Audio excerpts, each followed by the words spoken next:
You know something? I didn't know that I was consuming an ordinary amount of sugar. I didn't know.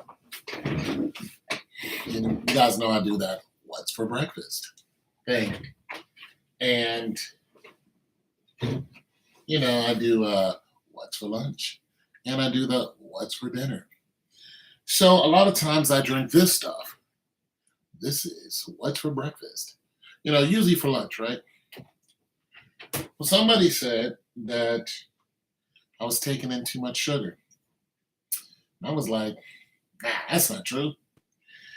And then I found out that the daily dose of sugar a man is supposed to take is about what, eight teaspoons or something like that, which is about 38 grams. And I found out that this has exactly 38 grams. You know how many of these I was drinking a day? I was drinking like 3 of these a day. Plus whatever else I was taking in, like eating fruits and stuff like that. But I like these. They're good, but I didn't know that I was taking in so much sugar. Because I was wondering, why am I still 287 pounds? And I exercise, I move refrigerators, I shadow box, I lift weights, you guys see me, I'm not a small guy.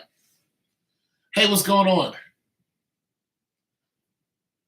What's for dinner? See what I mean? It's catching on. You know what I'm saying? I started doing the what's for dinner thing just because I wanted to create some short videos. And then I start getting compliments on it. One person said, "You sound like Vin Diesel." I was like, "Is that a good thing?" They said, "Yeah." And another person was like, "Yeah, I really like your voice." I said, "Well, I'm just going to keep doing it." You know what I mean? And now it's like a thing for me. And I'm going to tell you something else. I don't make any money off of it. But my subscribers have gone up and my views have gone through the roof. I mean, I was doing like every 2 days, I would do like 300 views. Oh man, it got up to almost 4,000. And now it's in between 2 and 3,000. Well, 150 and it can jump up to 3,000, stay there for a couple of days, and it'll come down to about maybe 800. So I average about maybe 1,000, 1,200, 1,300, just off of the little shorts of, what's for breakfast. People really like the voice that I'm doing. And I'm going to tell you what's going to happen. What's going to happen is somebody's going to hear that, and they're going to be like, "Can you do this?" And they're going to say,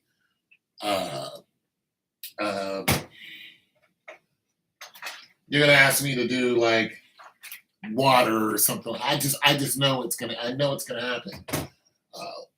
What are you putting in your hair? What's in your hair? They're just gonna do it.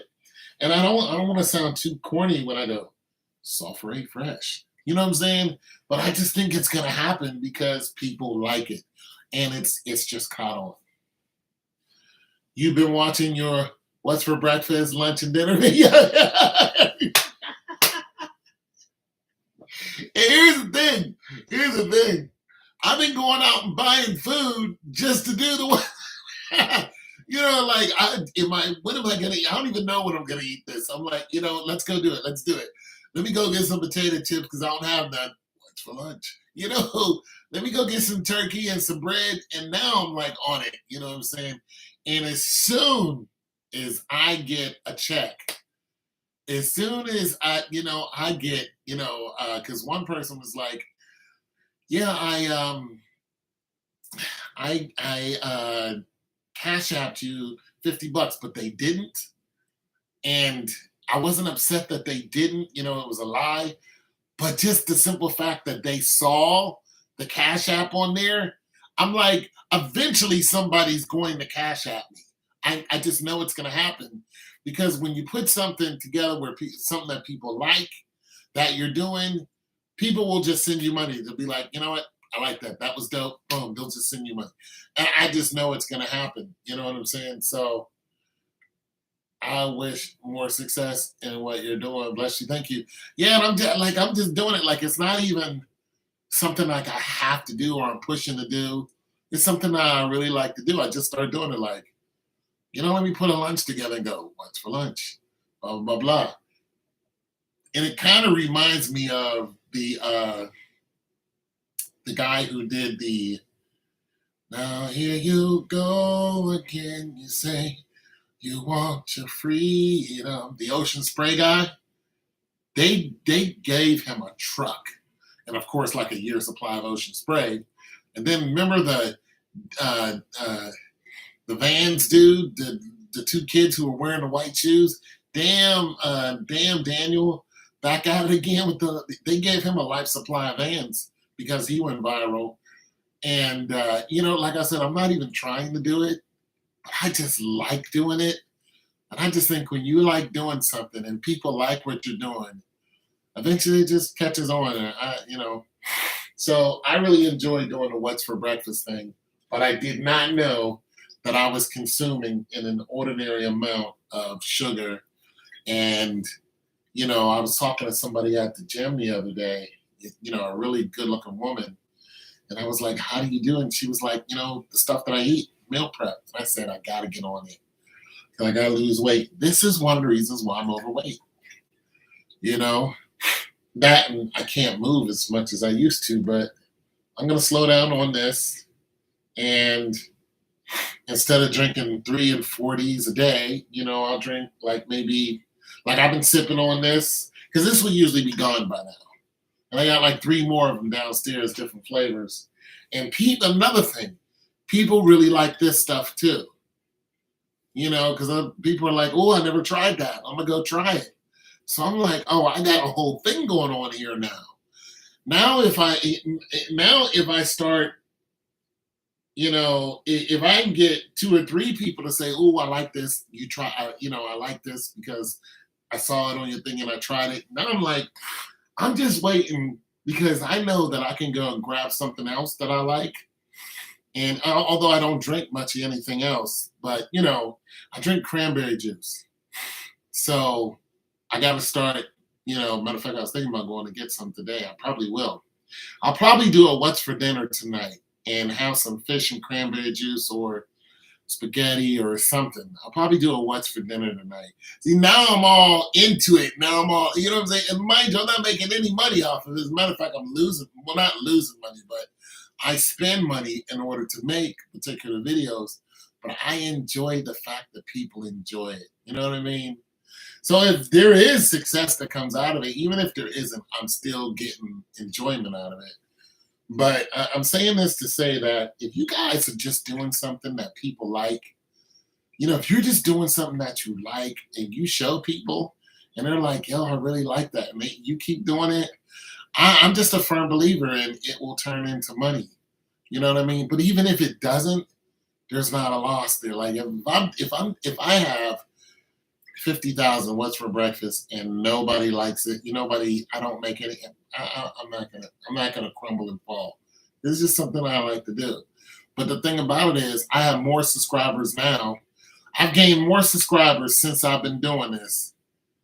Like my subscribers have went up like 19 more subscribers. I know that's not a big deal to some people, but it's a big deal to me. You know what I'm saying? So yeah, this stuff here and what's for breakfast. You know what I'm saying? Not to mention, if somebody else has some food that they want me to do a what's for dinner, what's for breakfast thing, I'll do it. And you can take it and put it on your YouTube and we'll figure out how to do the thing to it. And I'll do it because I'm telling you, it's getting me views. So if you're struggling,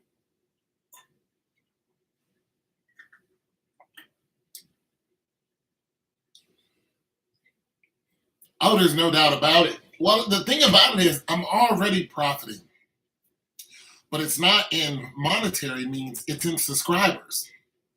And it's just a matter of time. That's really all it is. It's just a matter of time till it's just going to go boom, boom, boom. And then somebody's going to go, boom, can you do this? And how much would it cost to do that? It's just a matter of time. Because if you keep doing something you like and then people like it, it's just a matter of time before somebody goes, you know what? Boom. See, the thing about it is people see how many people look at it. And if they're going, this guy put this up a day ago and it's got, you know, 1,500 views. And if they come back a week later and, that turns into 4,000, they're just like, okay, now the way the algorithm is working is, when people like it, it's getting pushed. But what's happening is it's going for like 2 or 3 days and then it will taper off. I think all of the what's for breakfast, what's for dinner, and what's for lunch, I think all of them that I've done are eventually going to catch on again. I think it's going to go like this. It hits it's going to, about 12 to 1,500 a video. Then it drops down to almost zero. I think it's going to do the same thing again. But here's the thing. I think what's going to happen is it's going to go up, it's going to go down, and then it's going to climb instead of being 1,200, 1,500 in a day. I think it's going to climb to like 3,000, 4,000. Then it's going to come down. Then it's going to do the same thing because the more people who click on it and like it, the more the algorithm pushes it. And I think it's going to be like the stock market. I think it's going to go down. It's going to go up. It's going to go down. It's going to go up. Mind you, I don't make no money off of these. The algorithm doesn't allow ads, but I'm not making no money on ads because there's no ads being ran because it's too short. So there's no ads. So I'm not making any money on the ads. So I just think it's going to do this. It's going to do one of these numbers. And that's what I think is going to happen. But even if it doesn't, I just enjoy, the little attention that it is getting and a few compliments that I get. I think it's just kind of fun. I know I'm here for the music, but I think it's just kind of fun to, do something that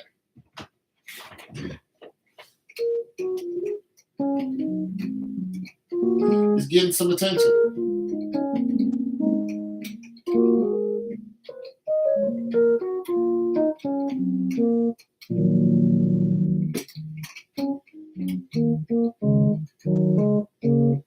I just think it's kind of cool. And if I do start profiting off of it, I'll be sure to say, okay, guys, this is what happened. Some small whatever company hit me up and asked me to do this product, and here it is. And this, the computer I'm talking to you guys on is a 2015 Mac, so it has bells and whistles when it comes to editing. So I can do a whole workup. I mean, if they pay me enough, I'll do it. You know what I'm saying? Or they just might want me to do just a voice and send it to them. So that's another thing I'm gonna get into. Gotta finish my book too. I'm gonna get into doing some voices for people, and if they just like just that voice. That's another thing about that voice is it's not hard for me to do it. Really, what's for dinner? If you can hold on a second, I'll tell you. What's for dinner?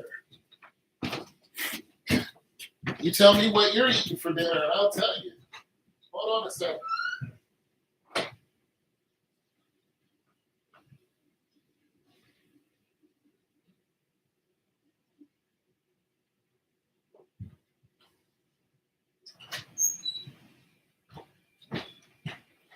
All right, so hold on a second.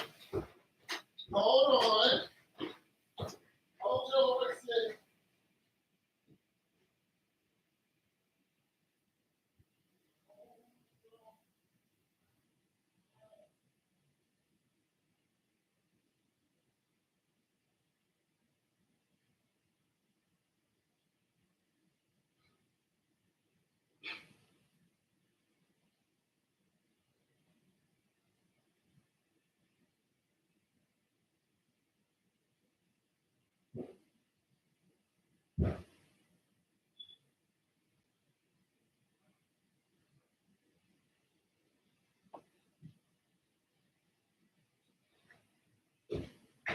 So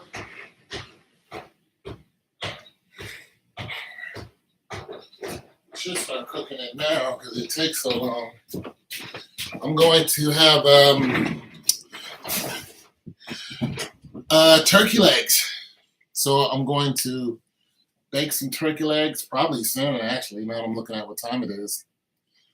Turkey legs are a favorite. I had some noodles, but I might make some either. I might make some rice. I might make a little medley of rice with some mixed vegetables or something. I got some regular potatoes. We're having turkey, lettuce, tomato with Swiss, and oh, you'll cook tomorrow? Today is just a chill day. So it's kind of like a what's for lunch, right? What's for lunch? Turkey, lettuce, tomatoes with Swiss cheese. And what are you drinking? So what are you drinking? So you're having turkey, lettuce, tomatoes with Swiss cheese. And that's what's for lunch. Have a great day. Yeah, that's what's for lunch. Have a great day.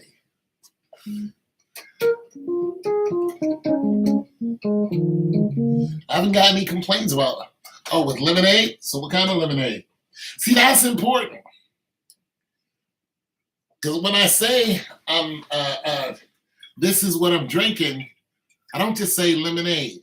See, this is lemonade, but this is Santa Cruz Organic Drinks. This is Santa Cruz lemonade.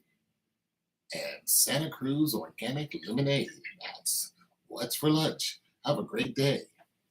You see what I mean? You gotta say who it is. And that way eventually, if their sales spike, I mean they're already spiking because of me, but if they, really spike, they're gonna be like, why is our sales spiking?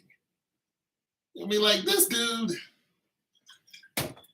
got 50,000 hits, and now we done sold 10,000 bottles of lemonade by Santa Cruz. And that's what's for lunch.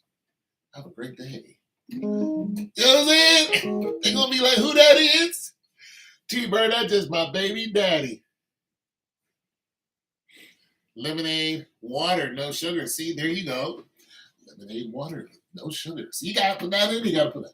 No sugar. That's what's for lunch.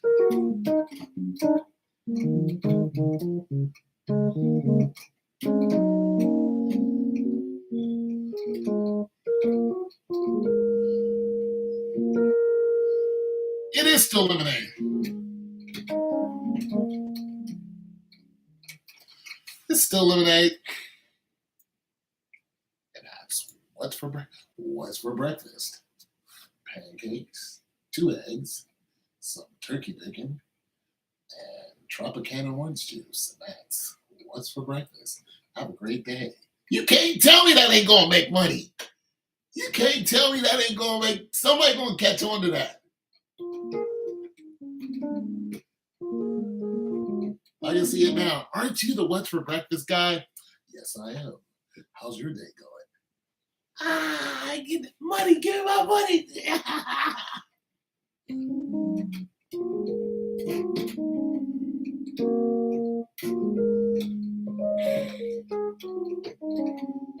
Might be a couple years from now, but it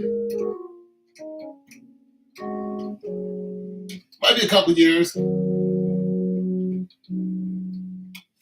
Somebody might catch on a couple years from now.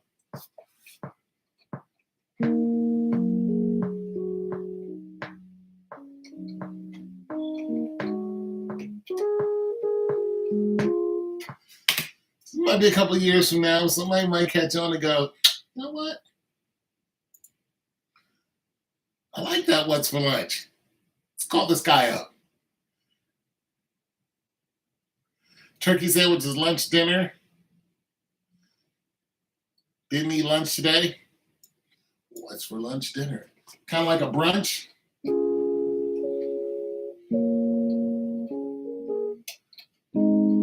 What's for Leonard? What is that, like Leonard?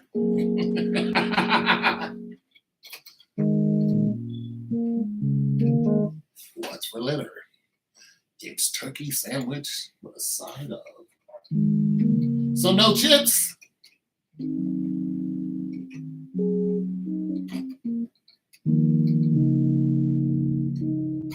No chips.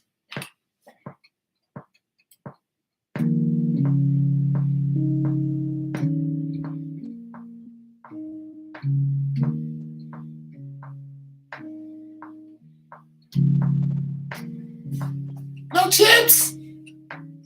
What's for Leonard? No chips. Ah, come on, B.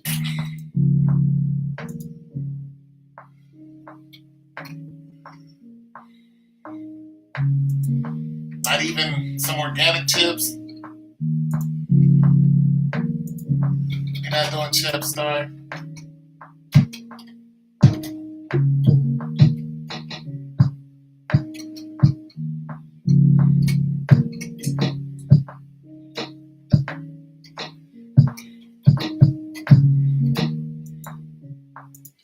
You're not doing chips, star.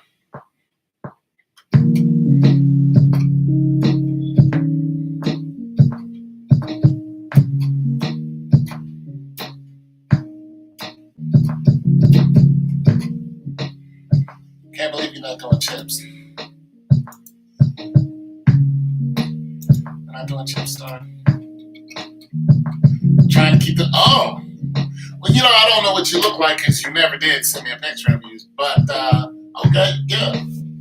I think you're afraid for me to know what you look like. I was like, why would somebody say they're going to send me a picture and no? And they keep saying they're going to send me a picture and no. She doesn't want me to know what she looks like. I'm like, I don't know why, but okay.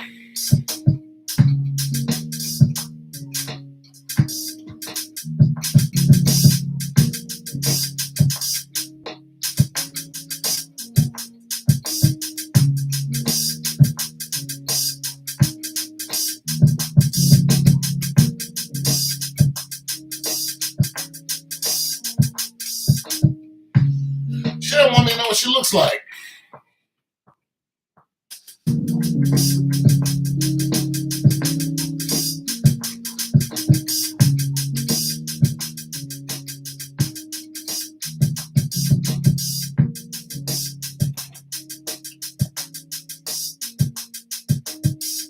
You know what? I've been waiting on that picture for a year. I gave up on that. But if you want to, that's fine. But you don't have to. Yeah, you're cool. I'm cool with the mystery. I think it's when you said you look like Gladys that really I was like, ooh. Because I always thought Gladys was cute. And I was like, ooh, I need to see what she looked like, She's a hottie. But like I said, you don't have to. I'm okay. I think you gotta, I don't know, something's going on there, so I don't want to make you uncomfortable. I want you to be comfortable. You come on, you talk to me. That's good enough for me. You don't have to. Yeah.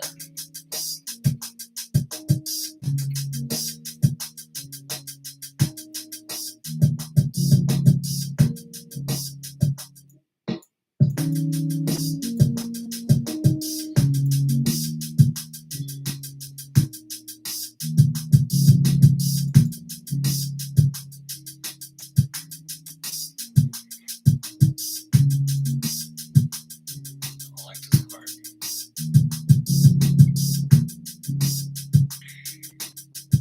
Yes, Gladys Knight. See, that's what got me all intrigued. And then, I'm like, okay, send me a picture, woman, quit playing around. And I think I was like, she must like, I don't know, the attention of not getting attention. I don't know, women are strange to me. But what I do know is I don't like pressuring nobody for something. And if I ask for something more than once, then it's just, I don't really care after that. But, Big ups to you, Gladys.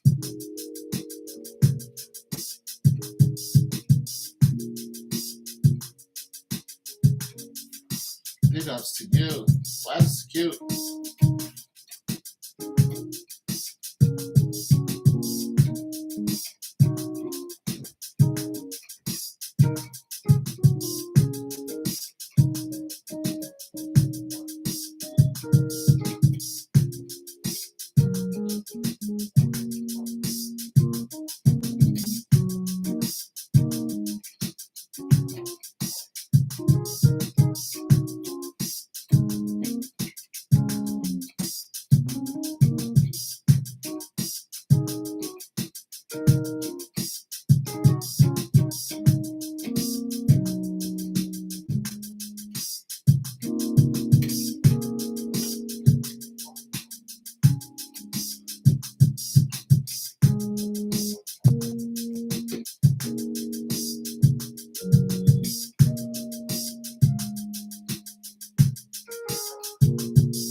Let's go back to that. Yeah, Gladys is hot.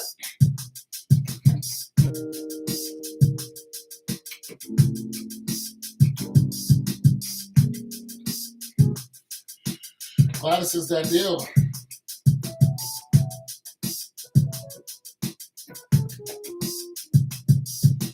Leaving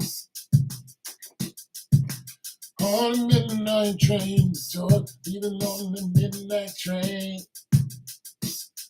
Ooh, I'd rather be in her world than without her in my world. I was like, yes! Hers long. See, that song, she was telling it like it is. When you're in love, it's like, look, I'd rather be in their world than in mine. Like, screw that, I ain't doing nothing over here. Let me. Oh, where you going? Not without me. That's what she was saying. He's like, you know what? I'm gonna go on and head down to T-Trick. She was like, what? Wait, what? I'm coming. She's like, I'm coming too. You out your rabbit ass mind, you think you're gonna leave me here by myself?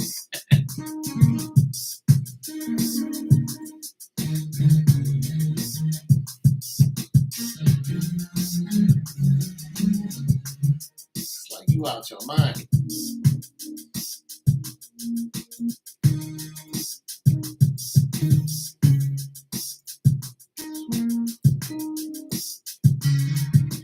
I don't like none of these.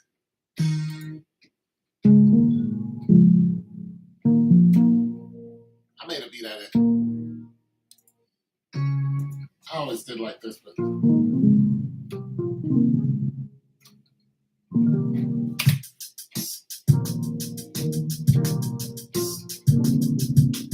sorry, this.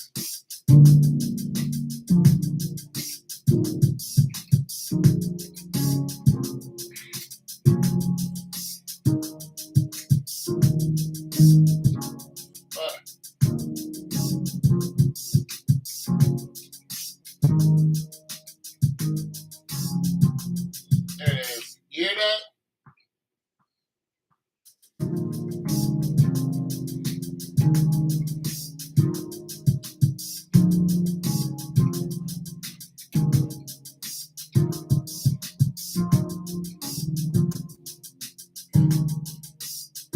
Here it is.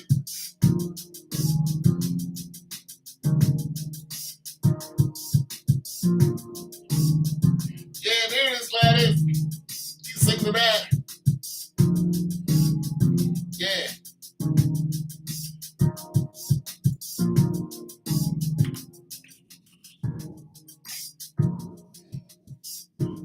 Gladys. My neighbors left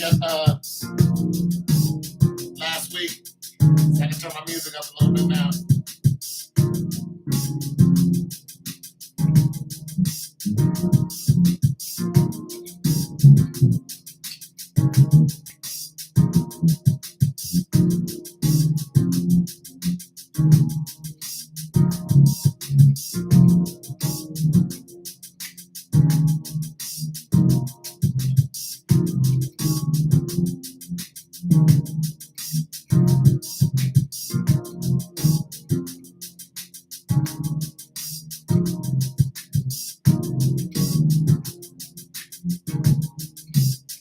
That's high.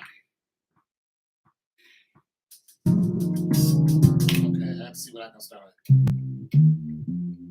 I have to get that to turn up.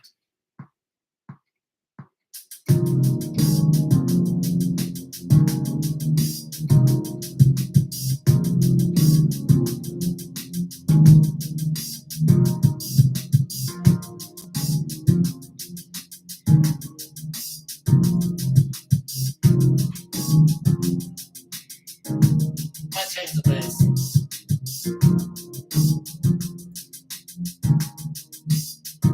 See if I can get a bass here. Yeah.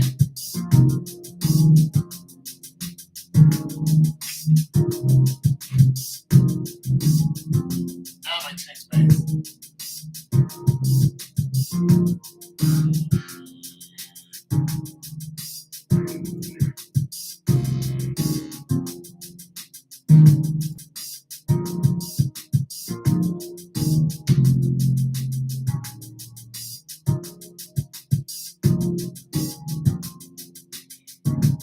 I like that.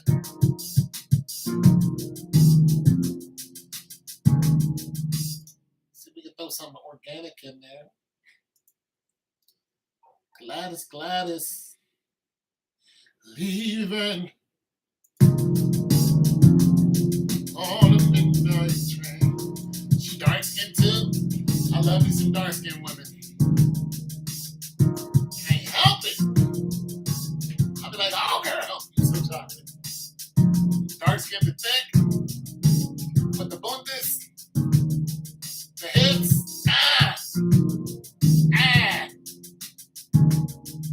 I just feel all my money just woo! I just feel all my money going out of my pocket. I mean, like, come back, my money, girl, you taking all my money. You can't take all my money, girl. Hey, girl, you can't take all my money. But your sugar's so sweet, oh girl. Oh, you sugar's so sweet.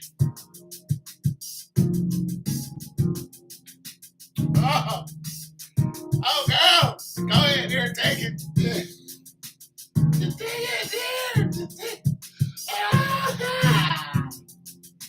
Boy, I be strung out on dark skinned women. I'm like, no, I can't. I can just look and tell when I'm in trouble. I look at a woman, I be like, no, because I know what's gonna happen. I'm gonna be all stuck up in your ass, and you're gonna treat me like crap. I already know it. You're gonna know that I adore you, and then you're gonna cheat on me. I just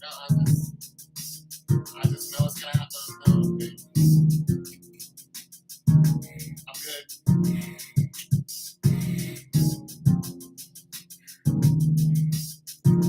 I just know it's gonna happen. Like, nah, ain't sucking me no more.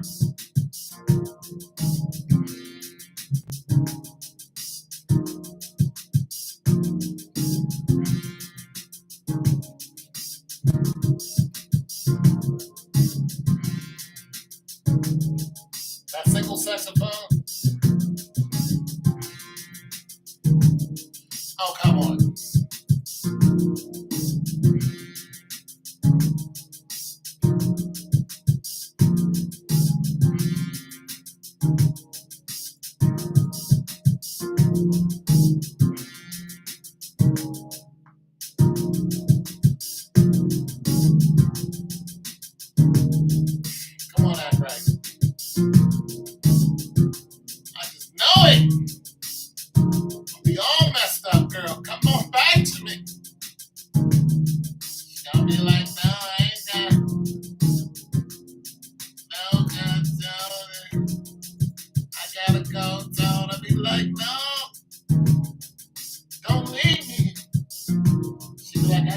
tone. You're like, where? I just gotta go.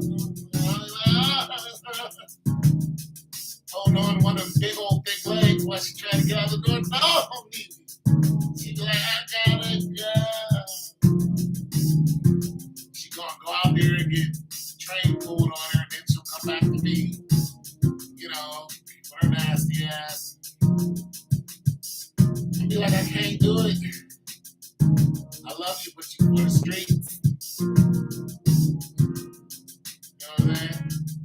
I love you, but you for the streets, baby.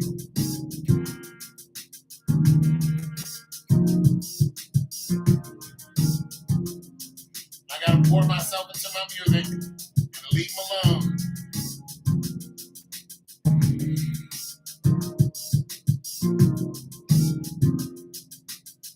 I gotta go.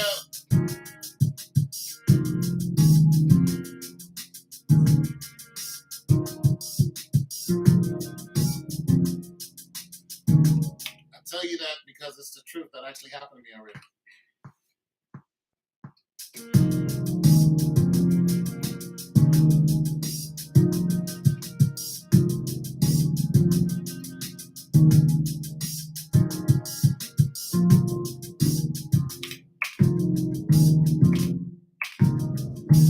That happened to me already. And I was begging that girl not to leave. She rolled her out.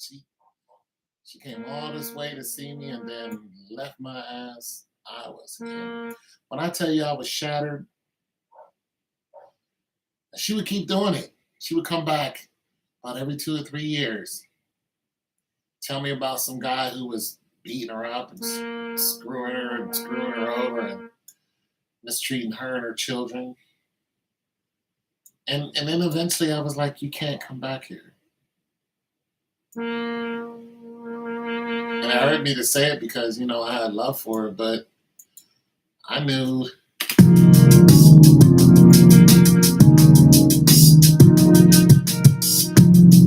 that guys have been running her over and running through her. I was like, I can't. I'm a nice guy. I know what I am. I know I'm a sweet guy. But you can't come back here. Yeah, it's snowing here too.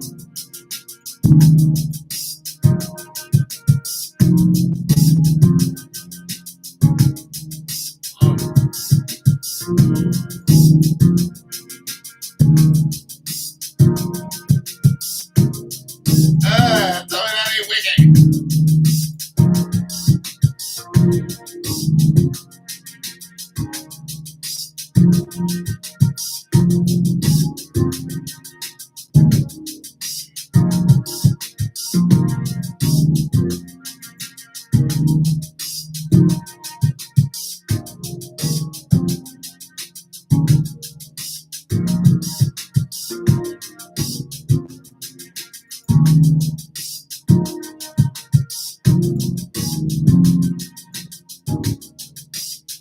It snowed out here.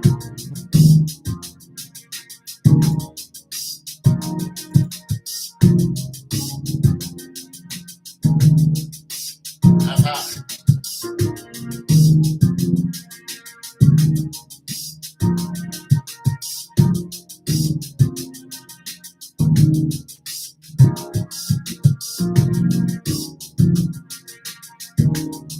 All right, I'll lay it out. Stretch it out a little bit. Women turned me mean. They made me really mean. Then I had to blame it on myself. I was like, I chose them. I was choosing these old crazy women to, share my spirit with. That's why you can't be sleeping with any old thing, even though it looks good. You can't be busting all up and in, you know what I'm saying? You can't be messing with people's wives and girlfriends. These girlfriends be like, yeah, I'll come over and give you some. I had to cut that out. Because I was like, you're just going to run right back to your dude. That's what they do. I'm like, I can't mess with y'all. I don't trust no woman.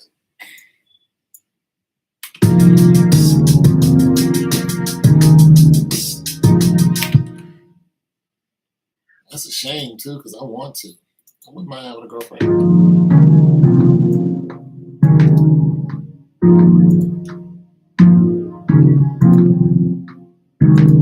Right, right.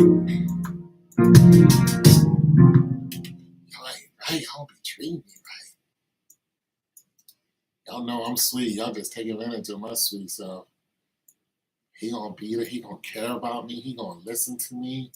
I'm gonna complain about this, that, and the third. Man, I cut that out. Last woman tried that on me.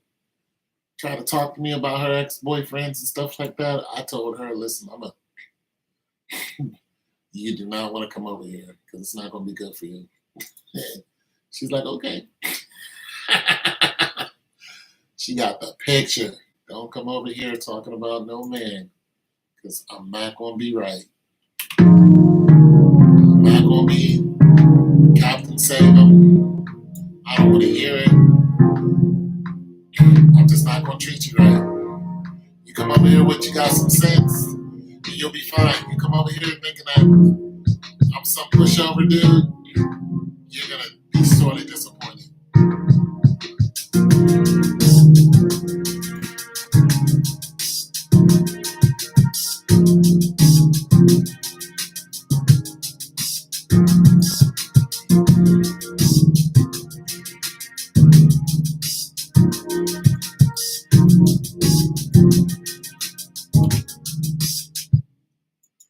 I like this horn sound, but I don't like it yet.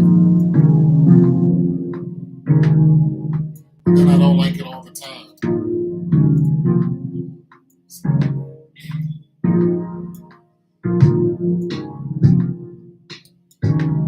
Yeah, someone would want to try and use and abuse the good guys loud.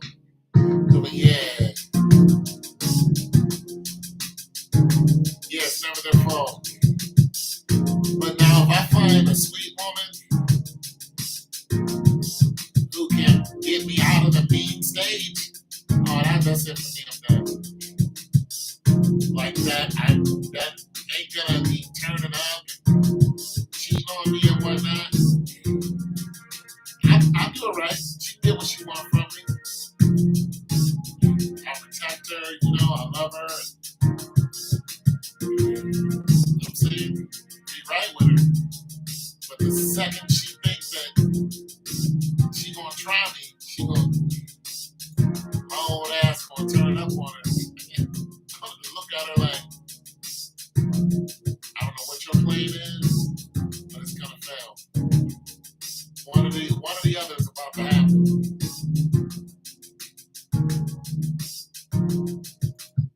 One or the other is about to happen. So, think it through. I'm gonna tell her and be like, listen, you gotta think this through. Because one of us we about to leave. You can go on and do your thing, and I'm gonna go on and do my thing. I don't know. I'll be old and die by myself before I let some goofy chick do me wrong anymore. I will be by myself, happy, like chilling, like I am now, like I am now. I am okay. You miss company, but you don't miss the stupidity. I can't deal with it. I can't deal with stupid women. Just stupid. I was young. Yeah, well, you're stupid. Why you? No, you're stupid. That's what you are. Just admit it. I don't mind you being somewhat stupid because smart girls get on your nerves. Smart girls are a pain in the ass because they think that, I'm smarter than you are, blah, blah, blah. I'd be like, yeah, okay, well,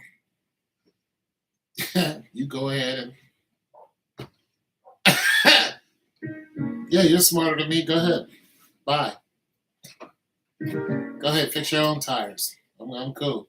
See, I can fix my own dinner. You know what I'm saying? I can fix my own dinner. You can fix your own tires. I can pump my own gas. Hell, I can build my own house. And you can too. Women can do that. Women can do all that stuff. But you don't want to. Me, I'm built for that. I'm built to build. I'm built to take a punch. Last guy that punched me, I didn't even feel it.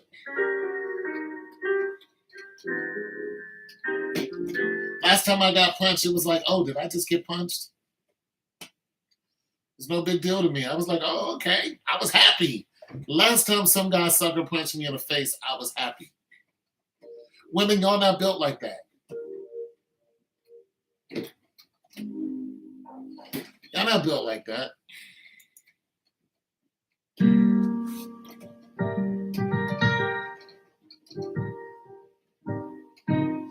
Yeah, I'm not with it.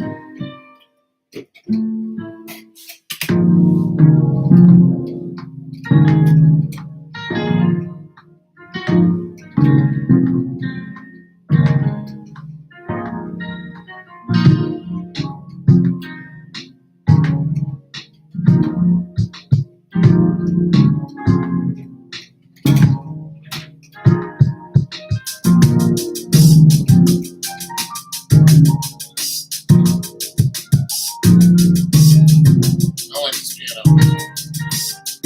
Has a twang to it.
Can't find the sound at all. That's why. It's an echo piano. It's an emotional piano, is what they call it. I just wanted the regular. Huh. No, just a.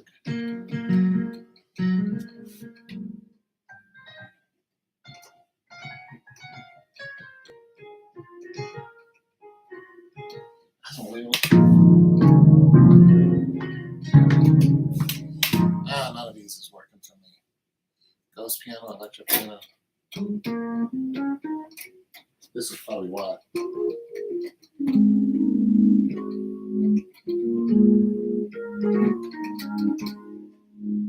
Probably work better.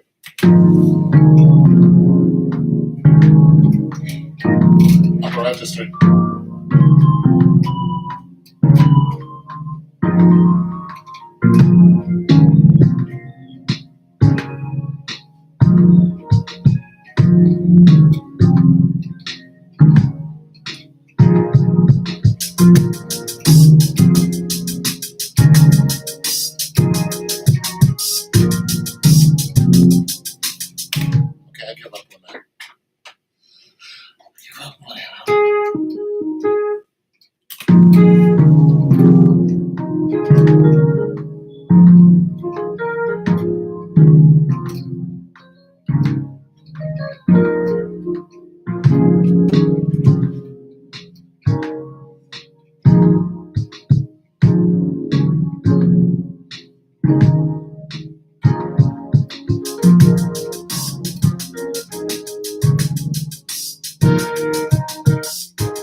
trying to make some music where people can actually write to. A lot of music I make, people don't, R&B community is not going to write to. That's why I was trying my hand.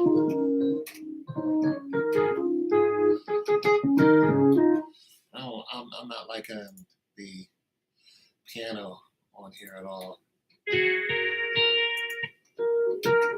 So I might have to go with that's better.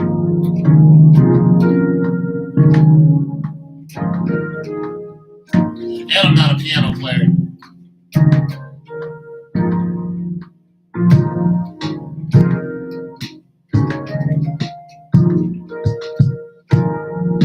I was just looking for some chords. Something like that.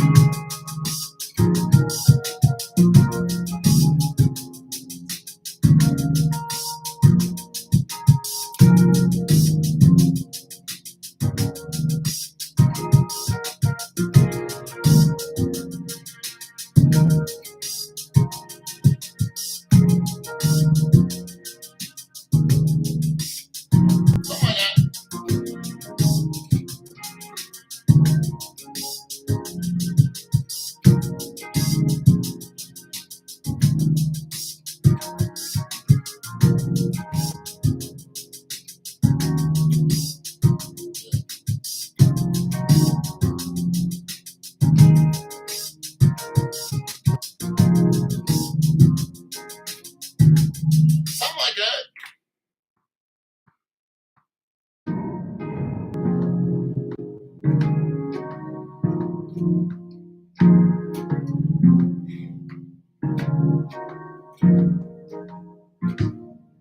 Something like that.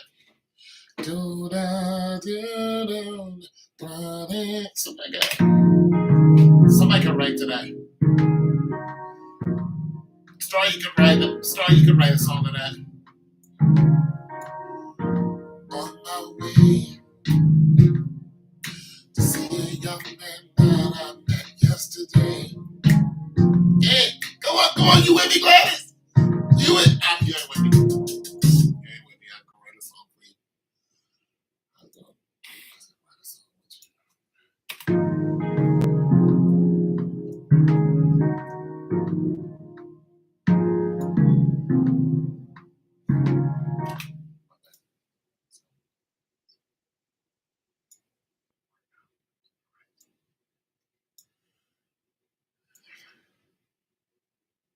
Sometimes I don't work.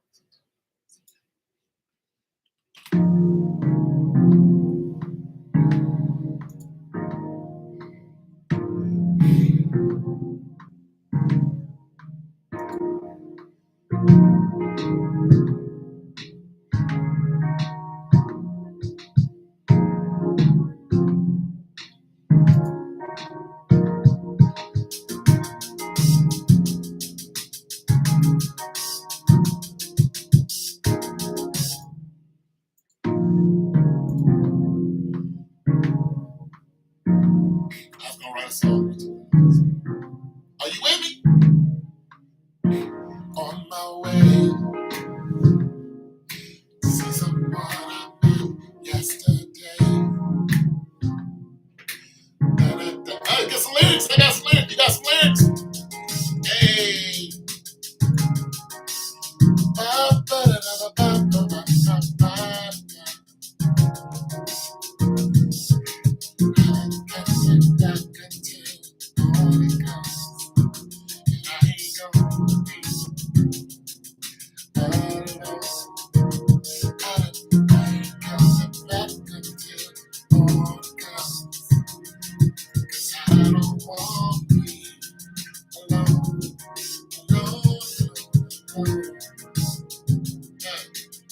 Gotta get that bass to get more bass here, though.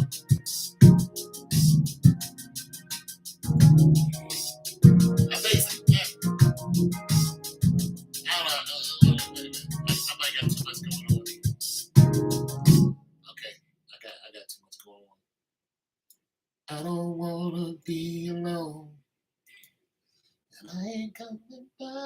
until the morning comes. 'Cause I don't wanna be alone. I ain't coming back. Do-do-do-do. She promised me a good time. She said we'll hang out with a friend of mine. I said that'll be fine. Ooh, ooh. Elevate. Yes.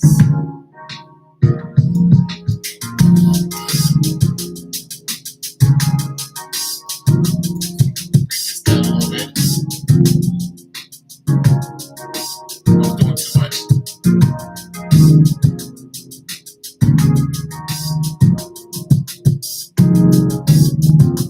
Take the spreader off of that.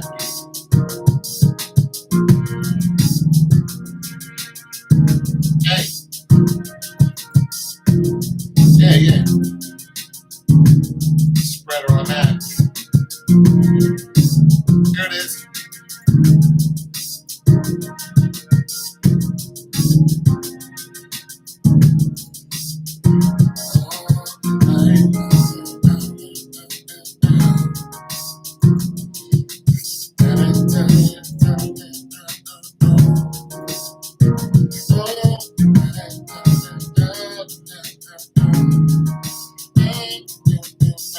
Can you sing? Can you sing, Star? You got some lyrics. I ain't coming back until the morning comes. I ain't coming back. 3-part harmony. I ain't coming. Oh, no melody, no falsetto. Oh, I ain't coming back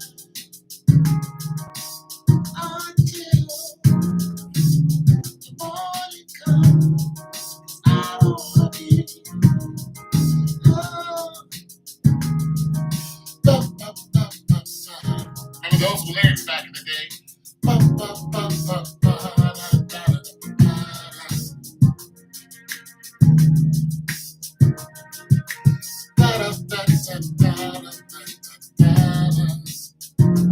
Oh, I ain't coming back. Those are lyrics back in the day.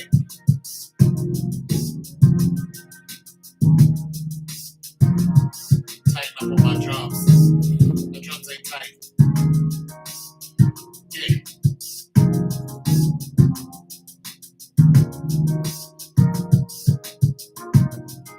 A little better.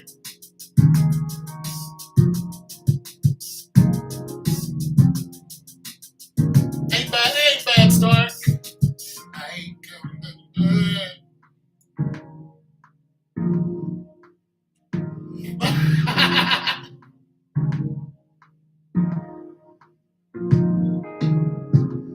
Oh, Barry White song. Oh, that's cool. I like the Barry.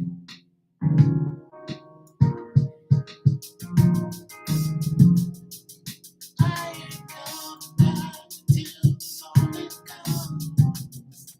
I don't wanna be.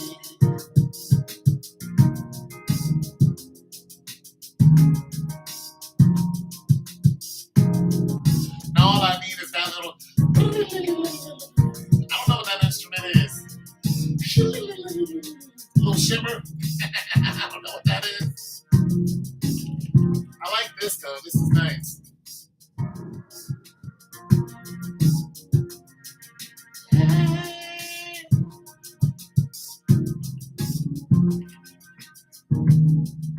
I don't wanna be.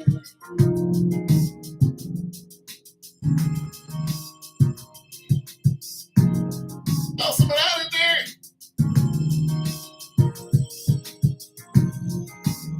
Oh, got a little shimmer.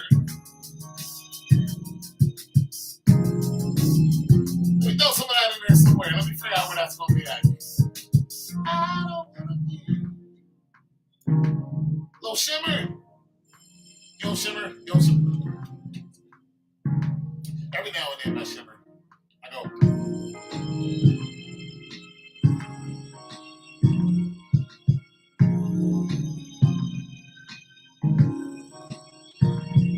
I shimmer. You don't shimmer.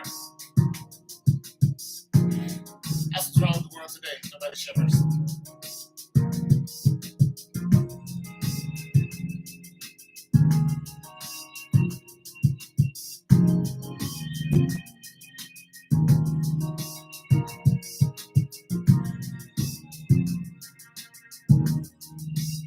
You don't shimmer.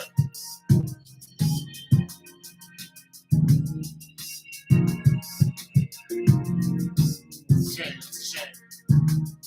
Nobody shimmers anymore. Star don't shimmer.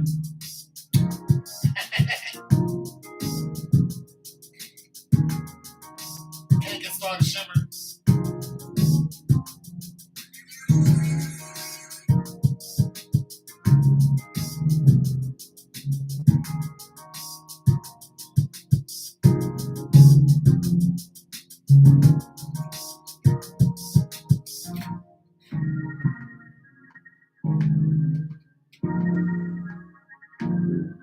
Why do you think? Well, I don't like you at all.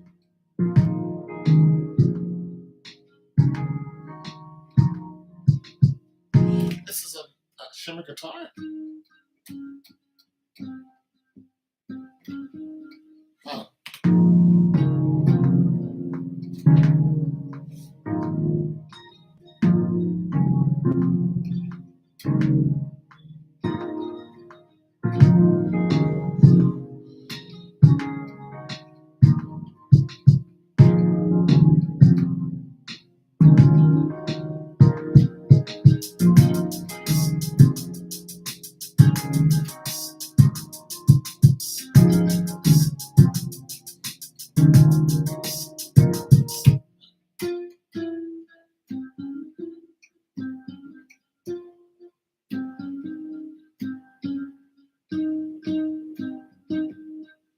I wanna.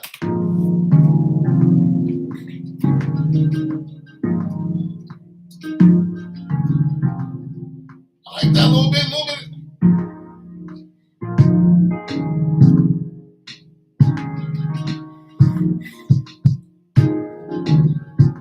Little bit in there. No.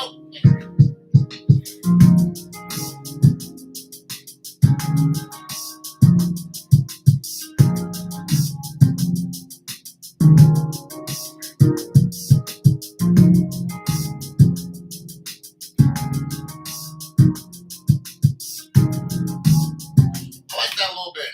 I just don't know where to put it in.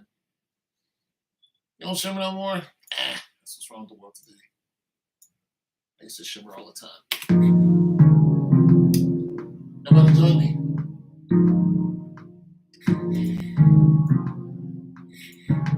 I used to shimmer. Nobody join me. Shimmer by myself ain't cool.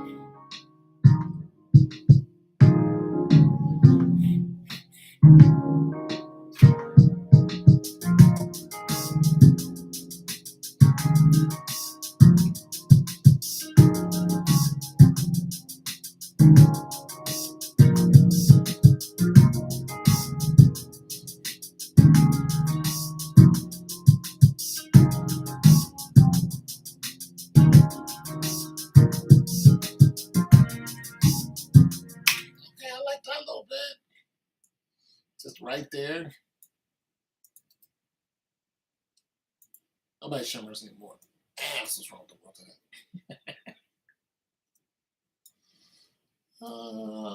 Yeah.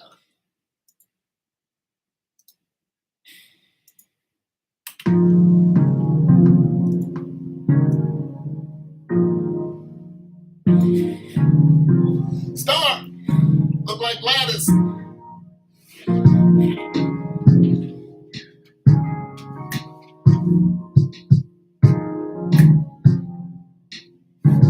Might be early. It's too early.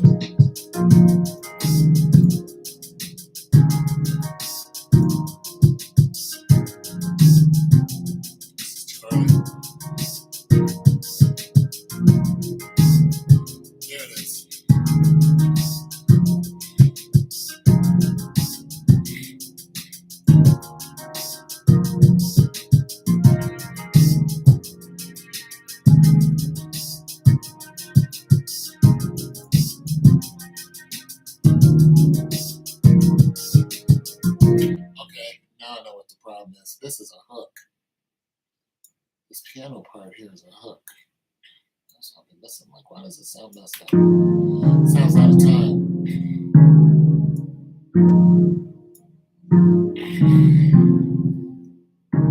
Lyrics now.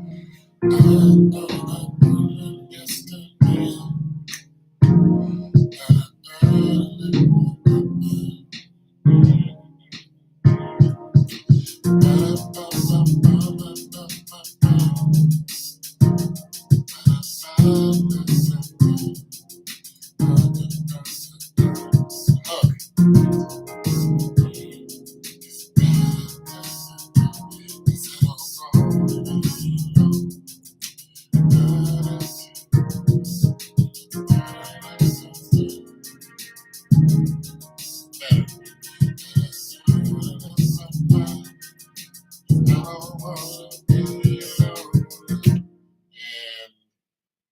Than this.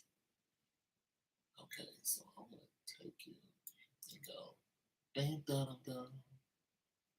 Okay. Make my way through this.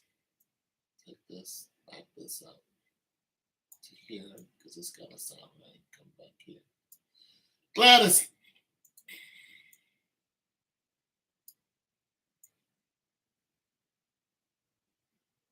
And then somewhat right there, even though the hook is not coming back in there, but just for giggles. And then have take this. Gladys! Let me see what the sound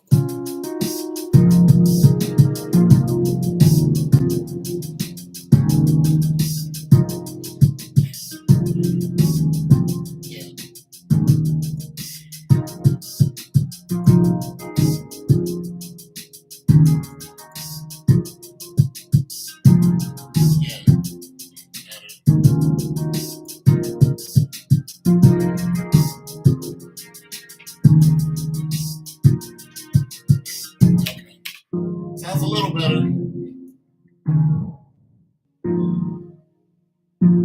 She had, who had cancer? Oh, Tony Braxton's sister, Tracy, has passed away. Wow. I'm surprised Tony Braxton ain't dead. Because I know she had some issues.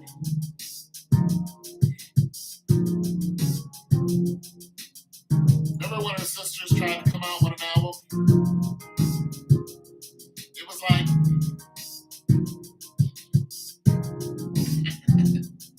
but they tried.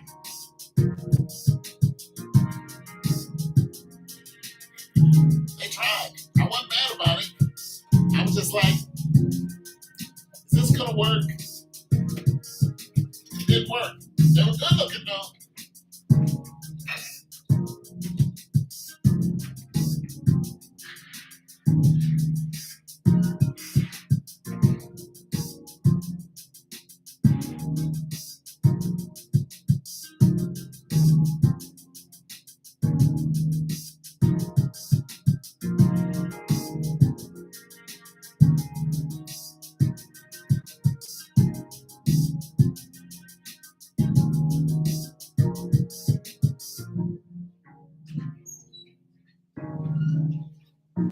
There's some good looking women though. They were way out of my league.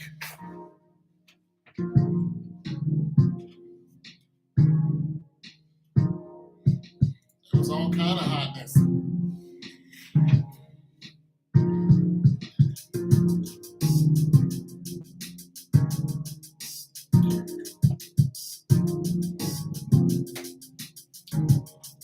Yeah, that cancer will get you, man. Got my mom. Got her. Took her right up out of here.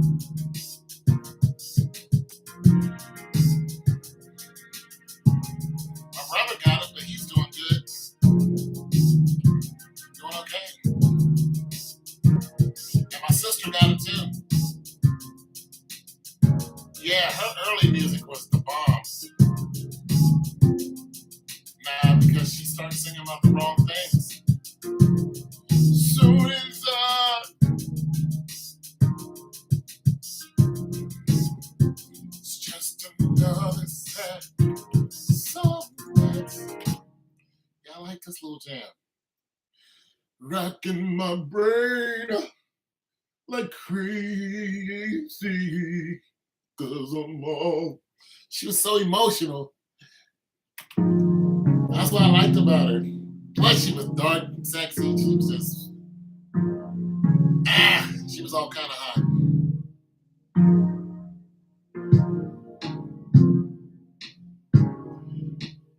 Oh, Tony, boy, she was smoking.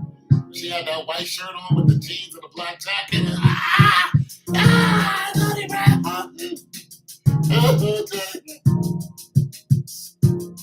I remember the day I stopped listening to Tony Braxton when she came out on the BET Awards. She had on this long blue dress, and she opened the dress and she barely had anything on. That was it. That was it for me. I was like, why? Because that's the industry. They highly sexualize the women. The executives screw the hell out of those girls. And a lot of that's coming out now of the executives and the crooked stuff that they do. Yeah, those girls have been highly sexualized. They've been ran through by all these executives, and they get used up. And then they write their stuff so they're only talking about getting screwed. And then the music is just trash. It's trash after that. It's just a dumpster fire. And then you don't hear from them. And they're like, we're done with you. You know, they run a train on them and then forget about them. Why, Tony, go back to singing? Listen, if Tony Braxton came out with just EPs, just little snippets, and if she dropped some singles and went back to, let me tell you, you see what I'm talking about. Yeah, people like Alita Adams, great music. She never turned it into a sexual thing.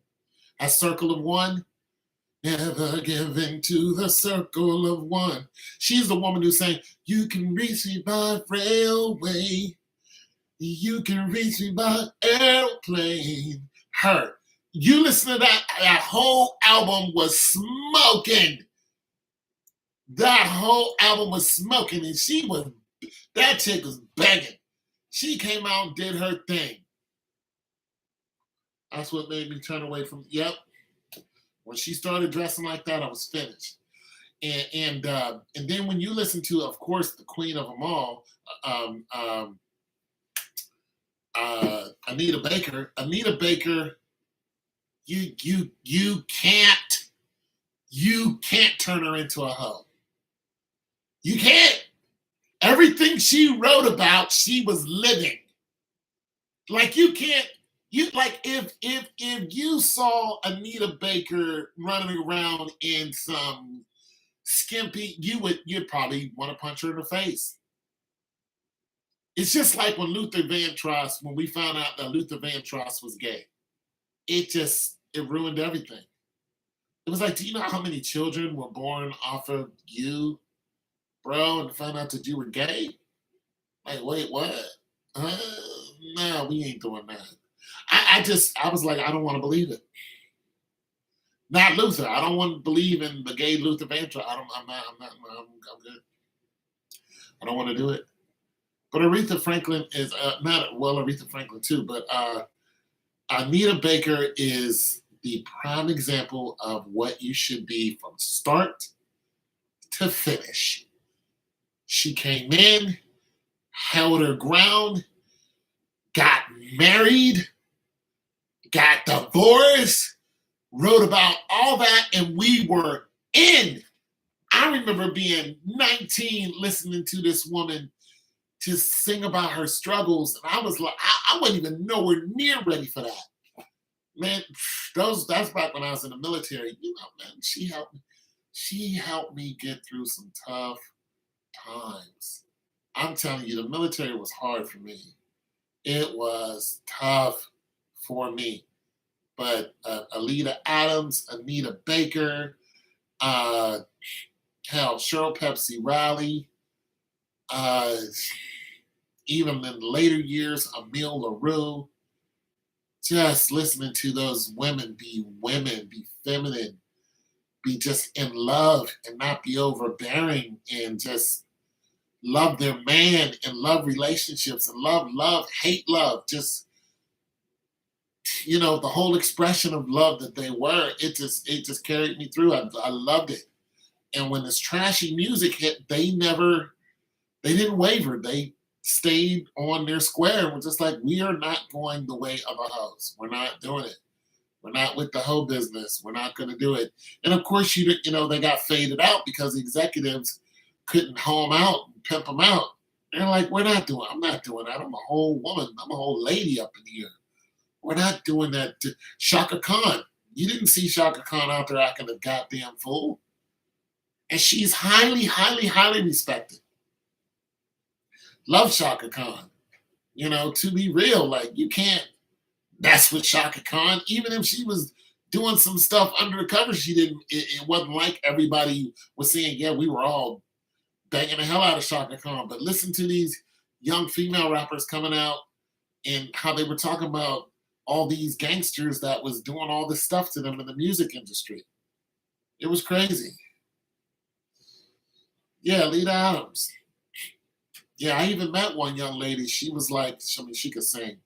And she was like, yeah, I met with an A&R. And as soon as I walked in his office, he said, take your clothes off.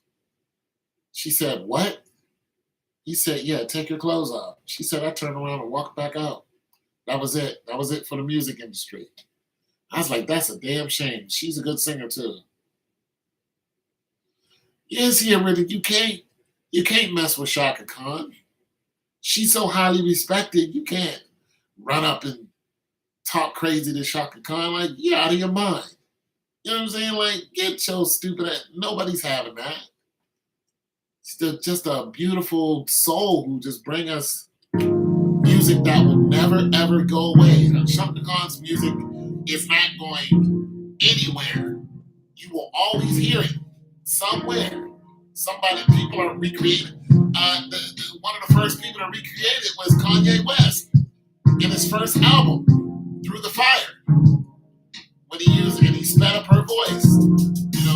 Through the fire, through the window, through the wall. Kanye was like, I gotta use this. And he used it. That was just that. Came out with a banging album. Shaka Khan said, I didn't like it. She's like, she said she felt disrespected. But of course, Kanye wasn't trying to disrespect you.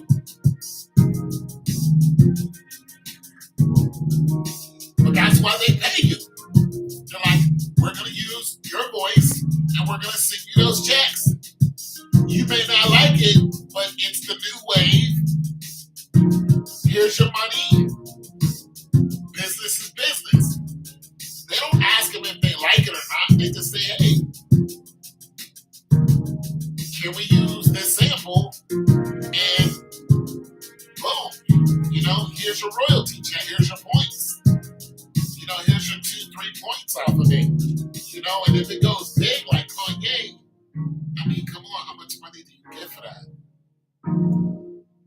You know what I'm saying? Some of them get back end, some of them get front end. Like, those royalty checks are serious. There's a lot of people who aren't getting royalty checks and people use their music. These young kids today will sample you in R&B and not pay you a thing. And then you gotta go and sue them. And good luck getting the money from them. Hell, some of them will come at you. They'll be like, what you sue us for? They'll be like, you used our music. Yo, we were just trying to show love. No, we don't believe in showing love. There is no show love. Give us our money. And you get, then they want to come at you because you're suing them.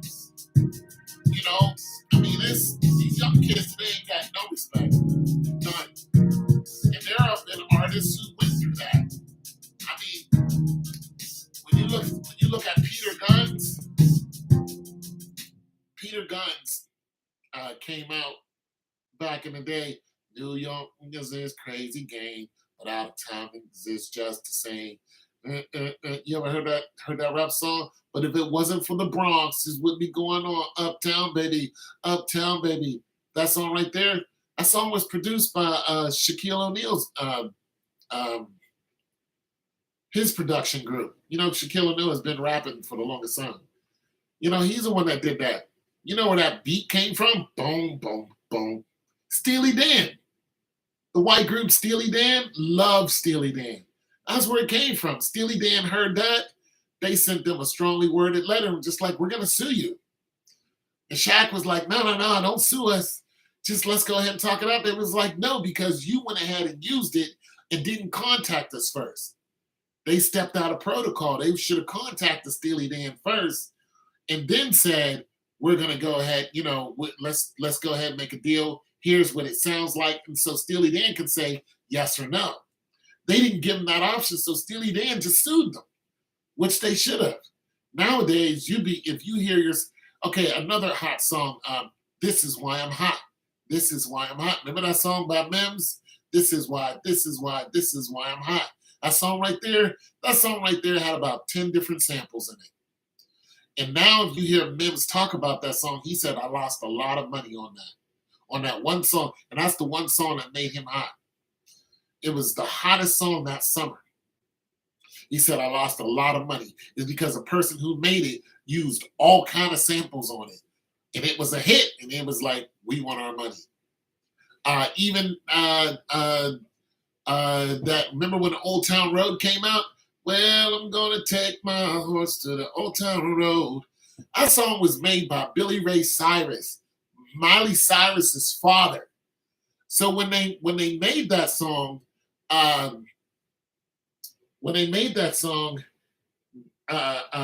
with the little gay dude, he had also made another song that came out, and it wasn't so big. But what he did was, I love Steely Dan. What he did was he used a sample from a country singer. They waited till Old Town Road hit and went through the roof. Everybody was singing it. And turned around and said, we're going to sing you guys for $10 million because of this other song that people barely even heard of. They turned around and tried to sue them for that. Of course, I don't think they got $10 million. I mean, I think they were after $25 million. It was just like, you're not going to sue this guy for $25 million and he's going to pay you. It's just not going to happen. You got to be reasonable. But that's what happens when you use a sample and you get big. They're like, this is how much you're making off of this music. We know that you got it. We're suing you for this. See how that works? This song, people barely even heard of, but when it hit the radio, he was like, oh, that's my music. Use my music. I'm suing you, but I'm not suing you for the royalties you made off of this song. I'm suing you for the royalties you made off a song that had nothing to do with me. That's why when you use samples, you call those people and you say, listen, Charlie Murphy, love your stuff. Love the Gap Band. Can I use Burn Rubber on Me? Boom, boom, boom, boom. Can I just use the boom, boom, boom, boom, boom, boom? And if he goes, yeah, go ahead and use it, pay me my royalties, you don't only owe Charlie Murphy, you owe the whole Gap Band, and you owe the whole Gap Band. You owe all the people who produced it. You owe all of them get a piece of that check. All of them. If you just use Charlie Murphy and just go, just use Burn Rubber on Me, just use him saying it, you owe Charlie Murphy. If you used it coming off of the song, you owe everybody who had anything to do with that song. This is why, remember that song, do do do do do do do do do do do, lost without you, how does it feel? That song with the white dude, I forgot what his name was. Then he came out and got with Miley Cyrus, and they made that song Blurred Lines. That song Blurred Lines went through the roof. Robin Thicke. That song Blurred Lines, it was #1 song. Everybody was singing Blurred Lines.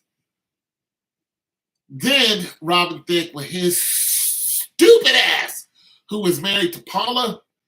Oh my God, that beautiful creation of God, Paula, who he had a kid with, he had a little boy by, it's his wife. He got up there at the VMAs and was dancing with Miley Cyrus while she was shaking her ass like on him. And he's up there freaking with, And his wife is sitting right in the crowd, and son. His wife looked at him. You just so when you saw her face, she was like, that was it. He left her. I mean, she left him. Boom, just like that. When you saw that look on her face, that was the look of divorce. Because I'm sitting right here, and you're letting this chick who is just naked in a video grind all up on you. Are you out of your damn mind in front of the whole world? She left him right there and then. And he was begging to get her back. He was writing songs and all that. She was like, I'm not coming back. She's like, I miss you guys, but it's not going to happen. Goodbye. And that was it. She was actually one of the women in Mission Impossible 4. If you ever watched that movie, she's the one who kicked the white girl out the window. Just a beautiful woman. And he messed that up. And then turned around and got sued by Marvin Gaye's whole team, his family, lawyers, everything.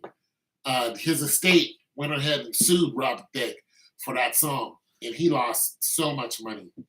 It killed his pockets, all of his gains. He had to turn all of it over because that song was made off of Marvin Gaye's. I forgot what song it was. Damn, it's in my head too, but I don't know what song it was. But ooh, oh, I like the party. I don't know the words. You know what song I'm talking about? Can't get enough or something like that. Get enough. Dun, dun. Woo. Dun, dun. That song right there. Soon as they heard that in that mix, they was like, this is Marvin Gaye's whole song. Yeah, got to give it up. And when you listen to them both, it's Marvin Gaye's whole song. All you did was lay down some vocals over it and added the white chick. And you two thought you were going to get away with that? Oh my God. They sued both of them. Sued them both. Which is like, we're going to sue the pants off of both of you for this. And they did. And I'm glad they won because it was 100% a complete ripoff. It was a complete ripoff. Yeah, so you got to be careful of, the music that you use. You hardly find original music now. A lot of it is sampled and done and redone. And, and these kids are so ignorant, they're not going to pay you. You got to hunt them down, and good luck with that. You know what I'm saying? I just like making music. I even heard one of my songs. I had a song that came out. Well, it didn't come out. What I used to do is go to open mic nights. Open mic nights. And I used to do poetry. And then I picked up the guitar. I went to France, saw a guy playing in the subway, and was just like, this is cool, and I was like, I'm going to learn how to do this, So I picked up a guitar, learned how to play guitar, and then I went and I would start, standing out, at festivals and doing my little thing, singing my original stuff. And I got pretty good at writing songs with the guitar. And I had a song called Already Gone. And one day I heard, I just looked it up and just said, I wonder if anybody, because I noticed that people at these places I would go to would record me. They would sit there and just look at you and they'd record you. I'm just like, you guys are recording me. So what I did was I would make the song. I would go ahead and make it on a computer, which is copywritten once it's on a computer. Then I would take a hard copy of it and I would send it to the copyright office. And it cost about $45 to do it back then.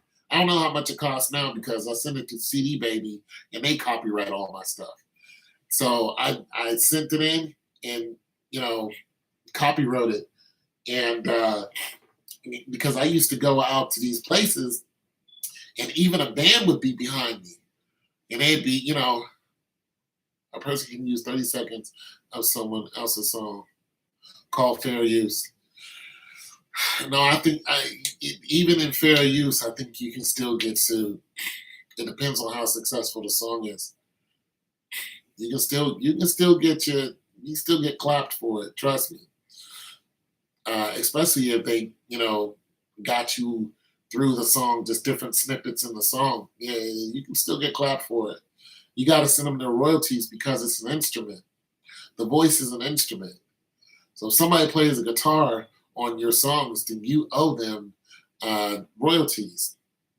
You owe them royalties and points. So you can bring a guitar player in, like this. Is what I do every now and then. If one of my homies is in town and I need him to play something, he'll come over here with his guitar, set everything up. I'll already negotiate how much I'm going to pay him before he gets here. I'll say, "What's your rate?" He'll say this, and I'll say, "I need you for this long. How much does it cost?" They'll say this. I'll say, "Okay, come on over on this day." They'll come in, plug in, and they'll put down a little lick for me, blah, blah, blah, and be like, "Thank you very much." Hand them their check, write down a little contract of what happened. I sign it, he signs it, boom, put it up, boom. Now, if it just does nothing, it does nothing. But if it's something that actually hits the radio, and has 100 spins, it's not a big deal. But if it hits the radio and it has 1 million spins, he's going to come at me again. He's going to say, "Okay, you paid me $150 and I did this, but the song went and, it's got 1 million spins within the last, 3 months and it's growing." He's going to say, "I want more money." And if I say no, he's going to say, "Well, I'm going to sue you." And that's just going to be that. And he'll sue me and then he'll win and then I'll have to pay him. Case in point of that is Lauryn Hill. Lauryn Hill went through that. She, prayed with everybody that sang on her stuff, and I'm sure they all got paid. Well, they turned around and said, "You didn't pay us enough," because she won 8 Grammys off of one album.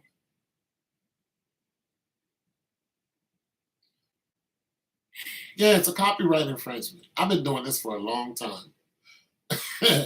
I've been doing this. What is it? 2022. I start copywriting in 2009. I've been doing this for a minute. I was beating on drums in high school. My first recording was on 2 8-track tapes. No, 2 cassette tapes in the bathroom of my step parents' house. I made my first album when I was 17 and gave it to some guy named Greco. And I was using sticks and beatboxing. And I just would say whatever on it just to see if it would record. I would have 2 radios and I record in the bathroom because of the acoustics. So I have a radio here and a cassette tape here and a cassette tape here and a radio here. And I would press record here and I would press record here and I go. After I did enough of that, I would take this tape out, put this tape in, boom, this one, press record, press play. This we going boom, and then over here, this is recording. Then I go boom, boom, boom, boom, boom, boom, boom. Do the same thing over and over again until I got as many tracks as I want. Then I start rapping on it. That's how I made my first album. Yeah, I've been doing this for a very, very, very long time. So yeah, So I know about copyrights, and so you got to be very careful whose stuff you use. So now, if I find out who made that song, because I heard the woman say, "Already gone, already gone," and I was just like, that sounds just like my song.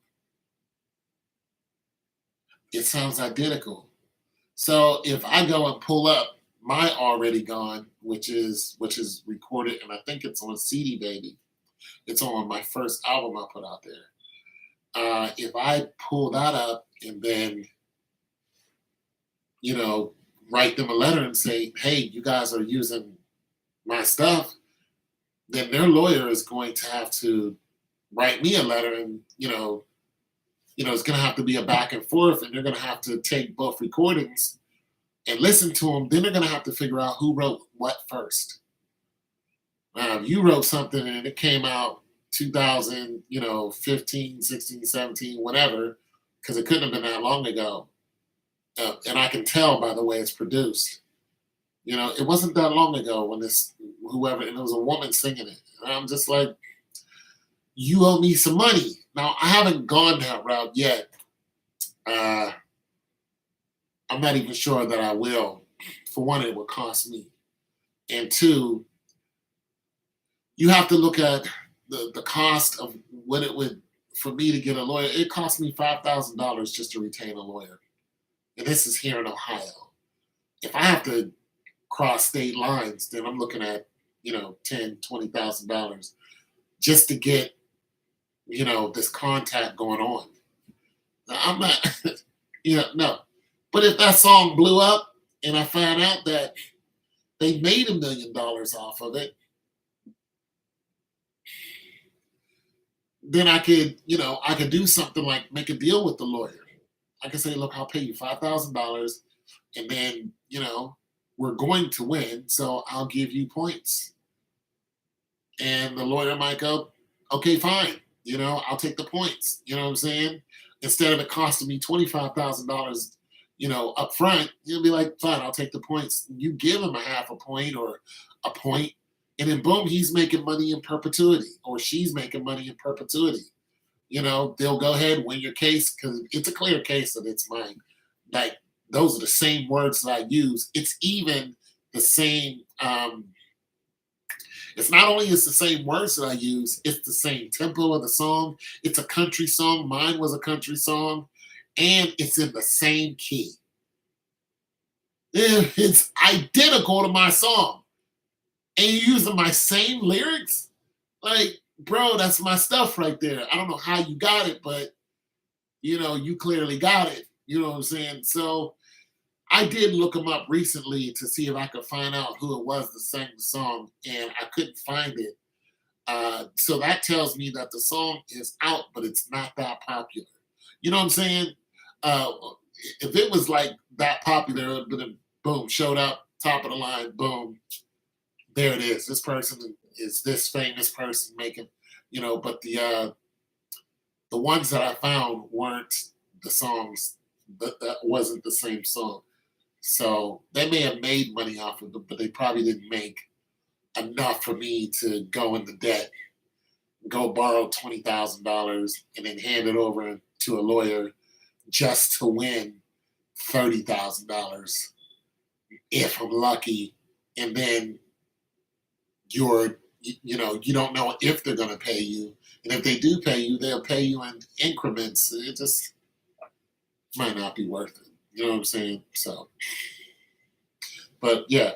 So I know one of my songs has been copywritten. And that's what happens when you're a small-time songwriter and you don't have a lot of money. You get ripped off. And, it's happened to me. It's flattering, but it's not. You know what I'm saying? It's like, damn, I wish, and the thing about it is they think that somebody else wrote it. So the person who is singing the song thinks that, like, they don't know that some small time from Ohio is the one who actually wrote the song. They wouldn't think, oh, this black guy from Ohio wrote the song. They're thinking some country dude wrote it, and then it got moved to a lawyer, and then a lawyer got it, and then, said, boom, look at this lyrics, listen to this song right here, go ahead and boom. That's what usually happens, because I called I called a lawyer before and tried to get the lawyer to introduce one of my songs to somebody. And he said, listen, it will cost you $200 you'd have to give me $200. And then I would take that music and I have to pay another lawyer some money. And then that lawyer contacts the production people who then contacts the artist. He said it's like throwing money down a rabbit hole. That's what he told me. And he wouldn't talk to me anymore because I didn't have $200 to give him. That's the business. And that's pretty much what happened. Somebody heard something, gave it to a lawyer, that lawyer gave it to somebody else, boom, that whole chain of command happened. But they ripped it off. They sat in one of the places I was and said, this is a damn good song. And that's how it happens. Sometimes they even, like I seen one time where a guy was singing a song. He was out. He was out chillaxing somewhere on a beach or something on a boardwalk, and he was singing. And some woman came up to him, some young female, was just like, "That's a beautiful song. I heard it before, from so and so who wrote it." And he was like, "Wait, what?" He said, "What'd you say?" She said, "Yeah, so and so wrote it." Turned out that another young white dude had heard the song from him, went out somewhere and was doing the same thing and said, "I'm the one who wrote the song." That's how they do. So he went on the internet and was just like, "Yo, so and so, you didn't write this song. I wrote this song, yada yada yada," and all that happened. Like, that's exactly how they do.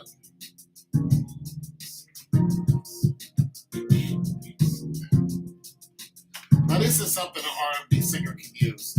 I like it. To add a lot more to it. But it's smooth, you know what I mean?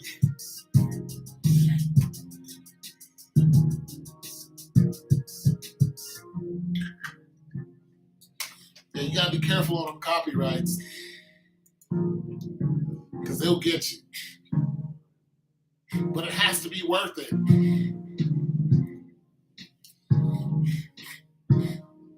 Because copyright lawyers, they're expensive. I mean, I was listening to Master P, and he said he wanted to know how Michael Jackson was making a bunch of money, and he had 22 points on his album, which means he owned 22% of his album, Michael Jackson. The rest was owned by Sony and so on and so forth. And Master P was like, how's Michael making all this money off of 22 points? I was listening to Mos Def, and Mos Def was talking about how 6 points was all that you get. Michael was getting 22 points, and they was wondering, how are you making all this money off of 22 points? Just like, damn, like really, 22 points is not a lot to make, money off of.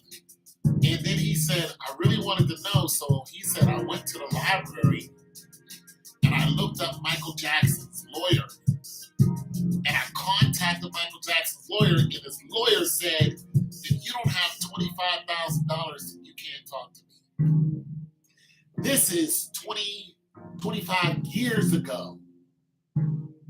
This is 25 years ago. You can imagine what it's like now. And we're talking about Michael Jackson's lawyer. You can't,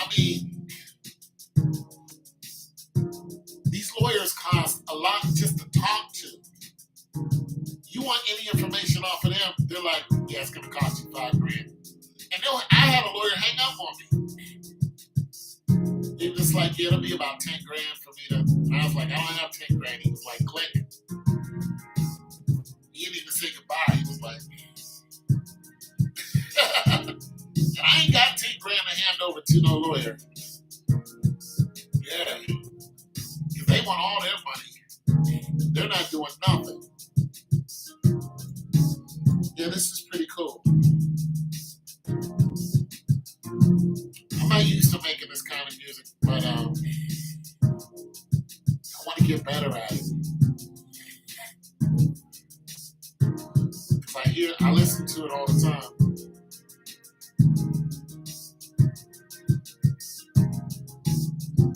I listen to it all the time. I'm like, I need to get better at making this kind of music. I want to be able to make music that, even I could write to. Like, I could write to this, Like I could write to this pretty easy, but nobody wants to listen to me sing. You know what I'm saying? So now I'm like, you know what, Tone? You can't do it for you. Nobody wants to listen to your 54-year-old ass singing about some woman who broke your heart 25 years ago.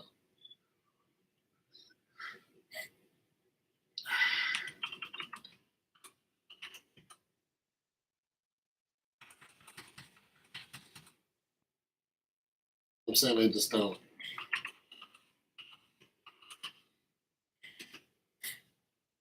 But people have been, well, I have one song downloaded, and it was an instrumental.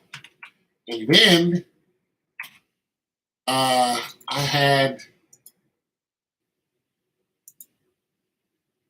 one song downloaded, which is in a testament. That's huge to me. At 64 cents. I don't care what you say, that's my 64 cent. Thank you very much. And that was just an instrumental. But people stream my songs every day, even my old stuff.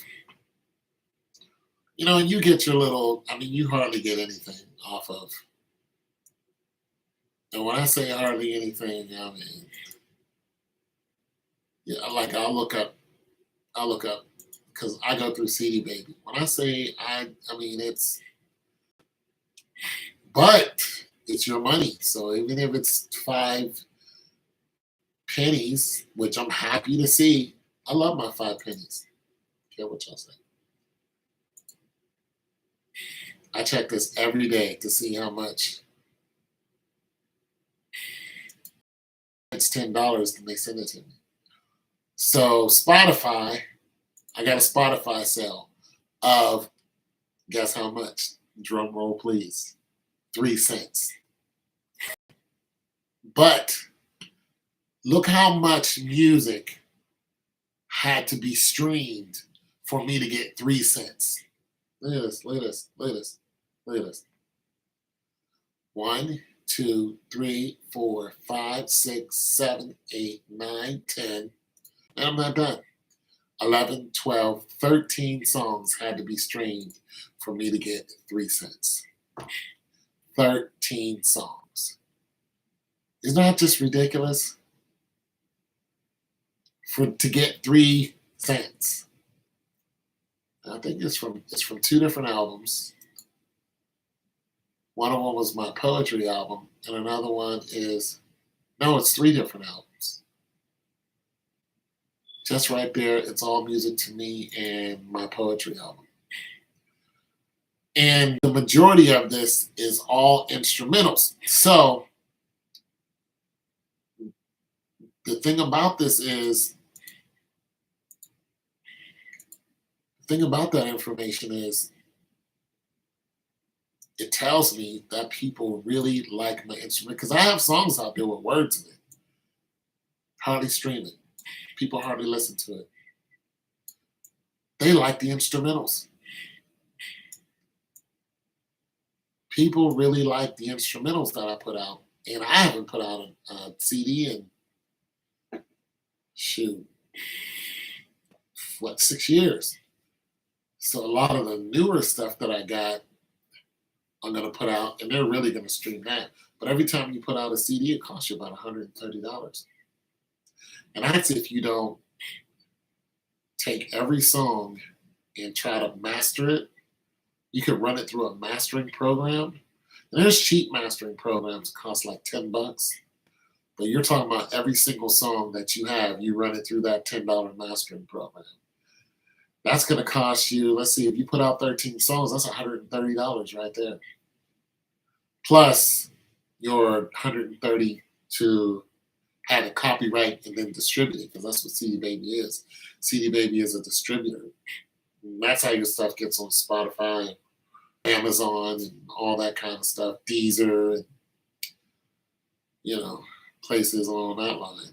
So, it can get costly. And then when you're only making 3 cents every now and then, I make about $10 every 6 months, 6 to 8 months. It just, but I get a royalty check every now and then. But it's like my royalty check is like $1.50. You know what I'm saying? But one day, see, the thing about it is when you do it this way, even though it's an instrumental. So let's just say one of my instrumentals that I, because when I write an instrumental, sometimes I think of someone and I think they would like this music. So it's aimed at this target person, which then, which then is aimed at a target audience. So when you do that, you're shooting for that one person, but that one person has millions and millions of people that listen to them. So what you're hoping is you're, even though you're aiming for someone, you know that there's such a wide variety of people that can listen to this. And now you have a lot of people that are like self-made DJs or self-proclaimed DJs, and they're on like Facebook. So you'll have somebody just trying to get views and trying to get people to notice them. So they'll go on Facebook and they'll have their little DJ stuff set up. But what they're doing is they're not buying a bunch of albums. What they're doing is they're downloading stuff off of Spotify, off of YouTube, because I get YouTube sales too, and all of these other platforms, SoundCloud, all these other platforms, they're downloading these songs as they're playing them. So Facebook is picking it up and they're going, you owe somebody money when this spins because it's copyrighted. Now, if I didn't copyright those songs, if I just put them out there anywhere and nobody, there was no CD Baby behind it, there was no copyright law behind it, every time one of my songs was spin, I wouldn't get anything. I don't care if it's a part of a cent. It's still my part of a cent. You know what I'm saying? So I wouldn't get anything. So when people just send out instrumentals, if they don't copyright those instrumentals, anybody can take them and use them. Well, I copyright mine. I put a couple $100 behind it because I know eventually that somebody in that genre can listen to that song, that beat, and go, I want to write to this. And even if it's somebody small time and they get 200, 300, 400, spins off of it, and that happens monthly, say they get 1,000 spins in like 2-3 months, well, I'm still going to get part of that. And if you get 10 people all spinning the same song, writing to it and all this other stuff, and you know how it goes in different countries, next thing you know, you got yourself a little money coming in, and your little 3 cents, well, it's not little to me. Your 3 cents turns into 30, which has already happened. I've already seen that. I've seen, a dollar something. Next thing you know, that's going to turn into $5, $25. You get the point. Next thing you know, you're getting checks for, $100 or so. And because there's been, a couple thousand spins, it'd have to be like, in order for you to get $100, you'd have to be, it would have to be 20,000 spins. You know what I'm saying? In order for you to get $100, it had to be close to that or even more. What's really interesting is now my stuff is actually on TikTok. So TikTok is has my stuff in rotation too. And it's just only going to be a matter of time before I get a serious check out of TikTok, because TikTok is hot right now. And I get little 2-3 cents from TikTok because people are streaming it. But if somebody hears one of my instrumentals and decides to use it as a sound, and then that person goes viral, which is easy to do in TikTok, pay me. It's automatic. I'll get paid. in my sleep. I'll wake up one day and boom, I'll see 50, $60, and it'll be like, what's this from? And it'll be, you know, 20 pages of all TikTok, and it'll be all one song. And I'll already know what happened. Somebody went viral. And then boom, they play the song, and I'll get that money until it doesn't go viral anymore. Which that's the thing about TikTok, you phase out. Depending on what music it is, people get tired of hearing that music, then it fades out. But when it goes viral up to like 1 million views or whatever that person's doing, you're getting 1 million spins. Like it's a real deal. You can it's why so many people are Instagram famous and all this other stuff. You never even heard of them. You're like, you're a millionaire from what? Instagram. You're like, I've never even heard of you. This is why. Because they go viral so quick, and 2, 10, 30 million viewers, and they're using a song. They're doing something that made them go viral, and they're using a song, and they blow up so fast. You're just like, where'd this money come from? Came from TikTok. So there that is. You want me to make anything, or are you tired of talking to me?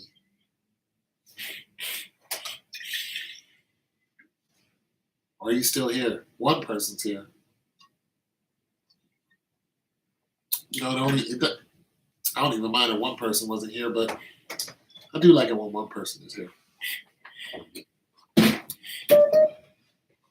I'm going to make another song anyway, whether you're here or not, because... Oh, they're gone. Well, thanks for stopping by.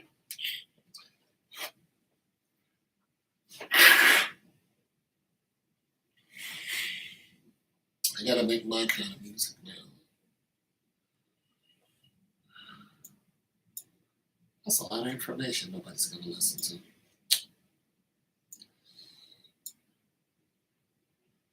Oh, the Great American Ripoff. Just sad. Yep. TLC said they were only receiving a $500,000 on each royalty.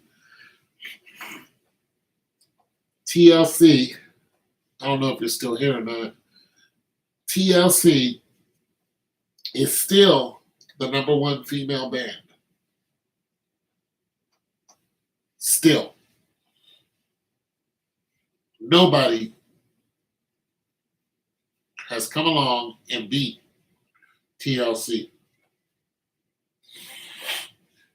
No one. That's why they choose to expose those who... Yeah, you got to expose them. These young people, they'll rip you off in a heartbeat. Like a lot of the music I hear, I'm just like, I've heard this before. I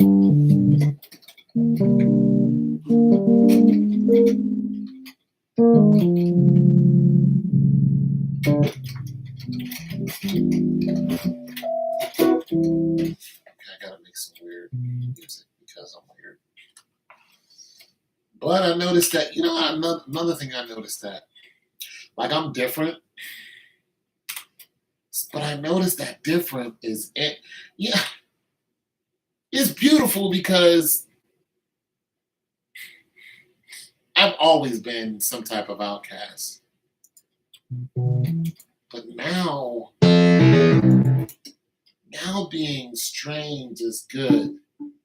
Some of the best written stuff out there comes from weirdos. Just, you were a weirdo in high school. You're still a weirdo. Just like, this is true. Nobody liked me in high school. I'm still a weird dude. Eat my shorts. But the weirdos are winning. The weirdos are winning. The weirdos are getting paper.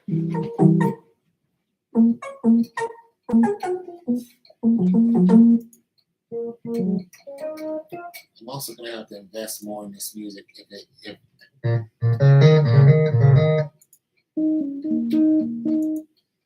if this music does anything, I'm gonna have to invest more. Like if somebody starts buying more, or if it does do anything on TikTok, then now I gotta go out and invest more into it.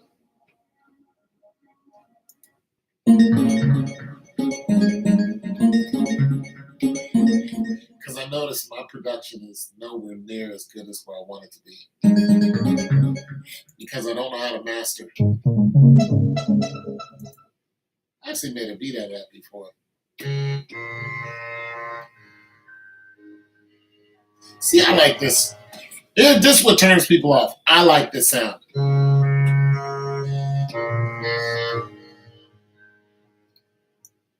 And my crowd of people are like, man, I don't like it. They're like, no. But I like it. And the reason why I like it is because it's epic. It's moody. I can see a motion picture behind.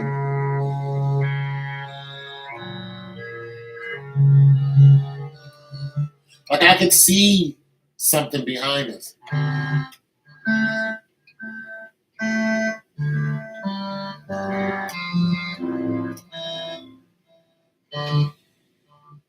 So whenever I see something behind, I'm like, listen to it, and I'm trying to find something that'll talk to me.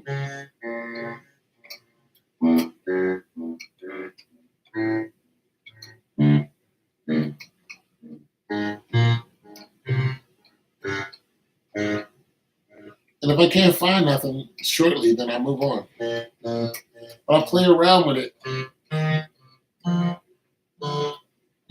Listen to the keys and say, okay, not right now, but there's something there. That minor is just too good. You know what I'm saying? I'll move on. This is more happy. This is more major.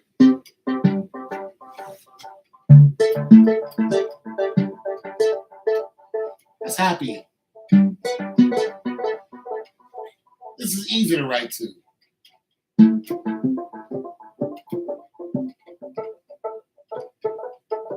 Watch.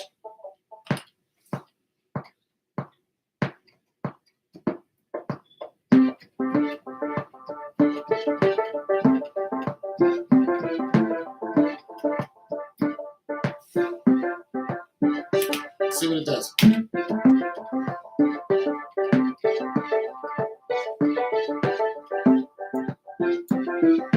Got it already. When you get the chance, watch Killing of Sam Cooke. Murder song. Murder mystery. I bet it is. Why would they want to murder? You know what? It depends on who he was signed to. Probably over royalties. Well, since you're still here, I'll try to make something jazzier. I'll try to make something in your lane.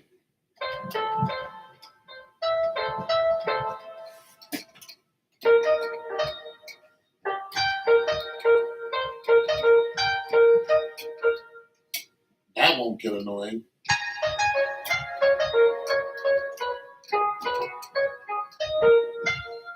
That'll get annoying fast.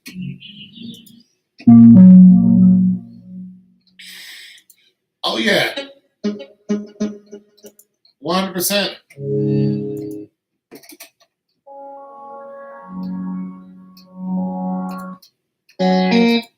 100%. Always.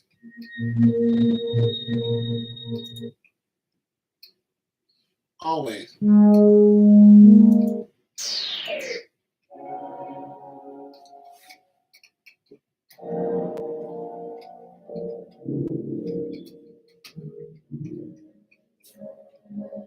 Huh. See, none of this stuff matches with the kind of music you like. It's all up my alley.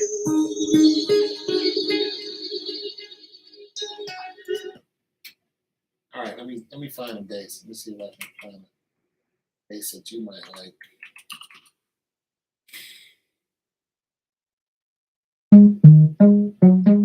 Alan Klein was ripped off. Music artist. I don't know who that is.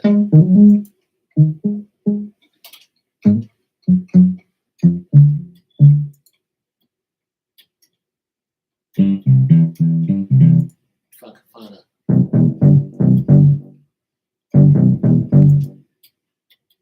Sam Cooke wasn't the only one. Not even close.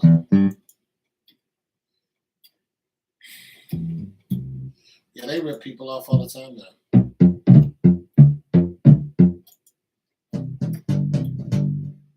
'80s bass.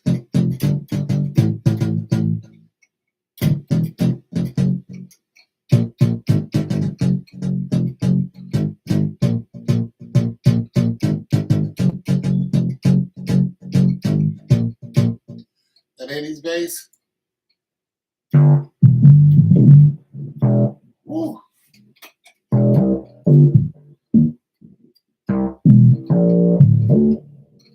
Oh, that's wicked. Wait a minute.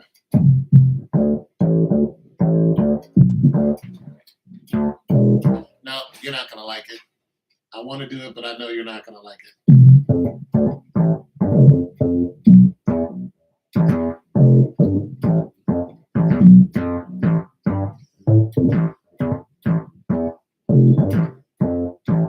We'll just do a little bit.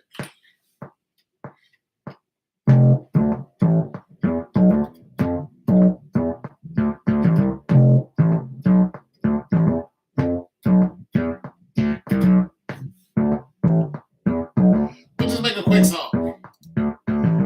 I know it ain't your style, but it's just hard to pass up.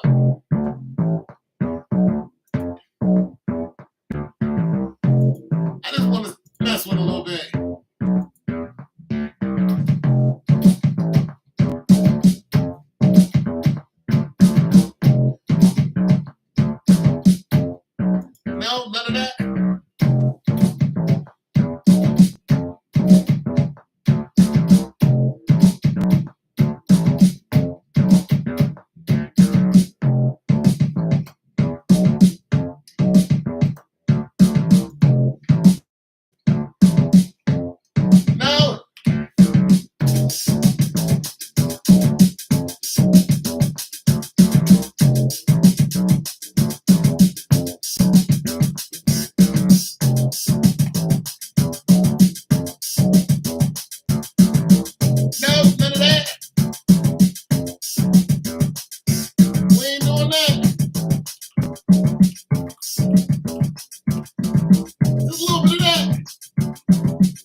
What? Just look out the door and see if it came to.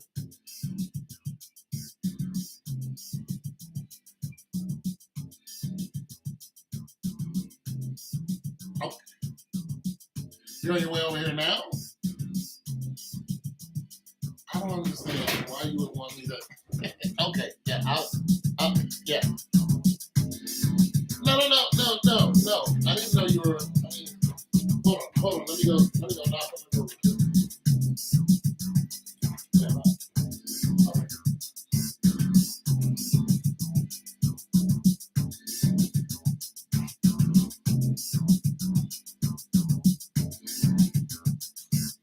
I'll be right back.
Oh,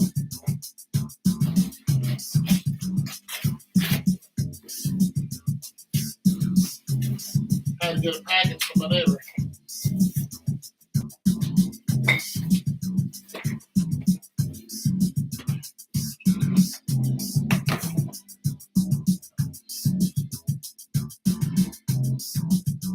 Oh, this sounds good.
Almost.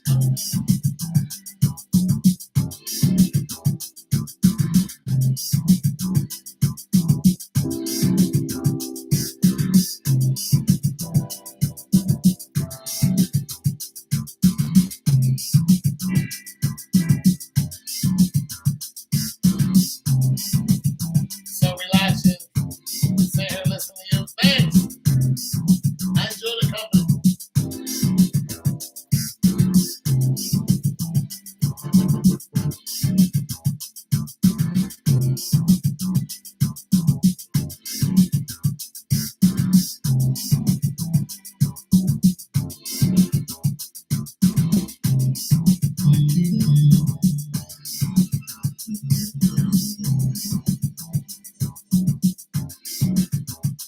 You too. Yeah, yeah. It's a good vibe. It's a good time. It's a good time. It's a good time.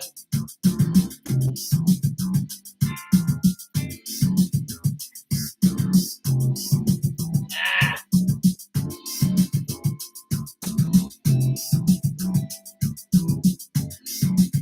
none of these are working.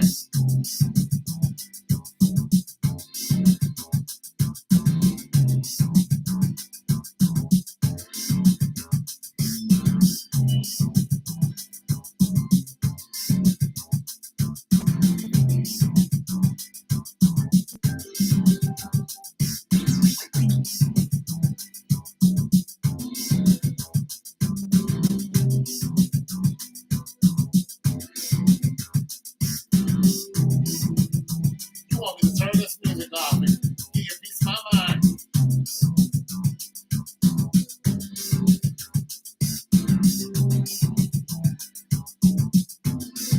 Oh, let me see if it's gonna work.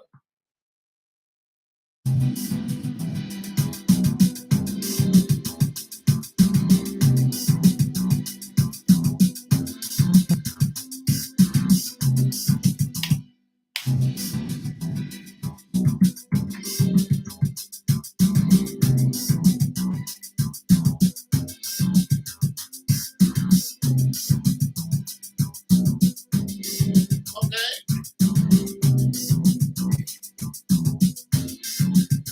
give it to him. My friend is coming over here. I ain't seen her in a while. Pick up her package.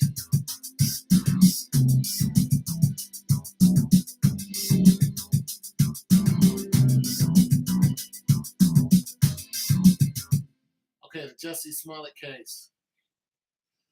Jesse Smollett is an idiot. Then he got in court and practically cried. It's like, Jesse, take your medicine. Got to issue out hundred some odd $1,000 to the police. He also got fined $25,000. Uh, uh, then he said, before he went to jail, I am not suicidal. I just want you to know I respect you, Judge, but I am not suicidal. I respect what you do, Judge. I respect you. But I want everyone to know that I am not suicidal. Why would he say this? Because he puts himself in the same light as the guy who died, Jeffrey Epstein, or whatever his name was. And, Jeffrey Epstein did not commit suicide. Everybody was saying that because we all know that the government killed him. Or some bigwigs, knocked him off so he wouldn't tell. They're probably going to do the same thing to his girlfriend. So either that or No, that's why he did it. I don't think he's afraid that somebody in there from the LGBTQ is going to beat his ass. But I'm sure he thinks that somebody is going to try to have sex with him. And being that you're a homosexual, I'm like, isn't this kind of like putting Brer Rabbit in the Brer Patch? Like, isn't this kind of what you do? You know what I'm saying?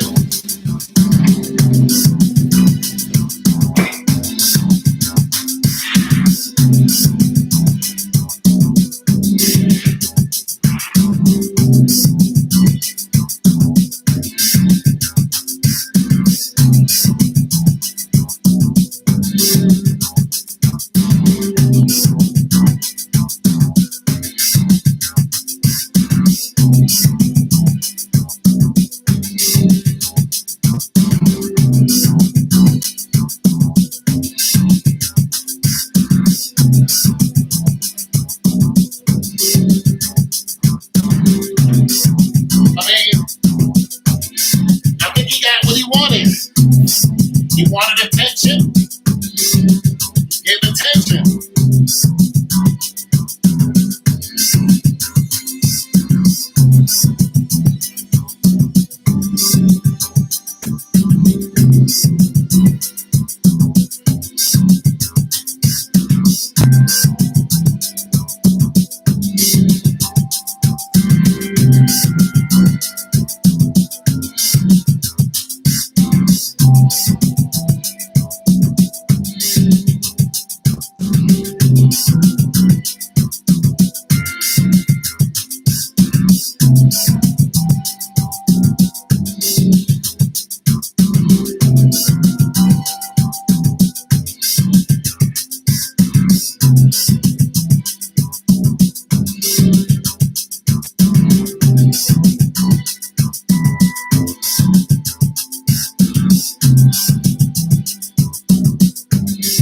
Give him what he asked for.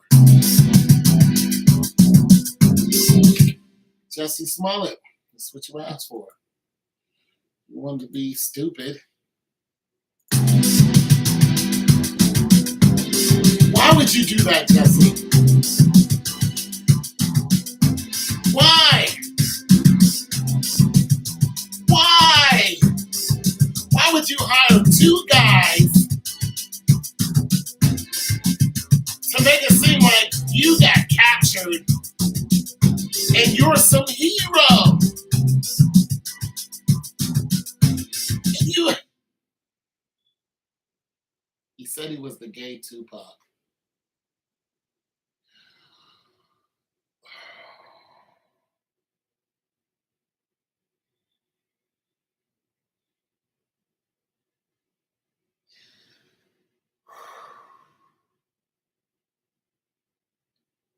The gay Tupac. You know what kind of slap in the face that is?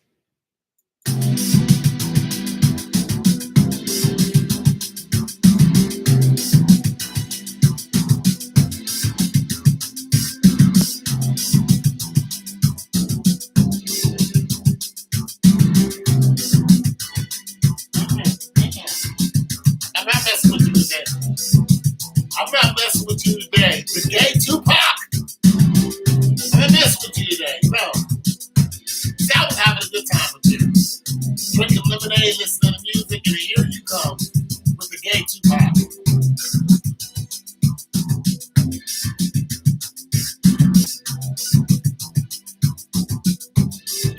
I was minding my business until you came out with the gay Tupac.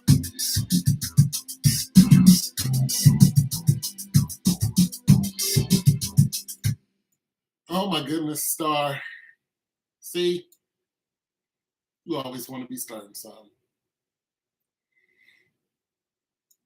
Negro, explain yourself. I know Tupac just rolled right over when he heard that. Tupac just went, Tupac said, "That's enough internet for the rest of my life. For the rest of eternity, no more internet for me." Did this man say he was the gay me? The gay. The gay.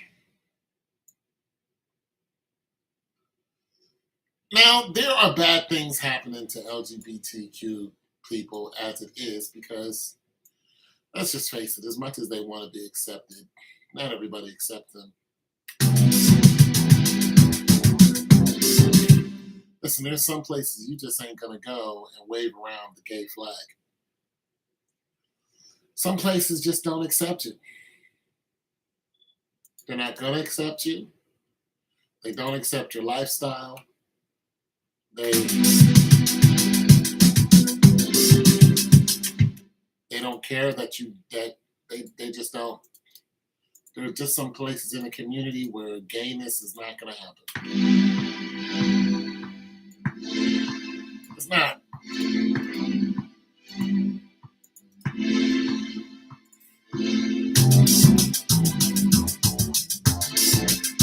It's not going to happen. You ain't rolling up on everybody talking about you screw people in the butt.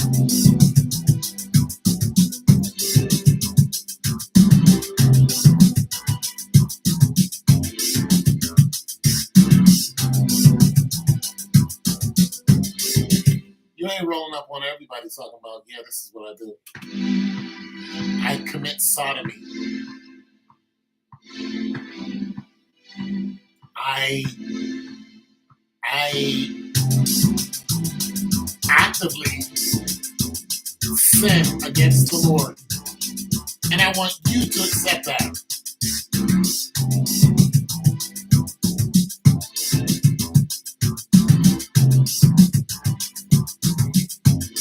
I engage in sexual acts that God says is an abomination.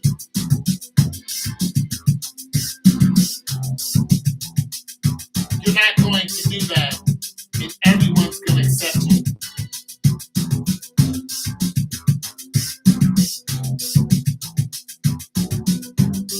That's nasty, ain't it?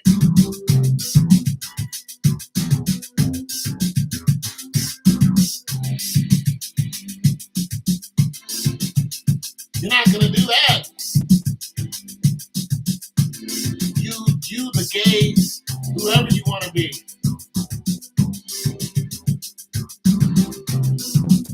You ain't doing that. I don't care the gay who you are. There are just some places where homosexuality is not accepted.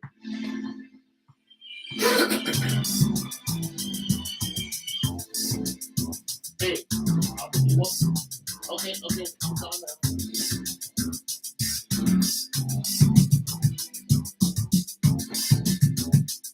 Hold on, I'll be right back. You gotta take the packets outside. Yeah, Tupac. Yeah, Tupac.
Hey,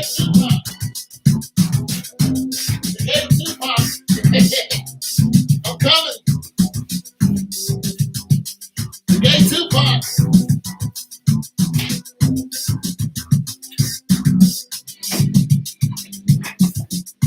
Hey, Tupac. Jesse Smollett. Why, Jesse? Why'd you do it, Jesse?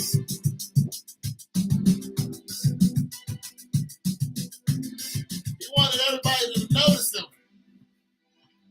I just wanted people to love me. Nobody loved me. You on one of the #1 hit shows.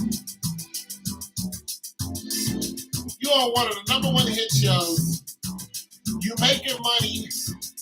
Everybody know you gay. You slid right in there in the pocket.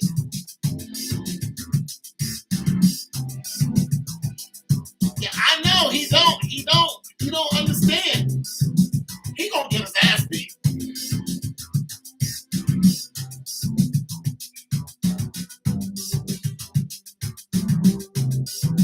Oh, there's no doubt. It's like, what are you saying, really? What are we saying with that statement? What are we really saying there? You're the gay version of a revolutionary? That's what he thought. Yeah, Jesse Smollett thought he was an LGBTQI revolutionary. And you fake the whole thing. You're going to get a huge, listen, you're going to get done bad in jail. And here's the thing about it. Here's the thing about it. Here's the thing about it.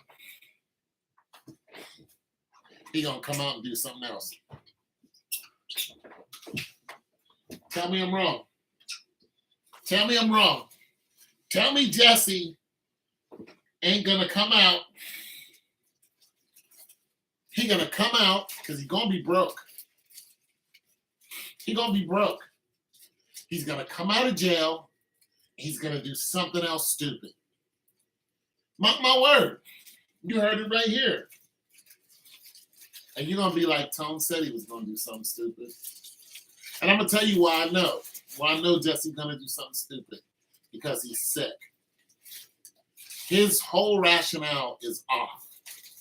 There is nothing that he has said or done when I've heard him speak to make me think, you know what? He made a mistake. He's sorry. It was all in jest. And he thought it was going to go one way. It went another. That happens. We all make mistakes. He wanted, we still don't know what exactly he was shooting for. But my best guess is he wanted to be the gay revolutionary. He wanted to be the person to say, hey, you know what? We're gay, and I'm going to bring gayness into a whole new era of of of masculinity. I'm gonna go out and I'm gonna fake being kidnapped by two black men. Two black men that, listen to this, two black men that tied me up with a rope.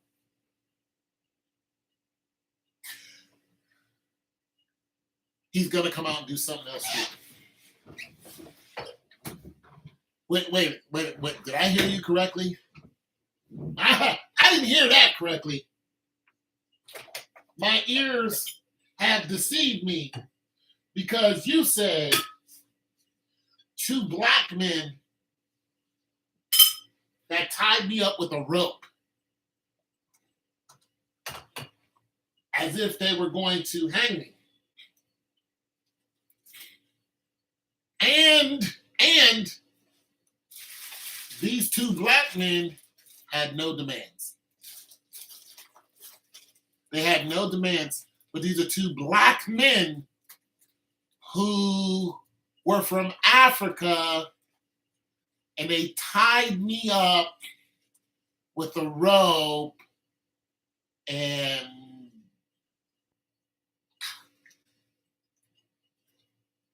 I forgot what they wanted.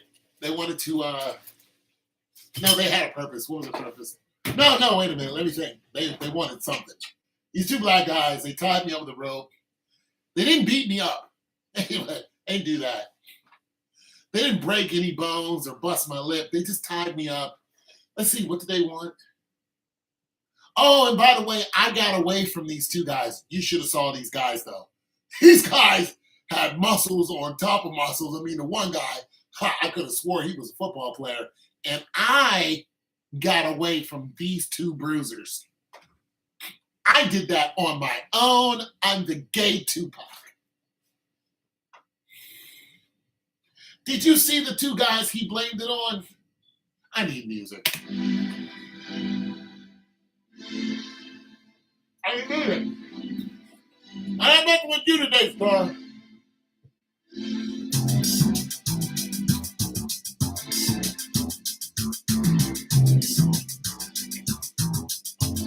You gonna leave me to trick them?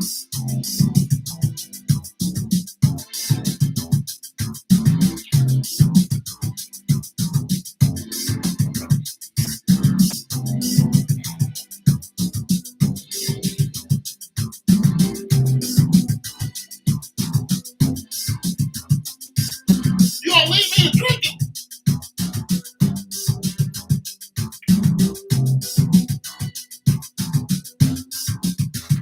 You gonna leave me to drink it, Star?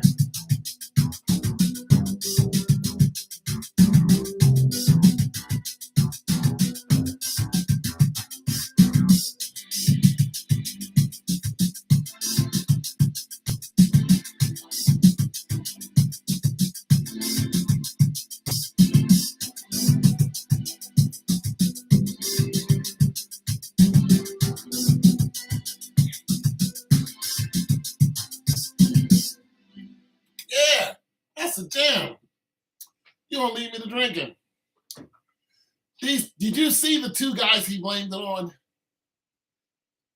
One guy was a regular built guy. The other one looked like he curled 315. He was a big boy. And Jesse was like, yeah, I got away from those guys. Like, I beat those guys up. Listen, if two guys that size, any man that size, one guy that size, kidnaps you against your will, and you struggle, there's going to be bruises on you somewhere. Yeah, you're going to have marks on you somewhere with your light-skinned self.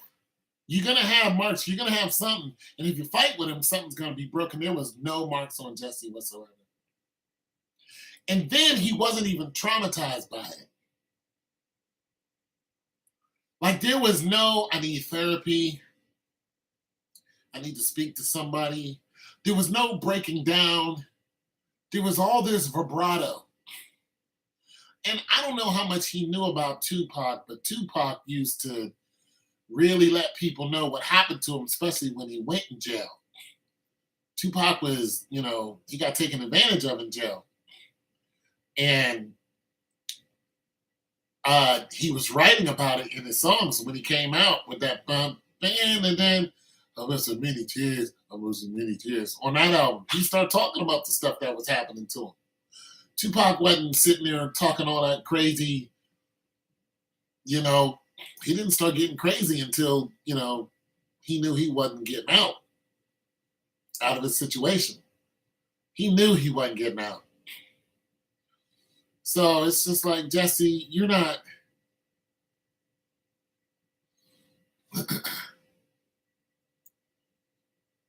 Was his lover. No, you're talking about two African men. How many Africans do you know that are gay?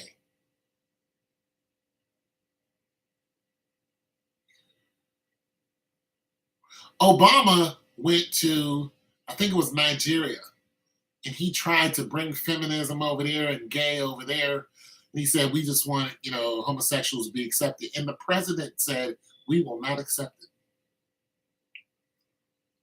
There are not too many gay Africans running around, especially in Africa. If there are, and there are a few, but they're not too many, they are in hiding. They're hiding. They're not out in the open. I mean, when you hear about some of these gay people in these other countries, they're afraid. Bati boys. Yeah, they're afraid. They're not out there like they are here in America, where America is just a diseased country. Yeah, it just where the men are the women and the women are the men, and then you can't even call a real man and a real woman a woman. And now everybody has their own pronouns. To hell with all of that. I'm a whole man. I like women. If you get around me and you pull your pants down and there's a ding-a-ling there, then all you did was ask me to beat you up. There's going to be a fight. Especially if I kissed you. Oh, we got to fight. We got to fight, homie. You knew this was coming. You knew it, homie. You knew you was going to get hit. You knew it. That's why when these, transgender guys get beat up, I'm just wondering what were they thinking about when they don't tell the other person that they are a full-grown, they were born a man, and they still got the whole, schlong. Like, why don't you just tell this guy that you're a guy? Instead of having him being like, you are one good looking woman and all this other stuff. And then when you go to do the horizontal bop and you pull out your thing and it's bigger than his, you expect him to not get mad. Oh, you're shaming. Trick, I'm not gay. I'm attracted to women. I thought you were a woman. You're not a woman. And you're not going to sit up here just like they tried to do Genuine because he wouldn't kiss that trans. That trans tried to kiss me. He was like, hell nah. You're not a woman. They like, we need to cancel Genuine. Like, how are you going to cancel Genuine anyway? But I was like, you're a dude. You ever see Genuine's woman? Soul, whatever her name is, that Amazon beautiful chick. Like, no, his mind's in the right place. Look at his woman. She finer than him up. Nah, bro, don't do it. America's twisted. I'm like, listen, all you gay people need to stop trying to incorporate gayness onto people who are not gay. I'm okay with you as long as you don't try to bring your sexuality to me. You know what I'm saying? Then we're good. But You bring it over here, or you try to. That's the thing I don't like about some gay people is they try to sneak it in. They either do one or the other. They either try to sneak it in. Oh, I'm not going to let them know I'm really, a guy, or they try to bring it in like a wave. Try to gay up everything around them, and you're just going to accept it. No, the hell I'm not. I'm leaving. I'm leaving. I don't need to be around you. Now, if you're just a homosexual, okay, and everything is normal, you're not trying to change nothing, the setting of the surroundings, or you're not trying to do all this nonsense that real women don't even do, then I'm cool. It's just like, okay, you're just a homosexual, and we're just happen to be in the same restaurant. I'm not paying you any mind. But as soon as you come over and hey, and then again, I'll be like, yo, bro, no, no, no. Mm-mm, mm-mm, mm-mm. There's about to be a problem. Just now we good. I can do business with y'all. I don't care. I can sell y'all refrigerators, fix your refrigerators, but don't. That's even risky because I used to do business with some of them and they would try to hit on me. And one dude, I didn't even know he was like that until he was talking about getting busy. And I looked at this. And we were at a modeling session. This is back when I was 27, 28. We were at a modeling session. Beautiful women everywhere. And I had my eye on one particular girl, dark-skinned, beautiful girl. She's still pretty. And she's like 50. She's older than me now. She's almost 60. She's still fine. But I saw her and I was like, man, I'd love to make love to her. And I'm sitting here thinking I'm chopping it up with a homie. And I said, I'm talking all this, what I do and all that. He's like, shoot, I do the same with you.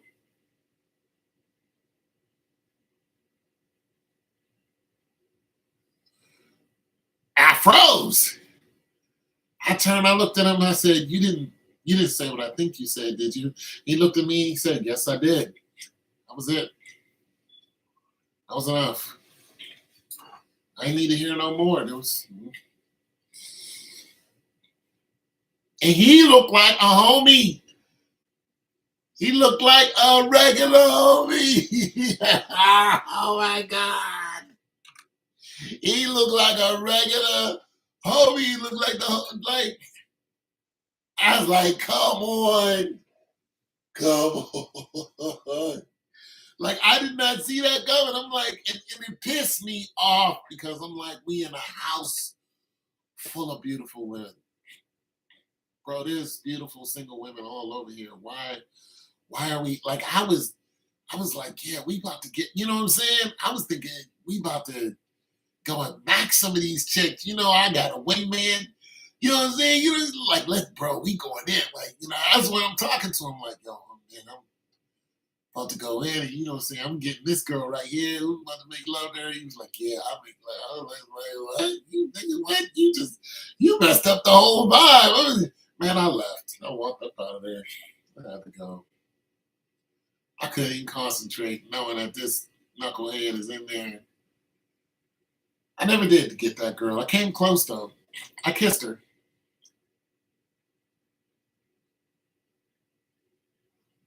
I kissed her once. Once. Oh yeah. Good looking woman.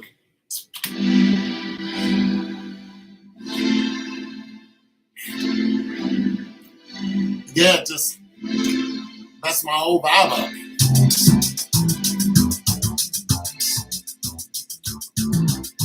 Good rock with that.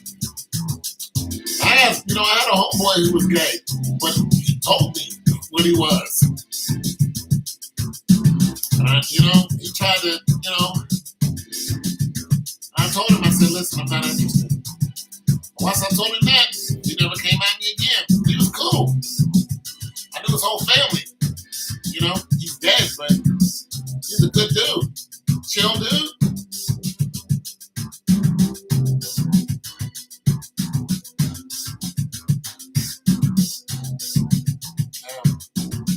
He was a good man.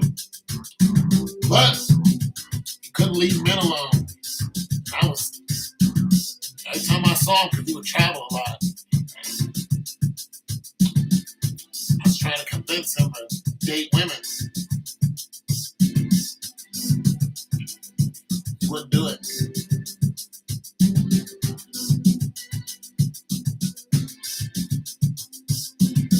I never understood it. I was just like, all these females out here, we young? Bro, let's go get these. Like, I'd be like, come on, man, let's go to the club and get on these honeys. He'd be like, woo, yeah, and then he would never do it. Like, come on, B, let's go get on these honeys. Look at them, boy, they looking good. He'd be like, yeah, man, woo, damn good.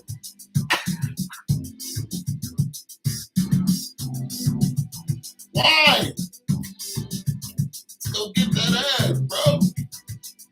Let's knock about 4 or 5 of them off.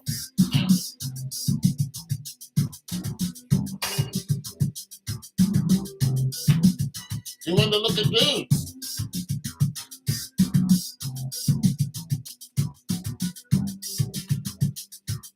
They're like, nah, man, don't do that.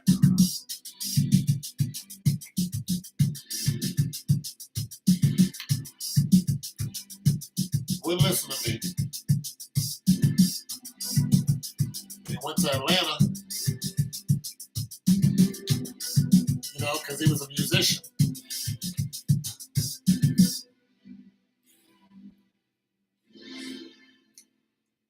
It was the wrong place for him to go. Went to Atlanta, stayed down there for about 6 months. When I saw him again, he had lost like 60 pounds. I'm like, okay, you looking good, because he used to be chubby. That's the last time I ever saw him. The last time I saw him. And about a couple years later, wasn't even that long. I think about a year or so later, I saw a friend of his, and he said, ain't you Albie's friend? I said, yeah. He said, we just buried him yesterday. Broke my heart. You know what he died of?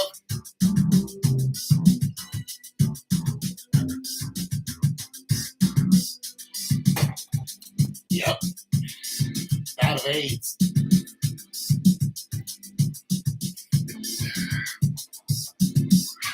He told me he went to Atlanta. I saw all that weight he lost. They was down there screwing the hell out of him. Because, you know, Atlanta don't play. They are deep.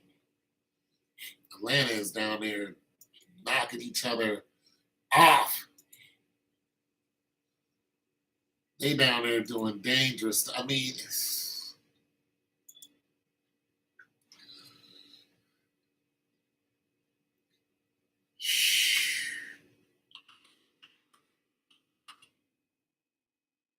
and you would think in a place like Atlanta, where you would think in Atlanta, where it's the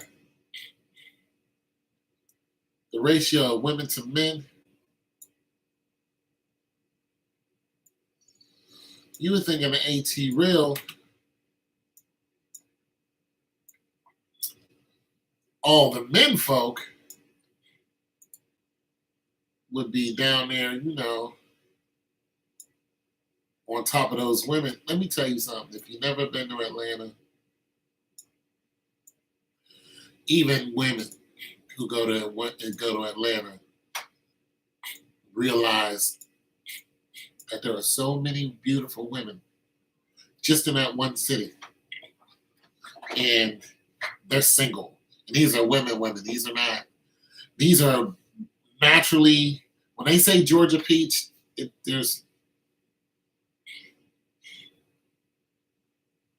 it's scary. It's scary when you go to Atlanta. It's scary of the beautifulness, thickness, it's all there. You don't know who to choose. And they're all single. They can't buy a man. They're all diddling themselves. Now, you think that I'm playing, I'm not. And what's really scary is it's not just black people. There's every kind of nationality in Atlanta and a bunch of women, and they're all beautiful and they're all single. If you go to a mall and you just go to a mall and just look around, you can just be sitting there. You're gonna see just all kind of beautiful women walking around. Done up, money, driving nice cars, own real estate, all this. And I'm talking about from children up to grandma. Beautiful. Like grandmas don't look like they used to. Grandmas is out there, waist, boom, hips, bang, knocking off these young boys and sending them home to their mama crying. Grandmas ain't playing with nobody today. They still getting theirs in. I used to have me a grandma. Trust. She was that deal. I had a few of them, actually. I'm just trying to say, in the ATL, it is unreal. The only reason why I didn't go down there when I was down there and get a woman is because I pretty much had some, a few women up in here that I was dealing with. But yeah, it's a different world in Atlanta. It's different. And there is no excuse for you not to have a woman. Or three. I'm serious. You can have yourself 2, 3 women in Atlanta. And they all know about it. It's just not hard to do. You can move them all in the same crib.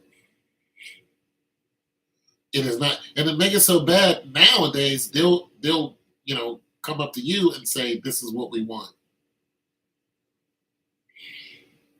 I've seen it. I've seen it. I've seen a dude walking around with 2 beautiful women. I was in the movies, watching a movie, and I saw this dude walk down the movie aisle with 2 chicks. And I stopped him. I said, "Yo, bro, which one is yours?" Because I wanted to hit on the other one. He said both of them. That was the end of the conversation. He kept walking. And they was just as if you would think females all jealous. No, these 2 women, all 3 of them were in their 20s. They were happy. They were laughing. He was like, both of them mine. That's a normal thing to see in the AT real. Serious. We ain't getting all this fighting and catty and all that. No, these chicks is like, this is our dude. Look it up. They're not playing. These chicks ain't playing with nobody because they realize the numbers because there are so many gay men in Atlanta. And there's gay men in Atlanta, and then there's men who are undercover. They're married, and they're looking at one dude and his wife, the one famous couple now. He went and told his wife, look.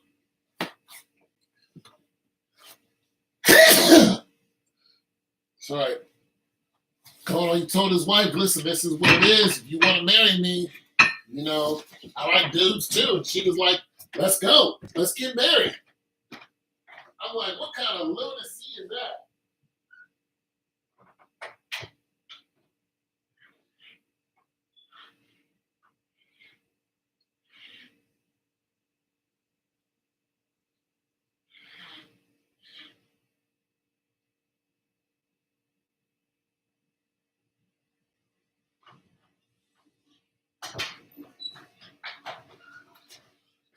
And now the church. This is how bad it is. This is how bad it is. Now the church is fully accepting of it. They don't preach about it. They just go right around it. They don't even want to preach about fornication or homosexuality is an abomination in God's eyes. You ain't gonna find them preachers preaching about that because you're gonna find the choir director, he's gone. The piano player, he's gone. You're gonna find a bunch of husbands who got wives, they're all out of there. And there goes all that money right out the door. These are not poor people. Like it's a real thing down there. That's why you don't hear pull up Creflo Dollar and see if he's talking about homosexuality. Just do it. Just pull up any video about Creflo Dollar, put in homosexuality, and see what you hear. He gonna hem haul right around it if he does talk about it. Pull up Anita Bynum, Joyce, whatever her name is, Paula White, Benny Hinn. Pull up any one of them. None of them are talking about that. Joel Osteen, we all know what's going on with him. He ain't about nothing. Pull up any of these so-called preachers and prophets, TD Jakes, pull them up. See if they're talking about homosexuality and coming down on it. None of them. They're not telling them that it's fire and brimstone is where you're headed. They'll dance right around it and saying you can be forgiven, which is true. But they'll, Lord loves you, which is true. But they won't say the Lord hates. You have to pull up somebody like, Charles Stanley or Chuck Swindoll, and then they might not talk about it as much. You pull up Paul Washer, though. You pull Paul Washer up, it's lights out. He's telling you exactly what's going to happen to you.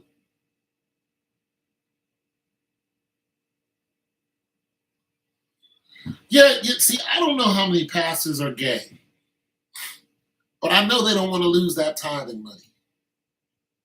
They don't want to lose that money. No, we're not doing that. You won't hear them preachers come down on homosexuality. That's why there's so many big churches in the AT rail.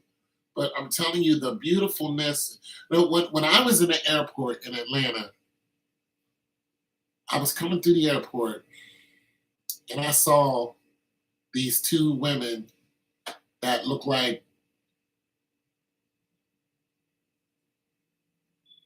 they look better than, the cheerleaders that you see. These girls were stacked, beautiful. And I said something to them. I was like, you women are just gorgeous. They was like, thank you. And I was like, where y'all man at? They was like, we ain't got one. And the look on their face, they were so disappointed when I mentioned, because I'm like, y'all too beautiful. I know y'all got a man. They was like, no, we ain't got one.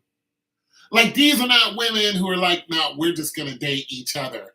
These are like women who are actively seeking men and want to be married. They're in their high 20s, heading into 30s. You're like, nah, like we want one. Like let's have a family. Let's have babies. Let's go. And they're like, nah, we don't got one. And they were just so disappointed. I'm like, this is unbelievable. You got these guys out here who are, looking for these women. I'm like, go down to Atlanta. But the problem is you don't know what you're getting in Atlanta now. You got girls who are backdooring you, who are setting you up to get you killed. And you got that's going on in Atlanta. So, you think you about to go over Honey's house. You go over there and get robbed. They're doing that for real because there's so many women who are beautiful in Atlanta that somebody who's unaware of where they're going, you go down there and you're starstruck because you see all these big asses, tits everywhere. You're just like, oh, I'm about to bang out, and they're like, yeah, come visit me, and they're like, we about to rob you. They rob you, and then sometimes you don't even come back. Nobody knows where you're at. It's real. It's real in the ATL. It's scary. I mean, And being horny is dangerous for a man because you go looking for pussy, and that's what can get you killed. You go looking for it. Matter. Even Tupac said that. He said every time a dude get horny, a dude dies. And like I said, he said this 20, 30 years ago. He said when a man gets horny, a man dies. This is what Tupac said.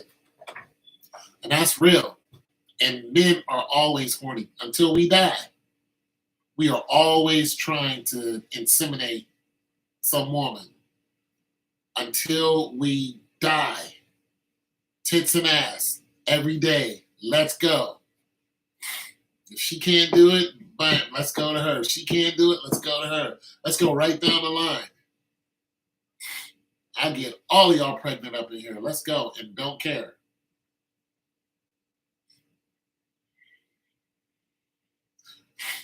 When a guy gets pregnant, when a guy gets starts looking for ass and he just needs to knock off something, it's a good chance that his life is in danger because he's going to go to the club, he's going to go online, he's going to meet up with these women he don't know. They know he wants some ass. He's making it known. I mean, if you're on Tinder, you're looking to screw. These women know this, and then when you go into a hood you don't know, you fool around and go to Pink House Projects. Well, they're not open anymore. Well, they're still there. Or Caprini Green, they're not there anymore. You're not coming out of there. You come down there looking for some little 21-year-old hoe who don't do nothing but give it up. She's like, yeah, come on. She's setting you up. And Atlanta is the same way. You go up there and one of them zones you don't recognize, pull up into, one of those projects or one of them houses. And trust me, Atlanta women, it's like they're bred to have good sex. Like it's like they practice. Like when they're born, it's what you think. As a guy, it messes with you. When they're young, like like those little boys and little girls are active at a very young age. Those girls are boom, they're ready at a very, very young age. They're ready. Let's go. And they're coming at you like, let's go. And when they get emancipated, or even before they get emancipated, but when they get emancipated and they really start seeking out whoever, it is a free-for-all. It is dangerous. I remember when I was in Alabama and I seen a room, like we were at this club, and while we were at this little hole in the wall club where all the adults were, there was another room where all the kids could go. Imagine you being a mom and your daughter's 10 and you're like, we're both going out tonight. You take your daughter out to the club with you. And there's other 10-year-old, 12-year-old boys and girls right there. And you go into the part where the adults are, they go into the part where the kids are. And it's not like the adults can't go in there. It's just that you're out here what the adults are. Me and my buddy, he said, let me show you something. Because I'm out there where the adults are. I don't even know this room is there. We went and he opened that door and you saw all of these little black kids getting freaky. Girls bent over, putting it all out. It was crazy. And he looked at me and he said, none of these kids are virgins. Blew my whole wig back. And they just looked at, the little girls were just looking at me like, what? Ass shaking everywhere. Like, well, are you coming in? You going to dance with us or what?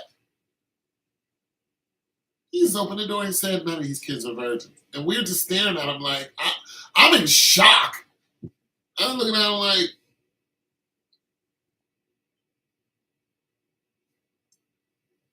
the parents took the children to the same club. And he closed the door. And of course, I never went back in there. I found beautiful dark skinned woman. I ended up dating her for a little while until I messed that up. I should have married that woman. But I messed that up bad because I was stupid. What I was intimidated. Well, yeah, somewhat. I was a little shook by her. We dated for a short time, but I was a little messed up by her. I don't know. I got my feelings all tied in a bunch with her. She was a good woman. She was cool.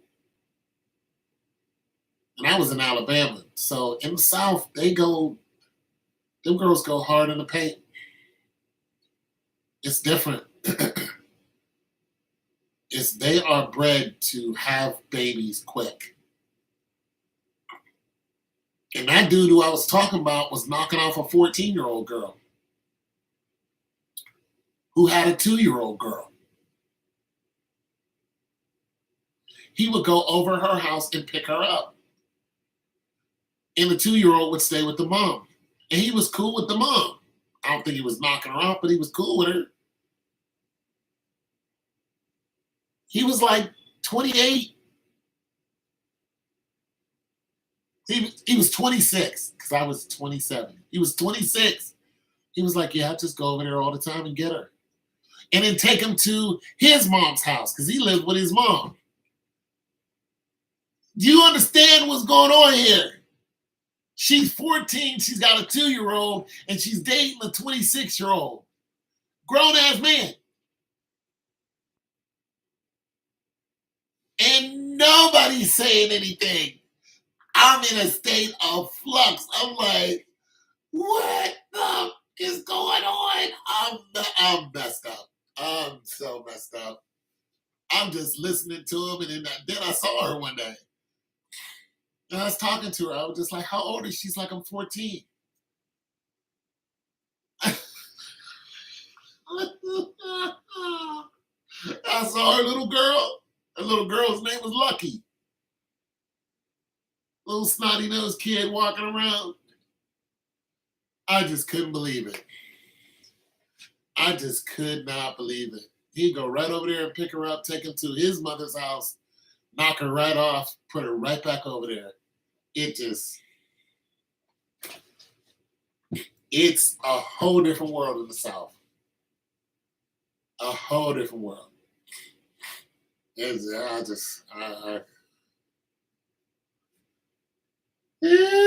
My one and only child came from the South. I dated a girl I was in college with. I was 27, she was 21. We decided to have a baby because I was 27.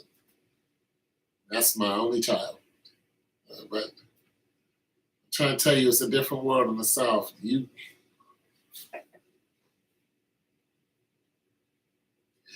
there's so many gay men.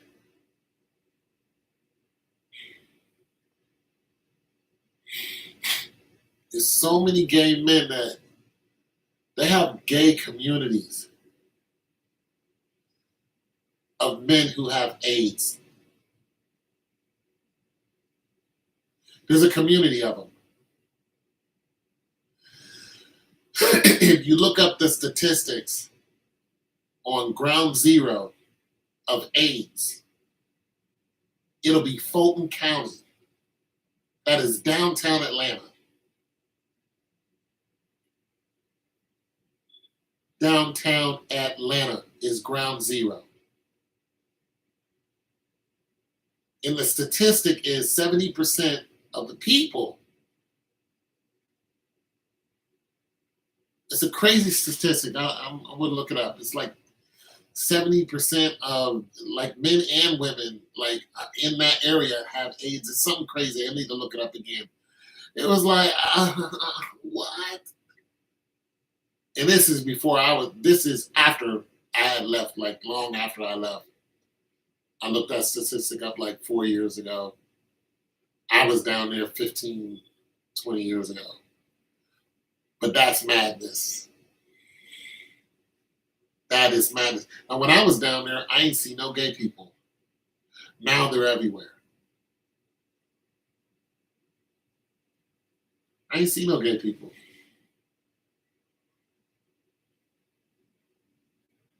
And what's crazy is the amount of females.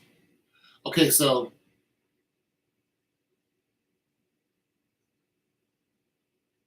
in most major cities in America, the females outnumber, like, there are 2 million more black females than there are men, right? So there are 2 million more females than there are men. There's 40 million of black people. The black female population is 13% of the American population, and 70% of them are single. When you look at that statistic, you're going 13% of the American population is black females. 70% of those black females are unwed.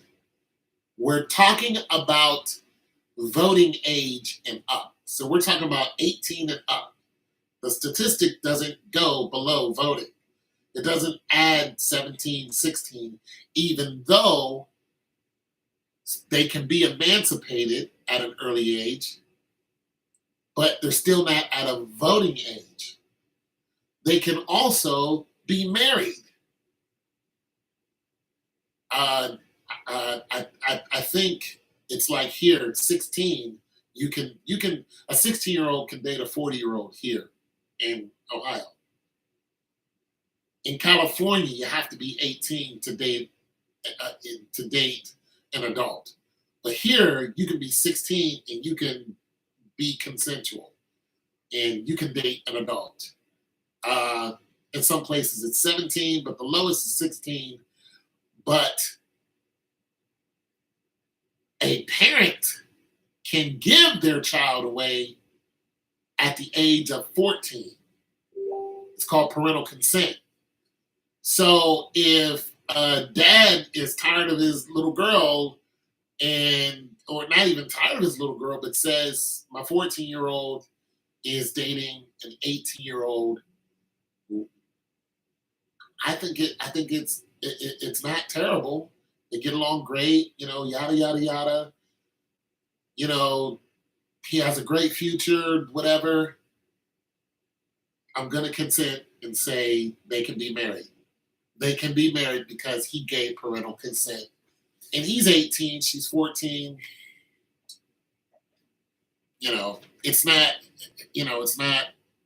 I don't know, it's not too crazy. But even if a 36-year-old came, of course, the father isn't going to do that. But nonetheless, in some cases, the 14-year-old is a little overwhelming, and they might want to get rid of her. They can parental consent in marriage. Marriage is what I'm saying. It's not you can bang my daughter. It's you can marry my daughter. So that's parental consent. But when you look at the voting age of 18 and up, that's where the 70% are single. So when you go 70% of 13% of the population is single, unmarried, you kind of gasp at that and then think about it and go,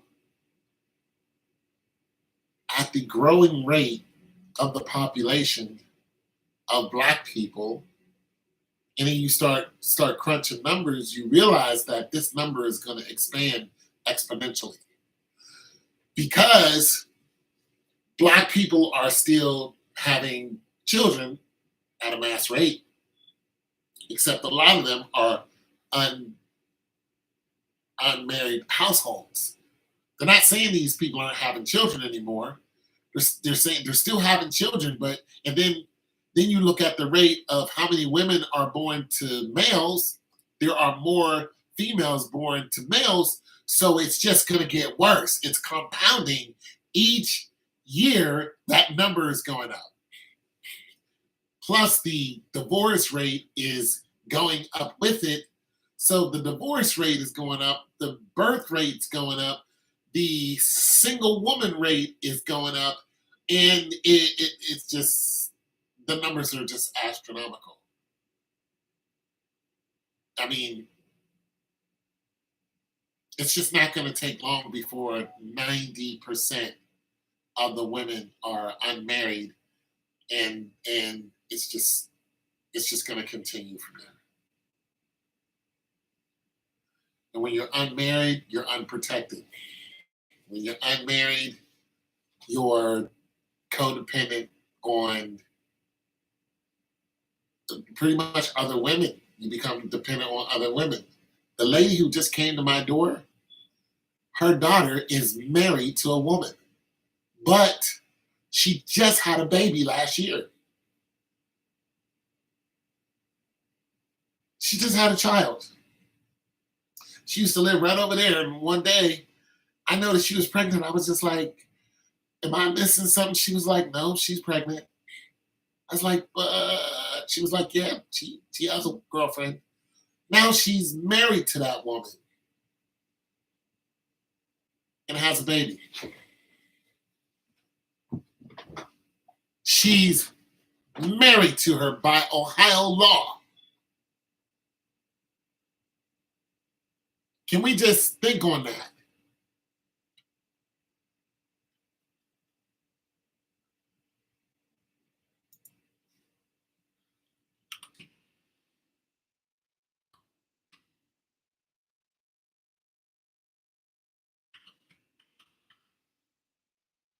She married a woman. Yeah, it is. She married a woman. And now she's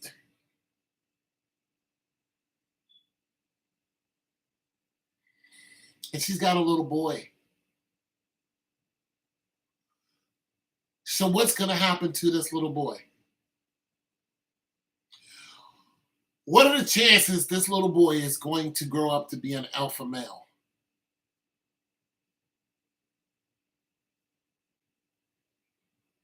It's less and less.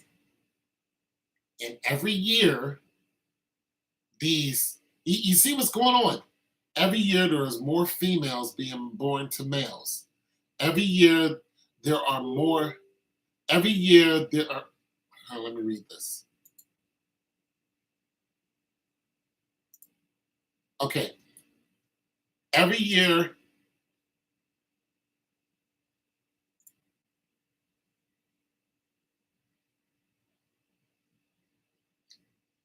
yeah, every year, look at the numbers. Every year there are more women, there are more females being born than males. Every year there are more females who are who are unmarried and living alone. Right now it's 70% who are unmarried and living alone.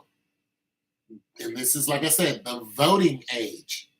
Of course, there are 15, 16-year-olds who are out there just, doing their own thing.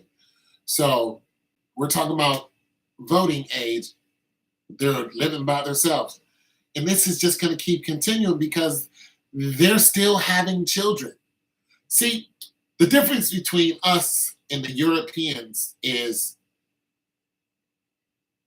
we have not slowed down having babies. We've not slowed down. Our birth rate isn't slowing down. But the Europeans, they're actually minus 2%. In Europe, where they come from, they're negative 2% in the birth rate. There are the most people on the planet now is probably the most people that there's going to be on the planet. That's a scary thought.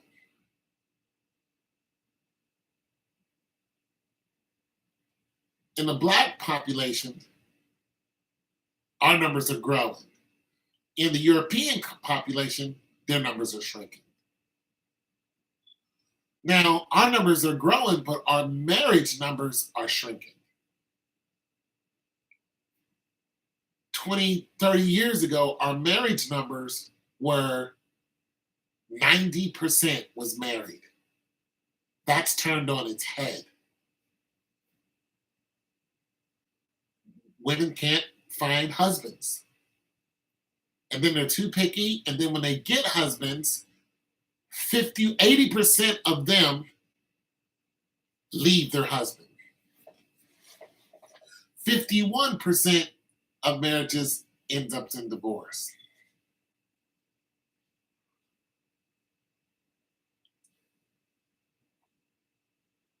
It's crazy. And the majority of the time, the woman cheats on the man more than the man cheats on the woman. So look at the high divorce rate because everybody wants to listen to WAP.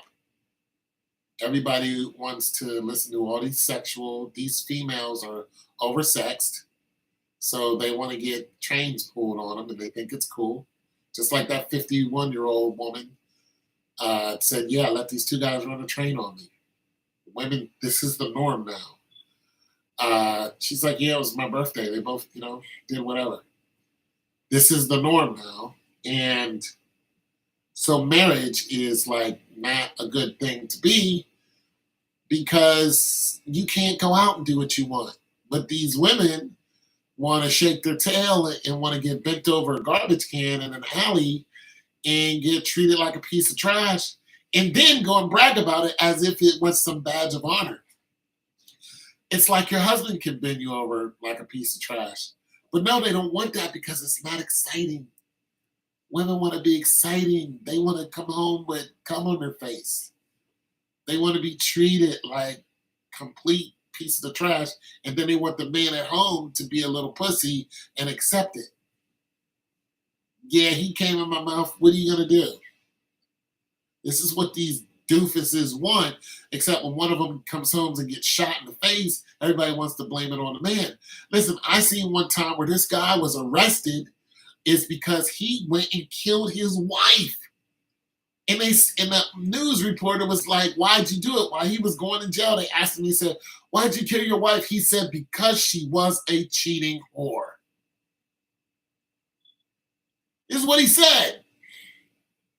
Like, you don't understand. I married her. And I didn't know she was like that. And then she went out and was cheating on me and thought she was going to come home and it was all good. I killed her. His emotions got the best of him. He killed her dead. Shot her dead. In another case, this guy was he was in love with this wife, had a wife, and then the wife brought the lover home to and was banging him out in a jacuzzi. And he found out about it. And he was a pastor. And he came to the crib, you know what I'm saying? And her brother was there, and he told her brother, he says, I'm going to kill your sister. And that was that. And the sister, for some reason, didn't believe it. But the other sister and the brother was like, call the police on this dude. He just threatened you. What did he do the next day? He waited till she came out of work. Shot her broad daylight. Clap! Clapped her ass. Right there, she's dead. He made it known. He was being filmed. He said it on camera. He's like, I'm telling you, I'm going to kill your sister. He said, if I don't kill your sister, then something's wrong with me or something like that. But he basically let her know, I'm going to kill your sister. And he walked out the door. Next day, he found her coming out from work, shot her dead, blew her ass away. I looked at it like this. You knew what you were getting yourself into. You should have just left the house. You should have left him alone. But you bring him to the crib. You bring him to the crib because you thought he was a milquetoast. You thought he was a pussy. You thought he wasn't going to do a thing. I'm going to bring this dude to your crib, nut all over your bed, in your jacuzzi. We're going to lay up here like it's nothing. All right? You found out about it, clapped her. You play with somebody's emotions, hey, you don't know what's going to be the outcome. He made it known. Yeah, I'm going to do it. And did it. Now, I don't condone that whatsoever. But you play stupid games. You played the game and you lost. You know? You thought your man was a punk. You made him angry. So, like I said, when you look at the way women are cheating and they think it's a game, you realize that the Black community is in a world of hurt. And people like Kevin Samuels and the Poor Man's Podcast and all these guys who are, fresh and fit, and all these guys who are trying to tell these women. So Kevin Samuel is aimed at the Black women, but he's trying to tell these women, and these women are coming at Kevin Samuel's neck. They try to cancel him. They try to do it because he's trying to tell you, winter's coming for you. In less than 20 years, when you get a chance, check out Thinking Man's Templar or on YouTube. Okay, I'm sure you will like it. Yeah, but Kevin Samuels is telling you, listen, winter's coming for you. Winter's coming for all of us. We're all getting old.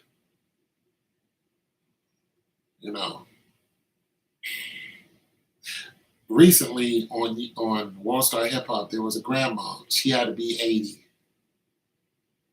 80 something. Her family, these two little boys, attacked her, start beating up on her, and older woman, 20 something, was filming it, and another girl stepped in. She acted like she was trying to break it up, but she wasn't. They thought it was funny. And the one girl told the one little boy, "Go get a frying pan and hit your granny in the foot with it." So the little boy is banging the frying pan up against the granny's foot, while the other little boy has got her pinned down. And they filmed this whole thing. They didn't stop it. They filmed it. Well, they came. Once it hit the internet, of course, the police were told. They arrested both of the parents who weren't there at the time. They found out that this was an ongoing thing. See, it's a crime to assault somebody once they get to a certain. It's a crime to assault anybody, but once they get into a certain age, there's more of a crime to it. I think it's actually a hate crime. So when they assaulted this grandmother, they didn't know. They didn't know that this was a criminal offense, and you just put it all over, Snapchat or whatever you're doing. And so they took the grandmother away. They took both the kids away. They put both of the parents in jail. They locked them up because this was an ongoing thing. And the other two adults, they locked them up. And the kids were taken away to children's services. Boom.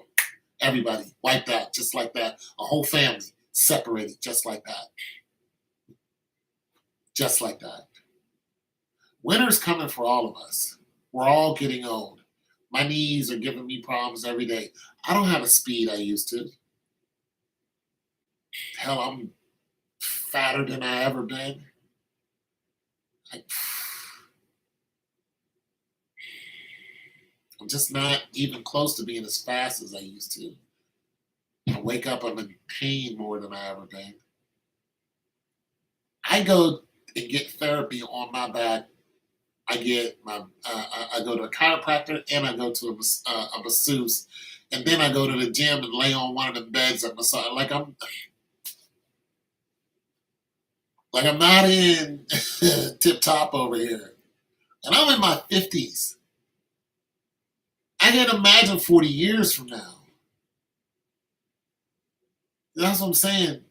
Winter's coming for all of us. But the thing about me is, the other day, I filmed myself bench pressing. I can still pick up, over 315 pounds. I can still bench press that. And I'm in my 50s. You know what I'm saying? I'm built to push around heavy weight. Like today I had to help a guy move a refrigerator. The other day I had to help, move, what I'm saying? I move these refrigerators on my own. You know what I'm saying? But I can feel my age upon me because they're not getting to where I can just toss a refrigerator. I'm getting stronger because of the refrigerator and because I lift weights. But what I'm saying is, most women are not built to take on the jobs that a man has to do. I want to be strong in my 70s. I mean, I want to be able to bench 225 10 times in my 70s. I want to be ah. I mean, I've seen people do it in their 70s, cranking. I want to be that guy.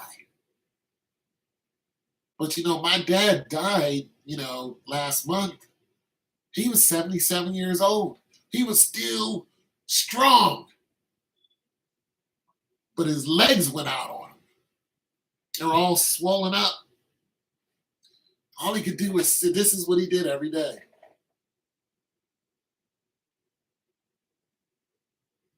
He slept. He couldn't get up and walk. He slept.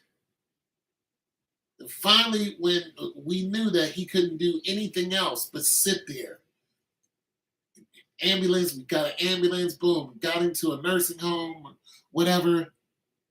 He wasn't even in there for 2 weeks. Dead. Dead. Winter's coming for all of us. His wife left him. When he got sick and he couldn't do all that manly stuff anymore, she said, I'm out. Just saying, these women that are playing this game, this pussy game that they got going on. I got fresh pussy. I'm new pussy. You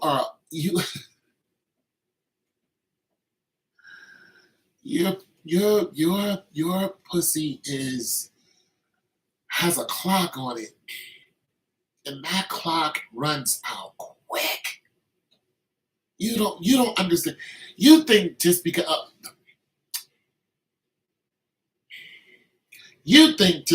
you're cute, and you got good box, and somebody's knocking it off, that holds value.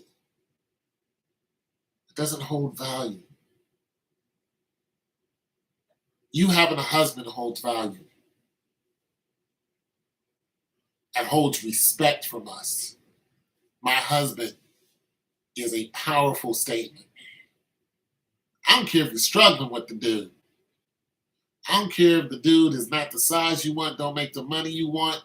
If you got a husband, we look at you differently. When I talk to these women on Facebook that want to buy something, and they turn around and says, I need to ask my husband, I respect it. I know that a decision's coming from a man. When they send their husbands out to me to get some of these appliances, I respect both of them. I respect them. I don't disrespect single women. It's just that I look at a woman differently when she has a husband. I'm just saying it holds value to us. My husband is a valuable statement. Your pussy does not give you credit. Doesn't.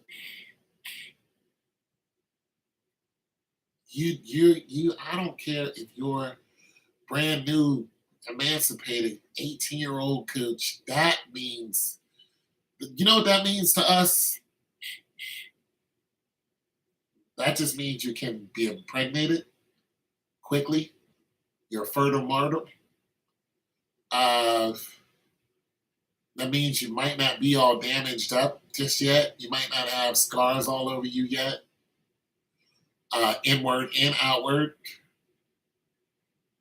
You could be married and managed. Once you get to 30, you done been through some wars with a couple guys. You got your own thing going on. You're not as manageable. You're not as agreeable. You might not want a dude by then. And if you do, you might not want to fall up under somebody else's, leadership. You might be making 70, 80 grand a year. Hell, now the ways females can make money, hell, you might be doing 280. And your man might come in at 50, 60,000. If that, if you're lucky. The average man makes 40 grand. Your man make 40 grand, you're doing, 3 times as much as he is. You're not gonna respect that dude. You're gonna have to make a decision that you're gonna have to use some foresight, and being that these mothers ain't got no husbands, where you gonna get your advice from? You see what I mean? If you got a mom who has a husband, both of them is gonna give you advice on what's going on. You got a career, you got a degree, or even without a degree, whatever. You're making money, you're hustling, and you meet some guy, he's in his, 35, 40, you 29 or whatever. He's a good guy, but he doesn't make a lot of money. That mother should tell you right there and then, listen, don't do it. Don't knock this dude. Because if he's getting up, going out, and getting that money, don't look at him and say, you just don't make enough money for me. Look at him and say, you know what? You know what I could do with 40 G's? Let me show you what I could do with 40 G's. And then don't try to rebuild this dude. Don't try to build a boo. Don't try to take this dude and go, you know what? I'm going to make you make 200. No, don't do that. He makes a strong 40 G's. Bank off of that 40 G's. Hell, if you don't need it, take it and invest it. Put it into compound interest. Put it into a VOO or an ETF or MLP. I mean, if you really that, you know what I'm saying? And live off of your 70 grand. Like, we going to live off the 70 grand. We going to pocket your 40 grand. Keep doing what you're doing, and let's boom. You realize how quick you'll be rich if you did that? I mean, that's good, 20 years? You'll be, not even that. If you take every dime that he made, this is after taxes. If he's doing 45, he's bringing home 39. You take 39 G's a year, and you take that and you put it into a MLP, ETF, something that's going to gain compound interest. Even if you listen, you ain't even got to do that if you don't want to risk it. You can take that 40 G's and toss it right into a CD. You can put it into a step-up CD for about 2 years, or you can put it into a CD that's going to give you 4% each year. What's 4% of 40,000? 4,000.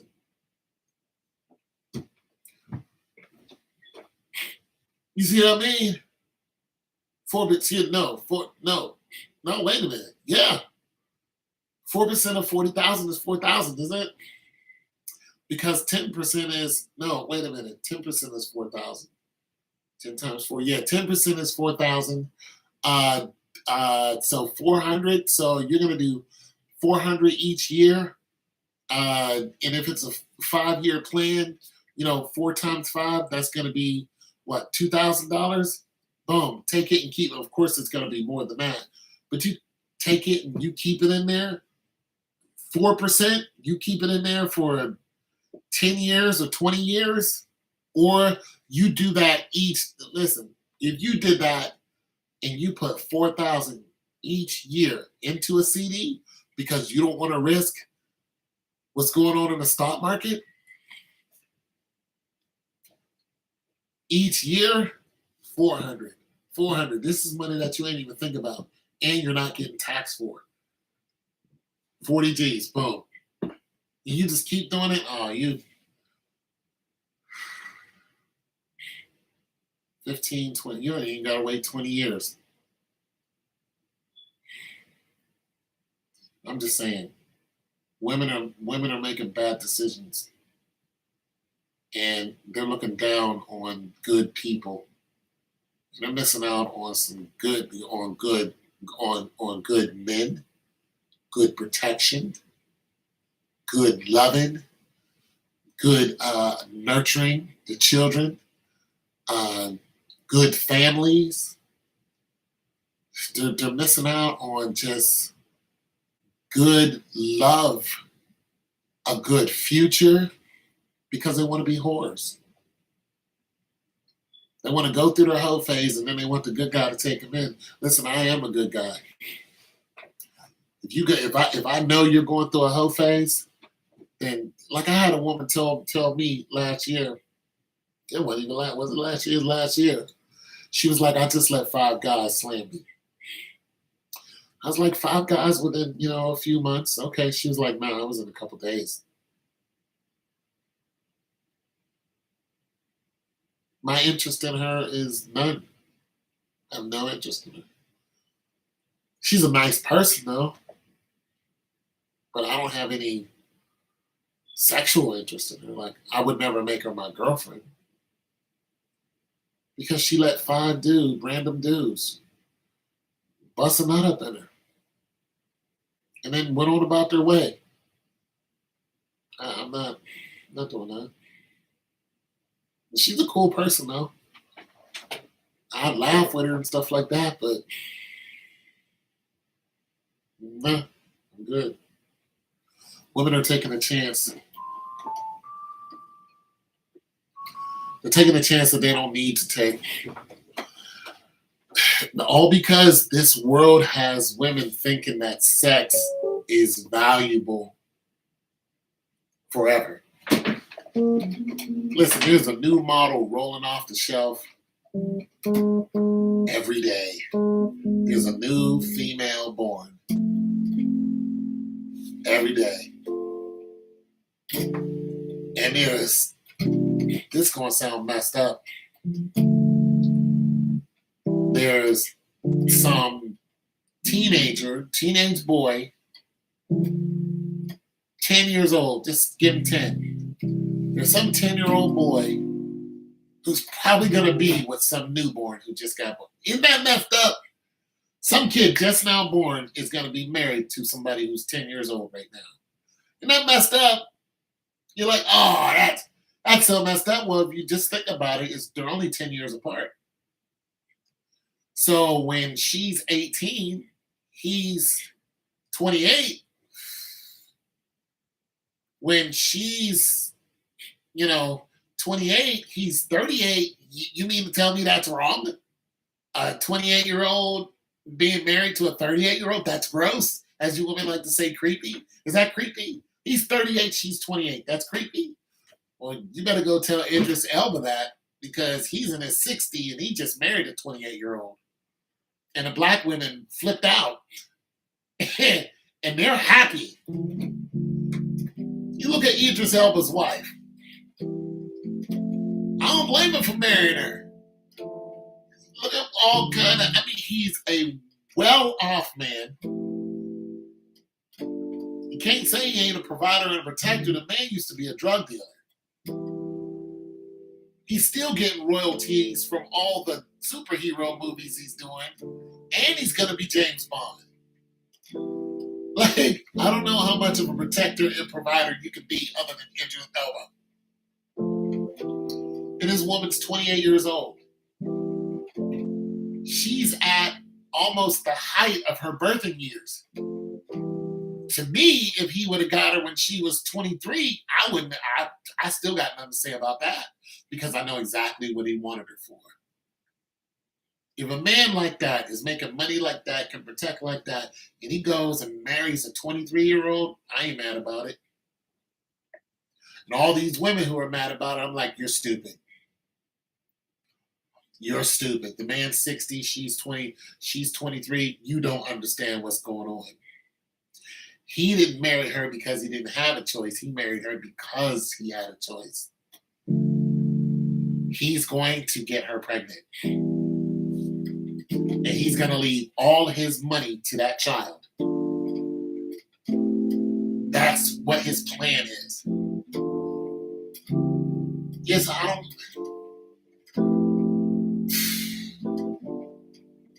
don't understand some of you women.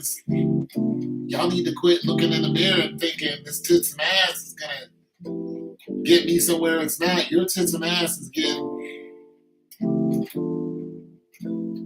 it's just going to get replaced. And it's so sad to think of it like that. You're like, I'm a human. Yes, you are. But your purpose was to be a helpmate to Adam. Your purpose was not to run around here and act the fool on your own. Your purpose was to be a helpmate. That's why you're here. If you're living outside of your purpose, then what can we say to you? And if you don't want to fall into place, then you're on your own. I was watching this documentary, this YouTube program, and it was talking about where I live and the females who are streetwalkers. And the first woman they interviewed, she said, I just got raped. She said, and it's my birthday. And she started to cry.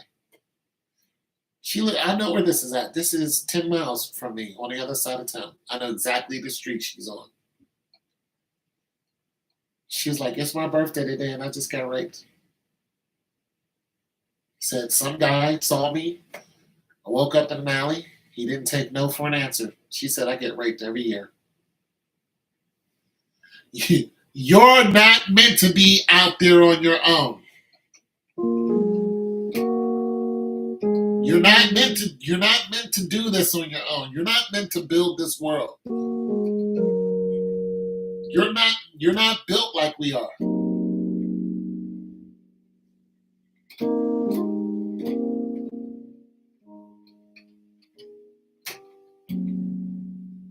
You're not meant to You're not meant to take that on.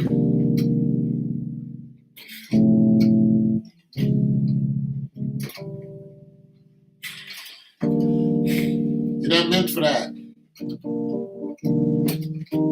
You have a vag. You have estrogen. That estrogen in your body has a deep purpose. Your body itself has a deep purpose. It is not meant to get ran through and ran over.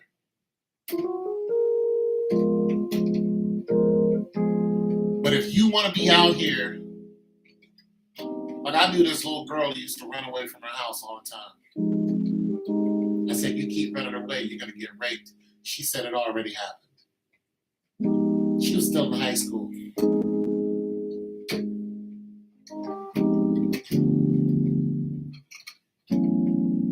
Next year, she was pregnant. And I asked one of the girls who knew her, I said, well, who's the baby by? She didn't know. You're not meant to be out there like that. You're not, because you're going to get taken advantage of. And your mouth and your feminism and all that other yippity yap these girls got going on is not going to help you. You're not strong like that. You're going to get taken. And you know what's going to happen when it does happen? Nobody's going to feel sorry for you. Because all the adults told you what to do and what not to do, and you did the opposite. So when some guy is beating your ass and, banging you out, and him and his friends jump on you. Look, I know this one dude told me, he said, listen, this one girl told me that you ain't going to treat me like all the other women. He said, I was a notorious drug dealer. As soon as she said that, I made a phone call. And 25 of my friends came up and we all banged her out. And then he said, I treated you good, didn't I? And she said, yes, you did.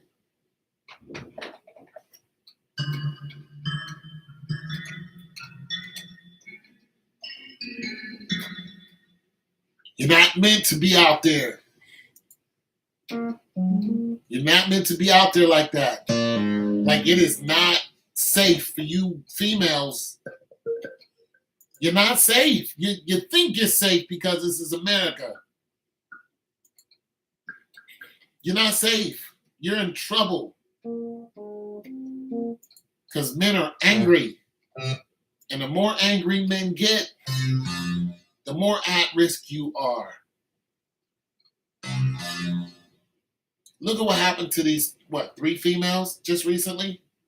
3 black females were killed by white guys. And in every case, the police did not arrest the white guy. And the last time it happened was a couple days ago, and this woman's body was full of blood. Her eyes were bloodshot. It looked like she was in a fight with a bear. When the family saw the body that way. You know what the police said? She died of natural causes. She's in her high 20s. She had 4 kids. This is a healthy woman. She went out with somebody she met on Tinder or Bumble or whatever. He killed her. They said she died of natural causes. Tell me, what natural cause is going to cause you to bleed out of your whatever she was bleeding from? They said she had blood all over her body. And please enlighten me to what natural cause this is. I had my half-brother, had a cousin who died at 24 years old. And her little 2-year-old was in the house by himself until they went looking for her because she was missing. Went to her house and found a little baby there, all messed up. But he was alive, and the mother was dead on the carpet. She actually died of natural causes. There was no home invasion. There was nothing. She just fell over and died at 24 years old. So it's possible. But she was not bleeding. There were no marks on her. Her eyes wasn't all messed up. She just died. Boom. Everything stopped. And she died of natural causes. This woman, that they're saying, no, she didn't die of natural causes. They didn't want to charge her. They didn't want to charge the guy who did it. You women are in trouble. And you're starting to choose white men. And then some of you are bragging about being with white men. What is this you? Tell me, what is this you? Idris Elba wants to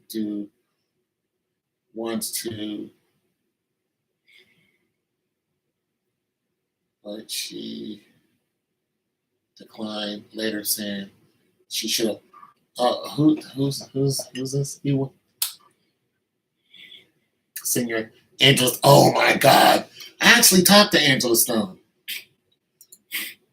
I talked to her before because Angela, I was opening for her.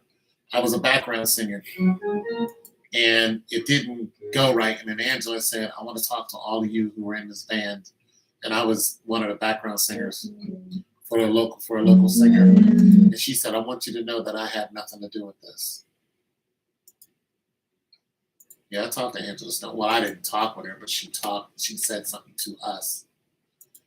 And she's very nice. And I don't understand why she wouldn't take up Idris Elba's offer. That's beyond me.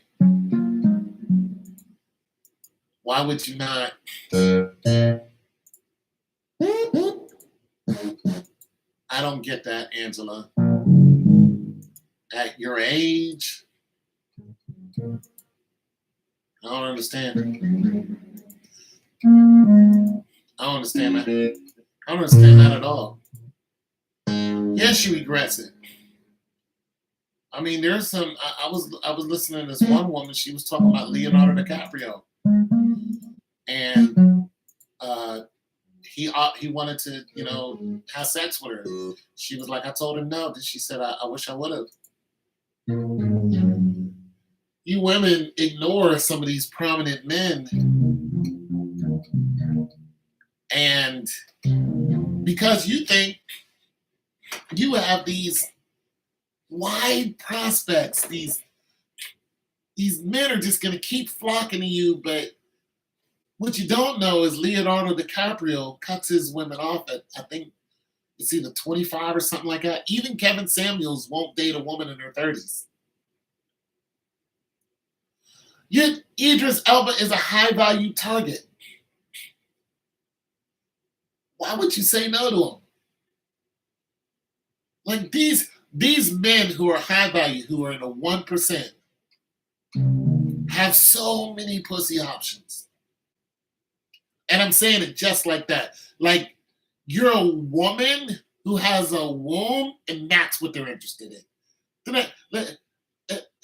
Leonardo DiCaprio, look, one girl who was dating Leonardo DiCaprio said they were out, sunbathing or whatever, and she looked at him and said, "It's my birthday," and he looked at her and said, "Honey, I don't care." He cares about what's in between your legs and can he get it, and he wants it fresh out the pack. He's not interested in your aunt, your mom. He is not looking for a baby mother. He wants it fresh out the pack, and he's worth $240 million. You think he's not going to get what he wants? I'm going to get the pussy I want, not that you want to give me. You ever wonder why Jack Nicklaus isn't married? He told Leonardo DiCaprio, do not get married. You can't tell me him and Jack ain't the same person. Leonardo DiCaprio and Jack Nicklaus are the same person. Look at the bullcrap Brad Pitt is going through. Look at that nonsense he's going through. Look at what Kanye West is going through. Even though Kanye West made the most terrible decision. But look at it. He couldn't even go to his daughter's birthday party.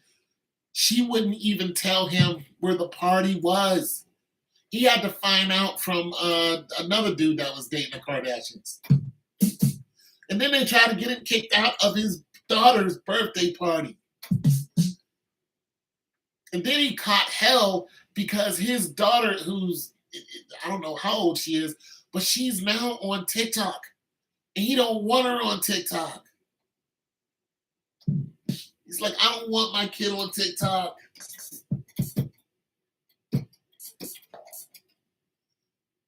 He's catching hell for protecting his children. He's catching hell. I believe Angel Stone was with the loser who wound up leaving her. He said she bought her breakfast in bed every morning. And I would have, you know what? And I would have had her bring me breakfast she would have been bringing me breakfast every day.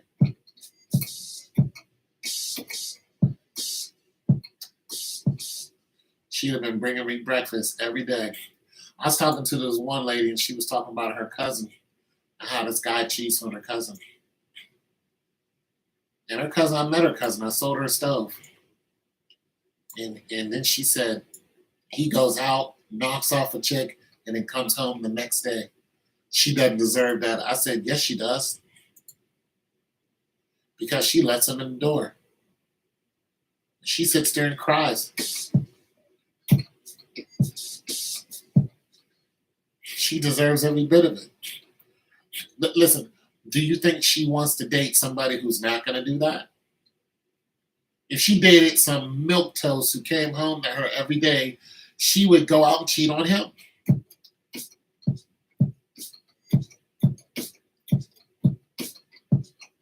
Tell me I'm wrong.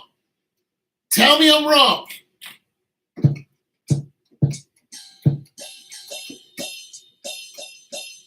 Tell me I'm wrong.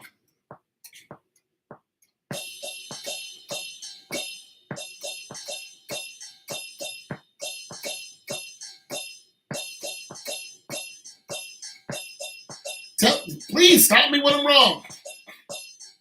Oh, you're a good man? No, I need somebody that is going to treat me like a piece of trash. Please.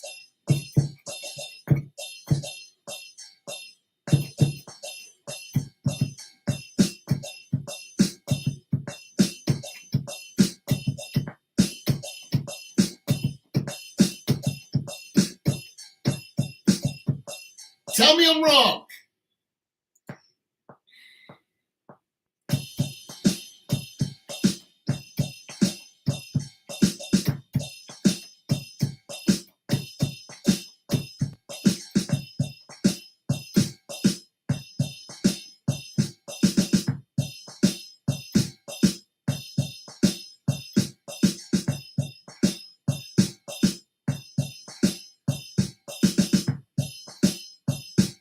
They don't want a good guy who's gonna come home every day. Hi, honey, I'm home.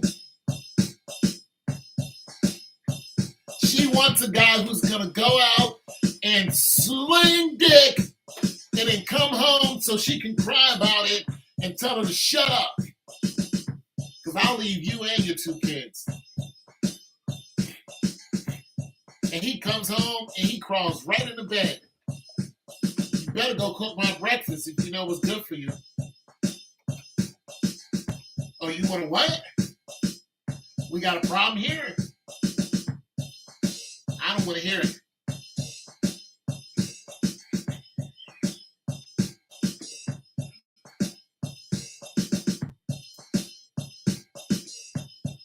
Am I right?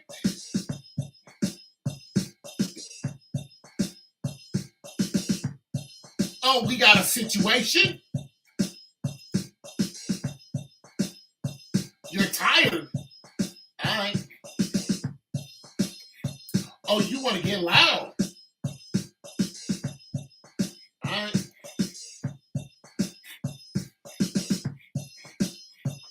Okay. I hope you got enough money.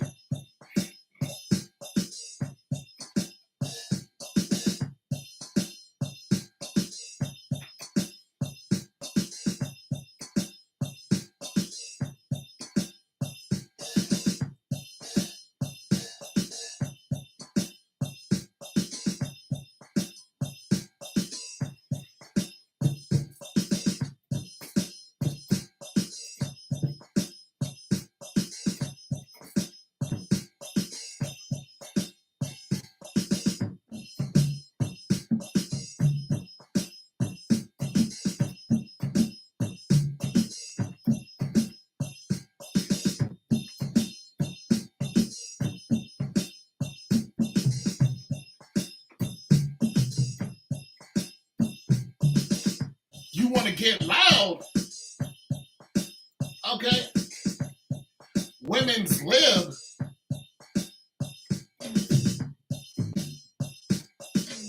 Women's rights.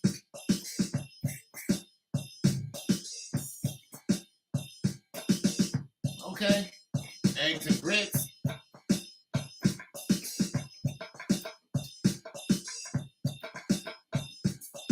Eggs and grits. Pancakes and sausage.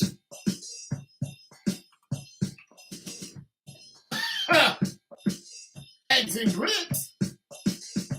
I know a guy who's got 2 households. Kid you not. This guy's got 2 households. He's a truck driver.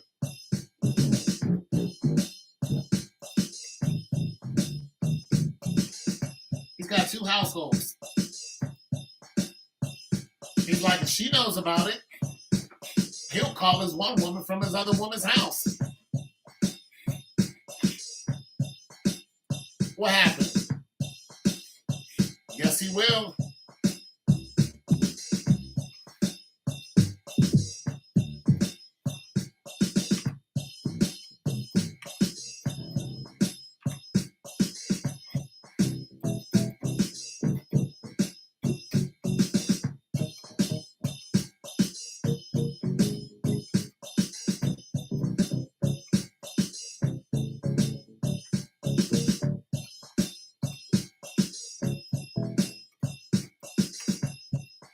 Call her up.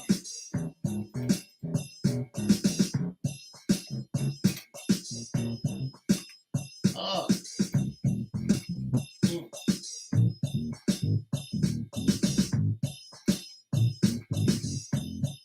This beat is weird.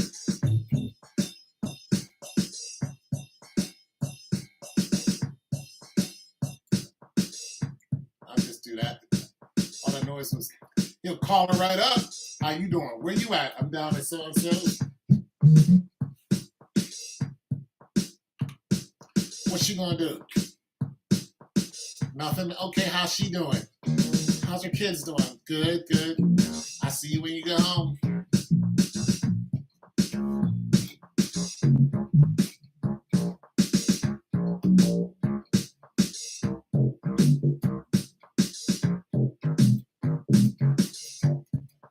Almost like this.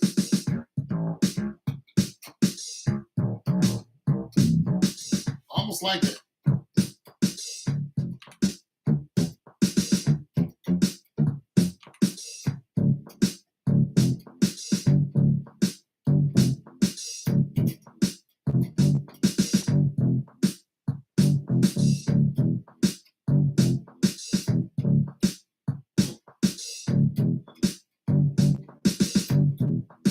Almost like this.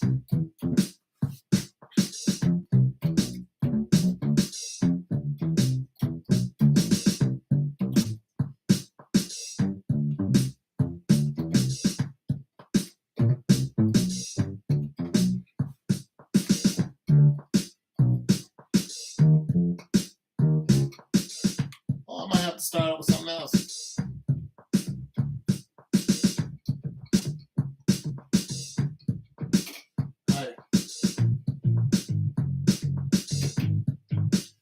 Here it is.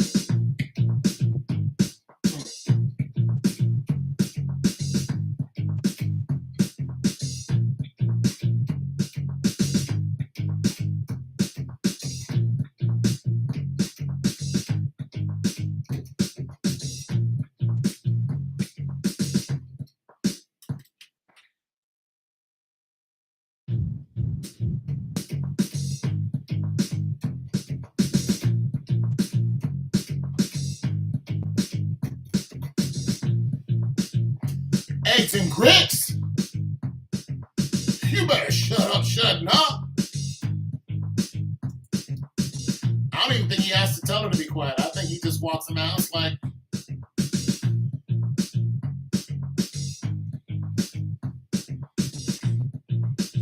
might tell her to bend over. Better get it while the game's good. She could be like, no, I don't want to. How long is that going to last? He's just going to go somewhere else. He's going to be like, you know what? You're right.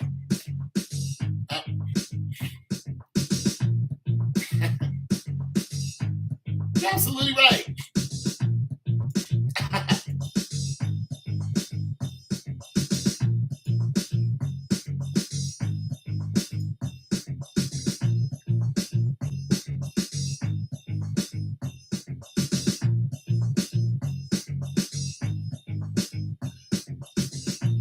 He's going to be like, you know what, honey? I'm wrong. I know. I know you're still here. You're the only one still here. People come and people go, but Star, you the homie, Star. You the homie.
Ain't that hard?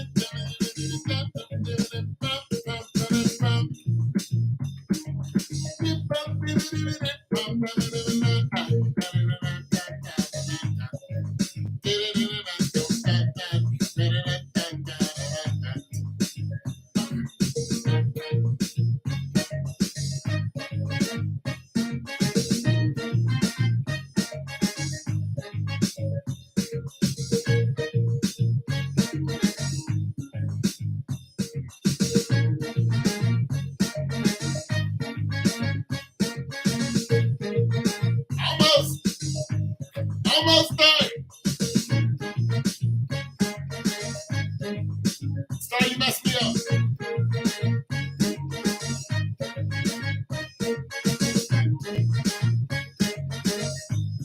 You messed me up, Star.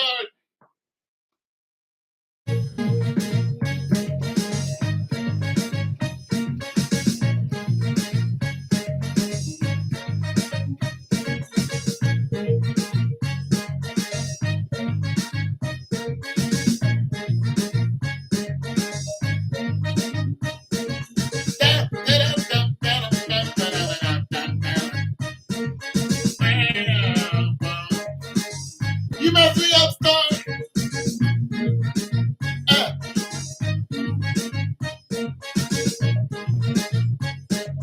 eh, eh, eh.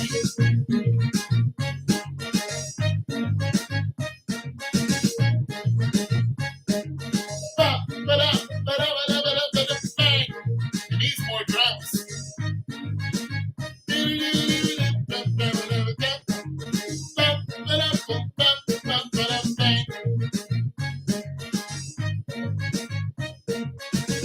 You ain't ready, Star. Shaking the bundes. Get the chicas to shake the bundes. Shake the bundes, chicas, shake the bundes.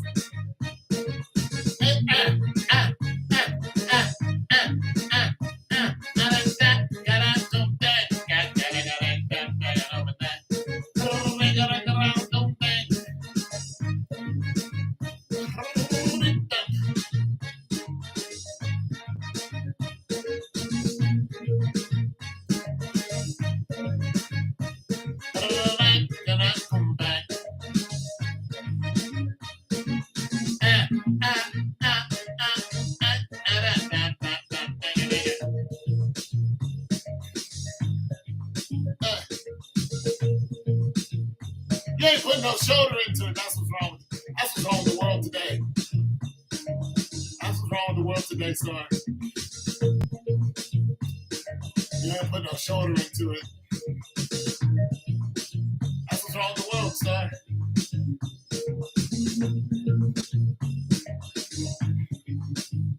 You don't put no shoulder into it. That's what's wrong with y'all. That's what's wrong with you young folks. Y'all put no That's wrong with the world today. Don't nobody put no shoulder into it.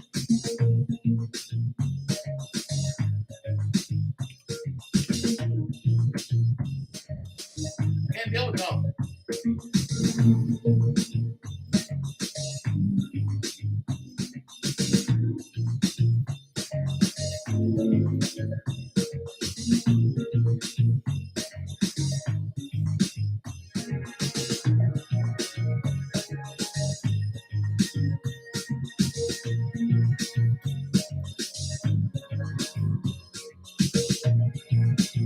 Don't put no shoulder into it. What's wrong with you, Star?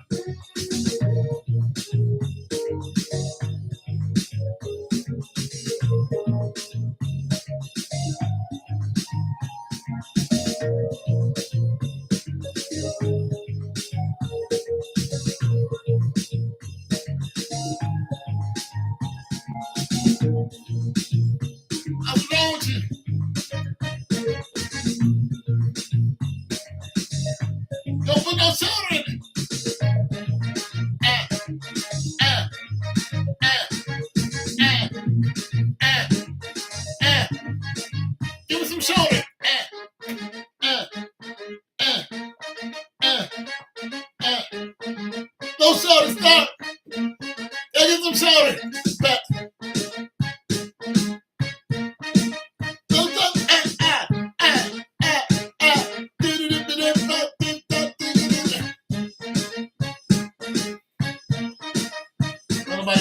shorter too.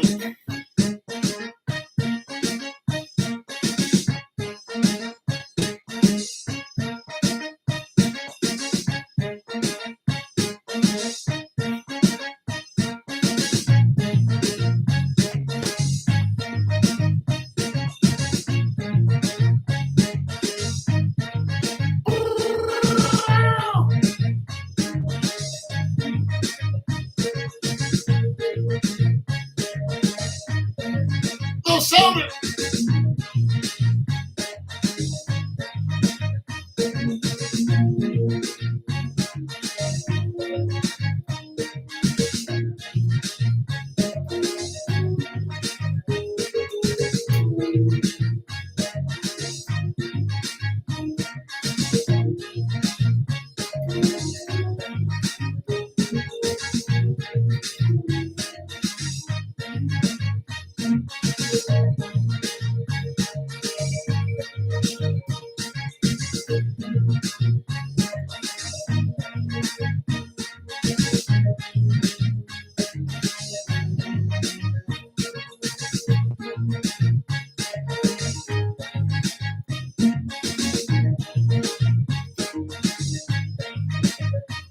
Little shoulder. I can't get no shoulder out here.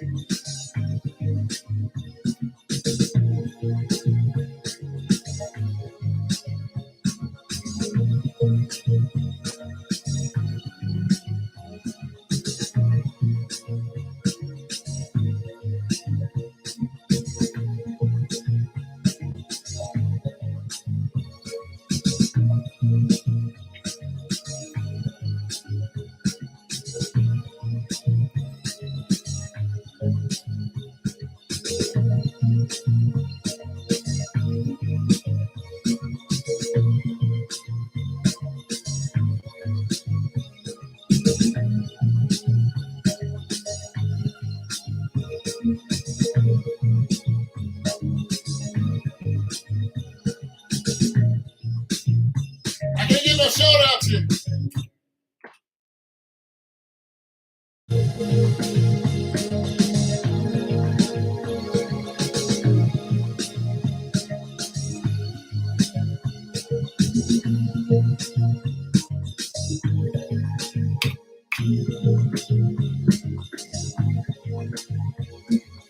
I can't. Ah, ah. Come on, get down. Give me the back. Get it down, get down. I can't get no shoulder. I mean, look. Ah, ah, ah, ah, ah, ah. I can't get that.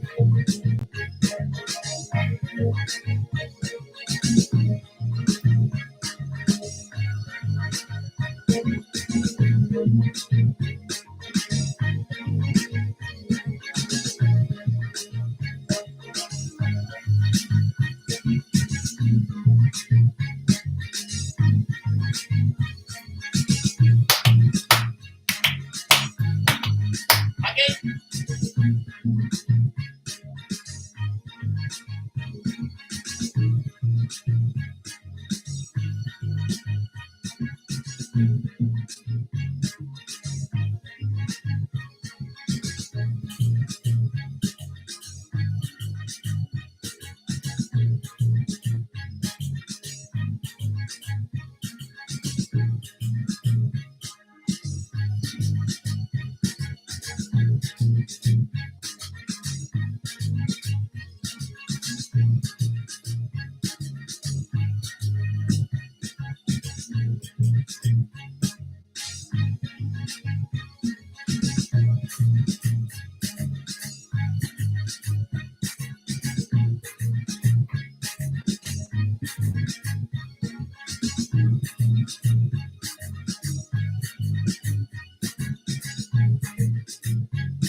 Can't get no shoulder.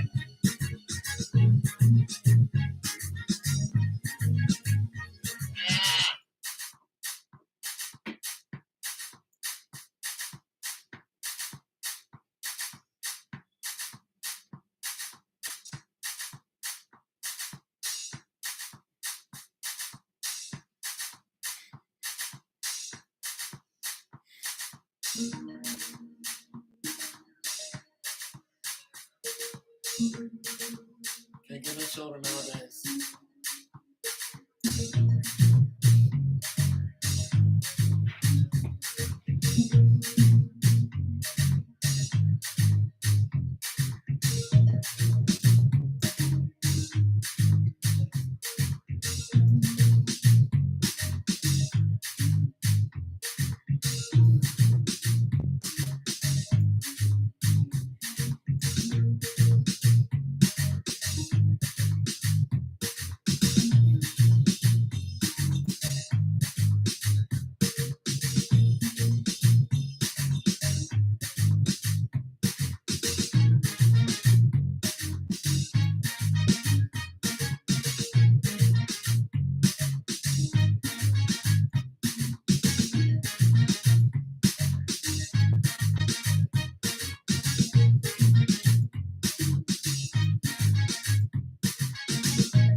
What he say?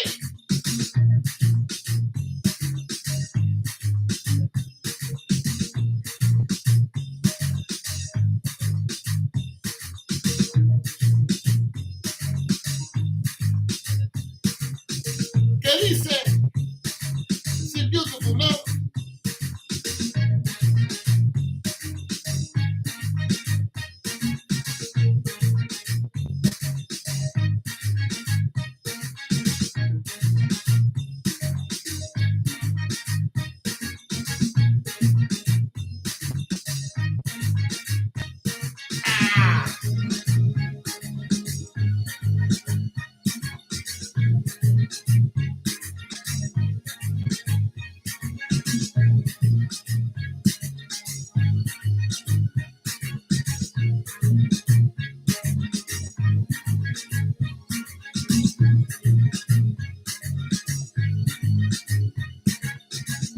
Got some shoulder in there.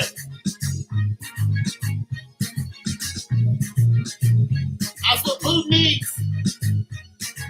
Vladimir. Tell Vladimir to listen to my channel. Stop all the war. Come on, Vladimir.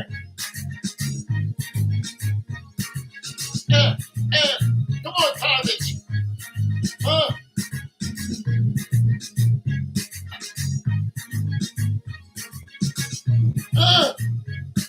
Come on, Tarvich.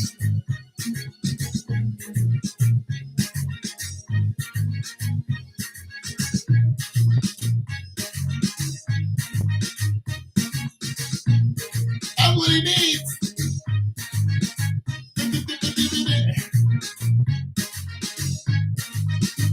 That's what he needs. I got you.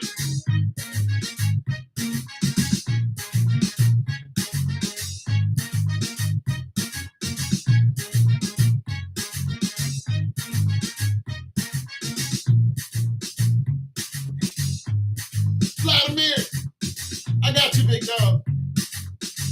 Come hang out with your boys.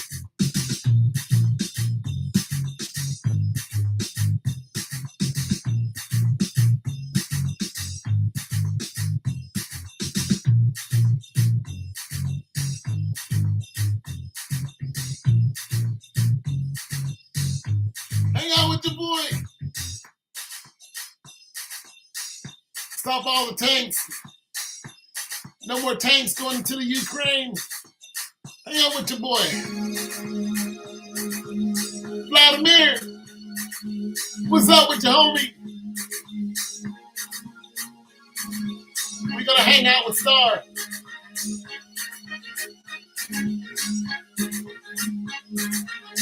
Stop all the crazy boys. Ah!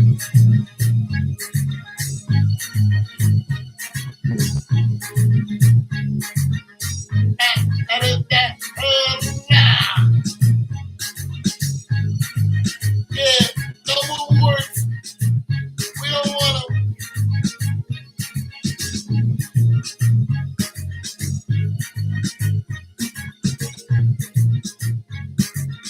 Vladimir, I got you, homeboy. Do some of this. Just like this. Vladimir, what up with you?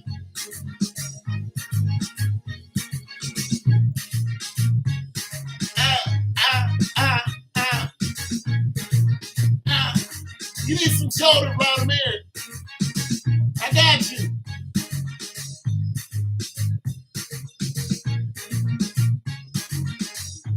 Vladimir needs some shoulders.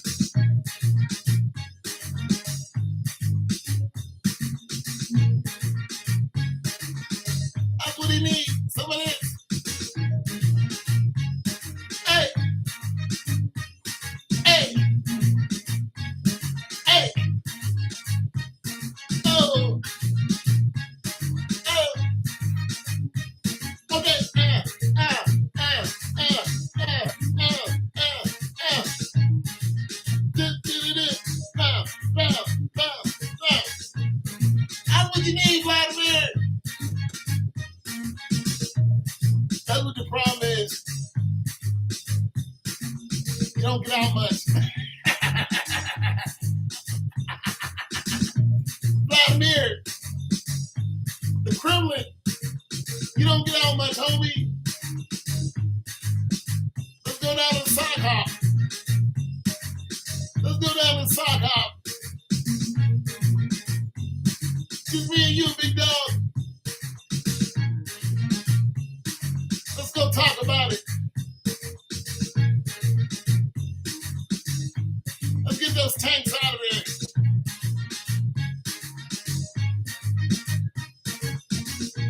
Me, you, and Olga. Bring Olga with you. We can all talk about it.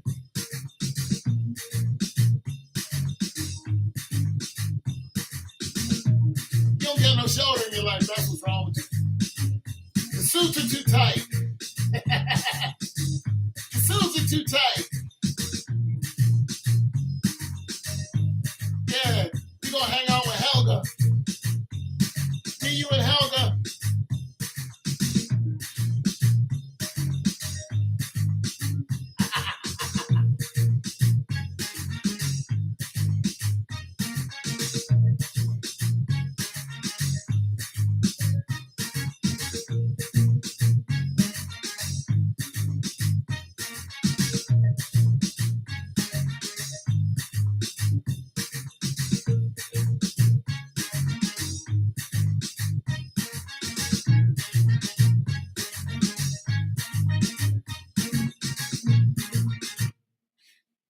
Well, that was a lot of fun, wasn't it? Oh, Vladimir, man. He's gonna be all right. Vladimir need to hang out with Helga. Come on over here and introduce him to some girls in the hood.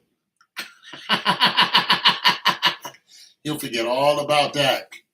He come over here with Shaquisha. He will forget all about he's the Russian president. Oh, this the Kremlin? Hey. Oh, you the Kremlin, huh? We don't even know what that means. Oh, you the Kremlin? How you say that again? Where you from? What they do over there? Oil? Mm-hmm. Mm-hmm. Mr. Oil Man. Oh, you got oil, huh? Well, over here, we don't. Well, we got fried chicken over here. Do you want some or don't you? Well, we got fried chicken over here. Now, do you want some or don't you, Mr. Oil Man? Okay, I'm going to get you a plate. I'll be right back. Let's everybody get Mr. Oil Man some fried chicken. He got something wrong with his oil, so we got to help him out. What's wrong with your oil? Causing all them troubles over there. That's it. Get him over here with a couple of these sisters over here. He'd forget all about it.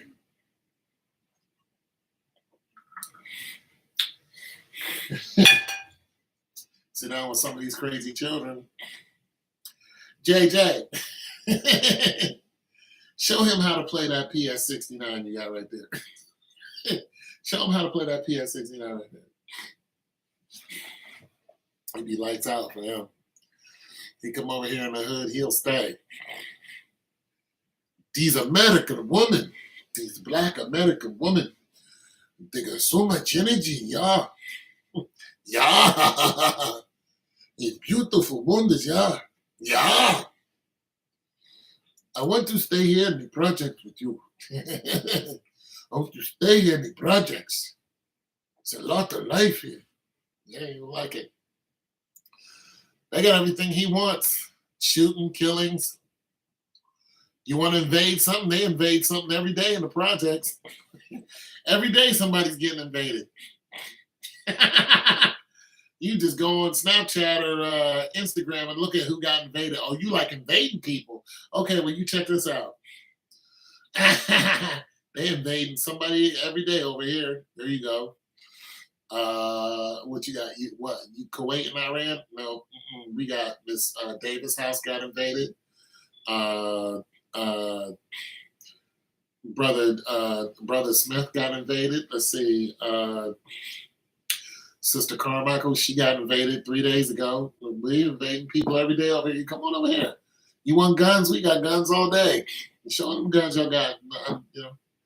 In the closet. Open the closet, damn guns fall out everywhere. This is like Mother Russia. Yeah, but you like it over here. It's crazy. Shoot, invading people every day, taking people's stuff. You want to take a whole country's oil and then send the whole planet into turmoil. Screw that. Come over here to the project. Go over there and take so-and-so's BMX. Go take, what's his name's BMW right there. Go invade that. You happy now? Good. Drive down the street. Because all that nonsense you doing is a little too much. You're going to send the whole world into World War III. And everybody going to come get you. I might even have to get up out my chair just to give you something, a reprimand. Well, let me tell you something, buddy. That's it. That's all I have to say. That's my 2 cents, because I ain't shooting nobody over no Ruskies. I ain't killing nobody over no damn Russians. They over there blowing up old people. I'm not going over there. Yeah, we want to enter you in the draft. Kiss my grits. I'm going to enter into no draft. I can't run no damn where. I got asthma.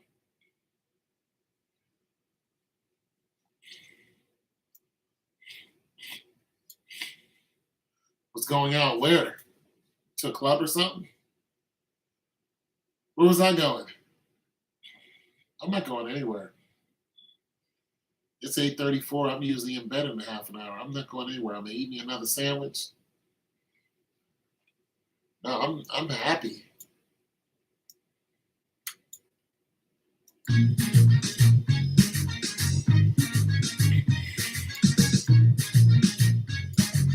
All I need me now is a big booty girl, and I'm good. Get one of them big leg women over here, so I can sit here and play with her.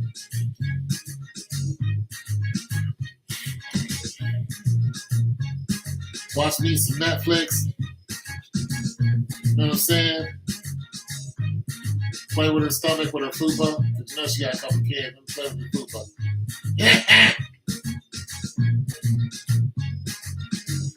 Yeah, I had to go to the door.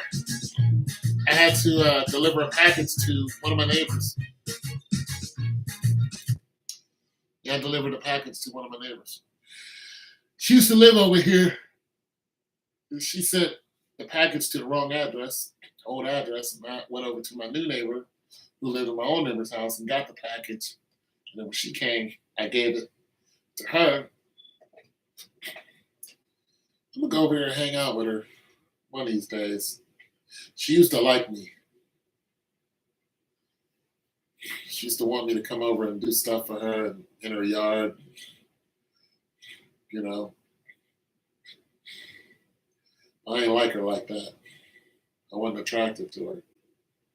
She is mad about it. You know, she want me. Could you come over and do? I knew she wanted me to be her dude, but I'm like, nah, I'm good. I'm not your man. I told her that. I said, no, I'm good.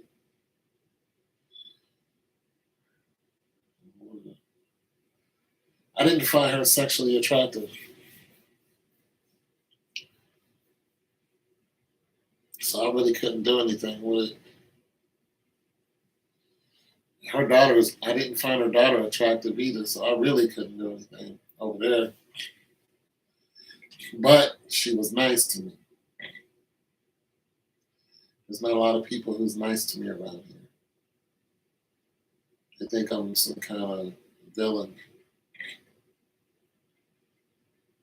You know, that's why I don't. That's why you don't hardly see me with company. People aren't nice to me. So when somebody is nice to me, I'm happy about it. The people here are not nice to me.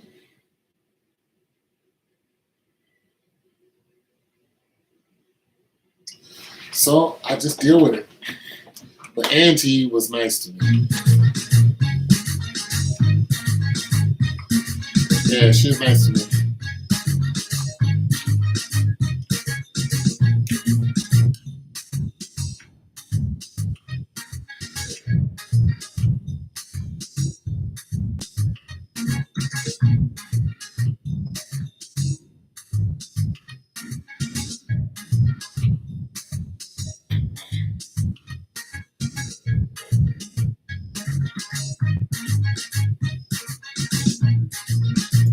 Yeah, but I didn't find her like, ooh, I want to screw Auntie.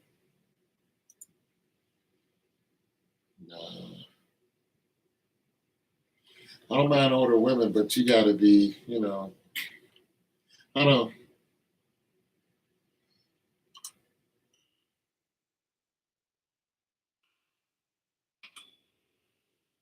know. You got to be.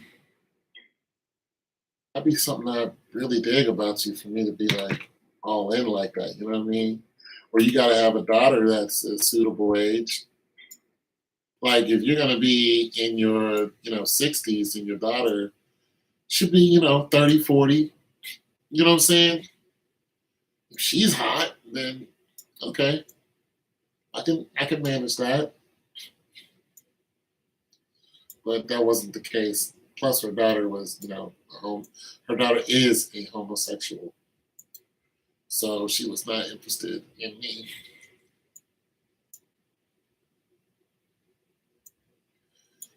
You know, there's this group of females that live right where the street begins on Netflix. You know me, I'm corny, so you might not like what I like on Netflix. I like stuff like Ex Machina. I watched that whole series. That's an animated series. I watch Netflix all the time.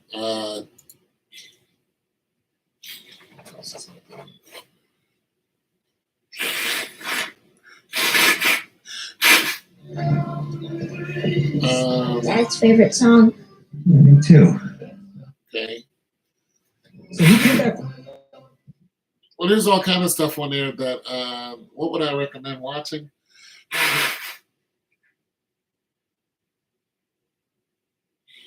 Uh, I mean, if you want to laugh, Space Force. If you want to look at something full of drama. Ozark. If you're into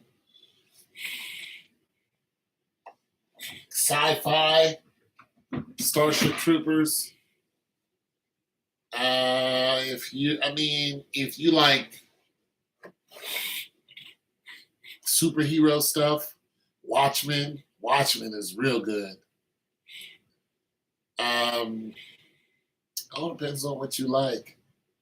If you got your little young boy over with you, he might want to watch something like Frankenstein. You know,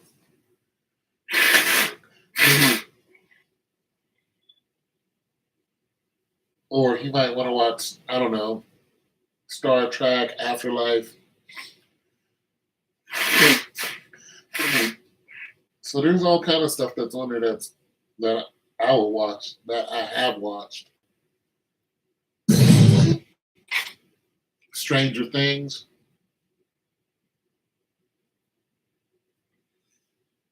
The Legend of Korra. I didn't watch all of The Legend of Korra, but I did watch some of it. I don't watch a lot of witches and magic stuff. Super Crooks is good. That's an animation. Transylvania is good. Or Castlevania, excuse me. Those are some good ones. Those are real good. We agreed on something. So, yeah. Yeah, but you ain't corny like me, though. Well, you might be, because you've been on here. I mean, you've been hanging out with me for, months now. Drama, suspense, comedy. Ex Machina is kind of funny, but it's animation. That's a good anime. Drama, suspense. Ozark, you might like Ozark. It's very dramatic, but I stopped watching it. I stopped watching it because it got too predictable. As a writer, I look for things to keep my attention. The story has to keep my attention, and Ozark kept doing the same thing. And I was like, I'm done with this. I got bored with it. But what else?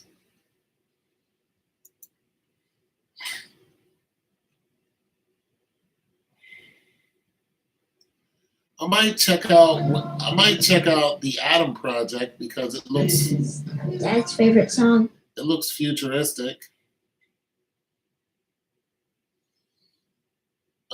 So I might check that out tonight.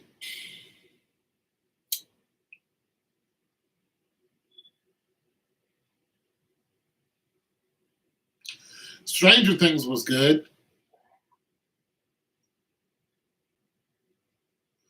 The Godzilla series,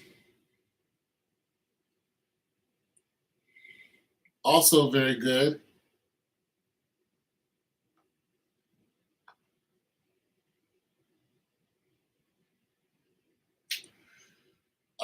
If you, you know what, I'm gonna tell you what's a half decent show. It got a little bit of everything into it. Oh, I didn't know Ultraman was out.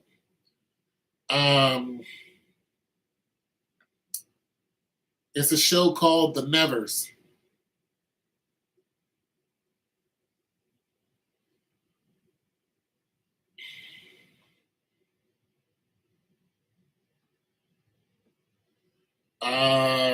Nightfall is good. It's about the Roman Empire, not the Roman Empire, but the Christian Empire, back when they had the Christian conquerors and the Knights Templars. So, yeah, The Nevers was pretty good if you like, kind of like people with special powers, but it's still drama.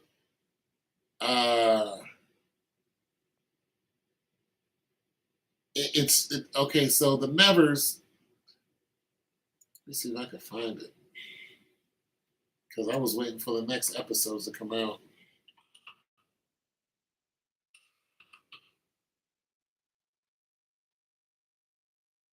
Oh, another good one is Shadow and Bone. You'll like Shadow and Bone. Shadow and Bone's good.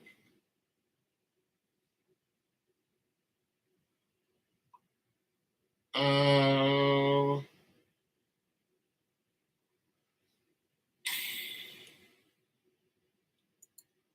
see what you wrote.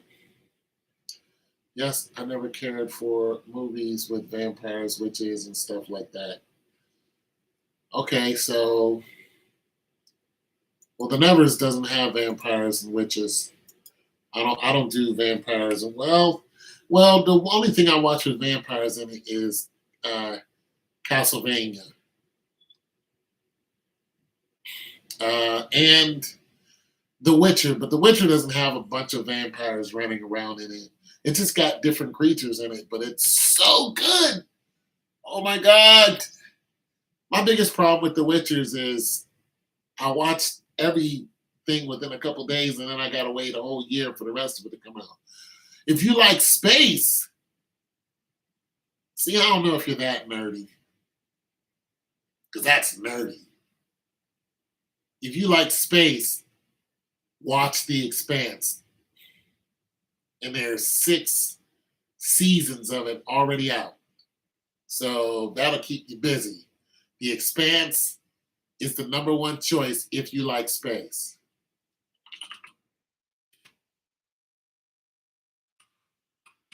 If you like superhero stuff, watch The Boys.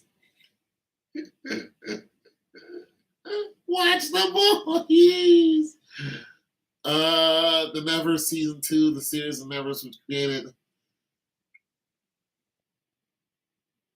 In what? Is it out already?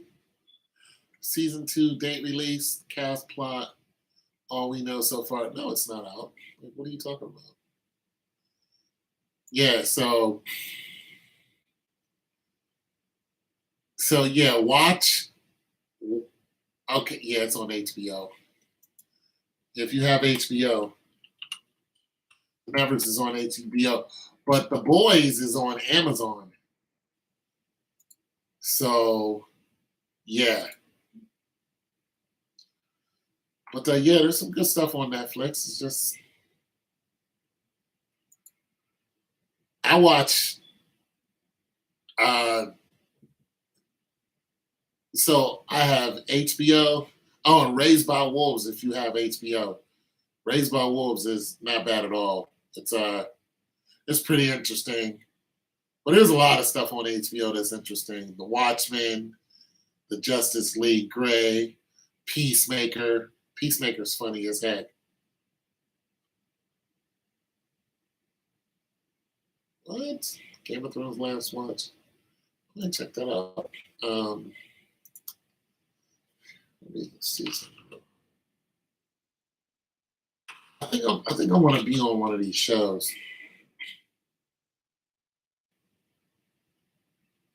I want to be on one of these shows. I want to be a. Oh my God, The Nevers is my show.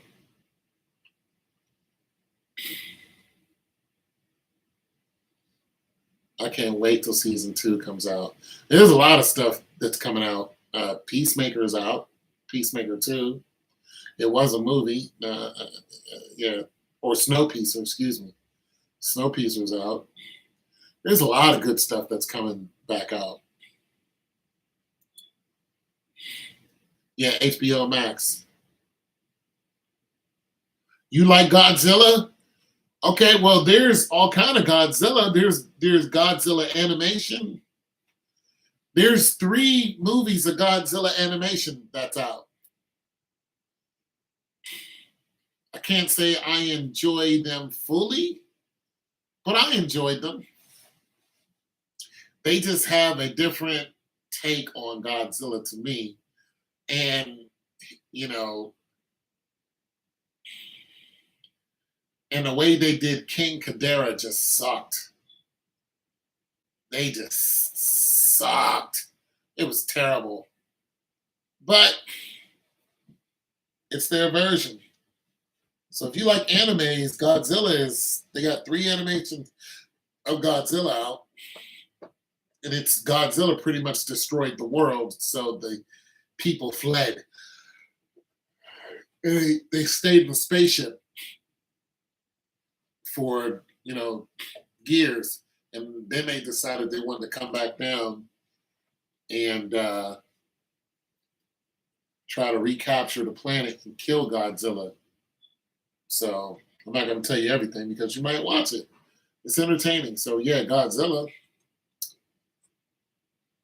And like I said, if you want to watch The Expanse, that's on Amazon. Also, The Boys is on Amazon. And The Boys animated series, that's on Amazon. Let's see what else. I also have the Disney Channel.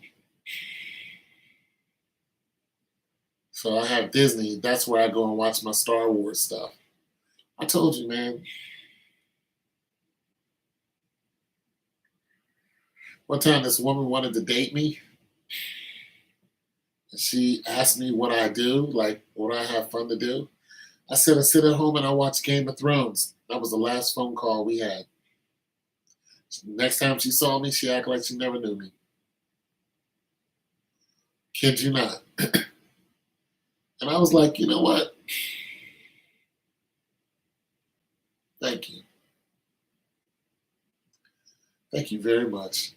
Because I don't have to struggle and act like I want to watch all these shows about drug dealers and people backstabbing each other and shooting each other. I don't want to watch that. I want to watch The Expanse. I want to watch space. I want to look at stuff where they're talking about cellular structure and species that they think exist and other dimensions and stuff like that because that's the stuff that's real to me. So I'm fascinated by that stuff because for one, the Bible talks about all these kind of things. That's why I'm really fascinated by it because a lot of stuff is already in the Bible. And I'm not about to go into diatribe about the Bible. I'm just saying the Bible has a lot of creatures in it, a lot of beings that we don't see, but we know that they're real. So I'm like, yeah, let's, other dimensions. And the Bible talks about other dimensions and all this other kind of stuff. So that's the stuff I want to see. Other worlds and stuff like that. Who cares about who's holding down the block? You guys are stupid. Yeah, but go and check out the Nevers if you can. Or Watchmen.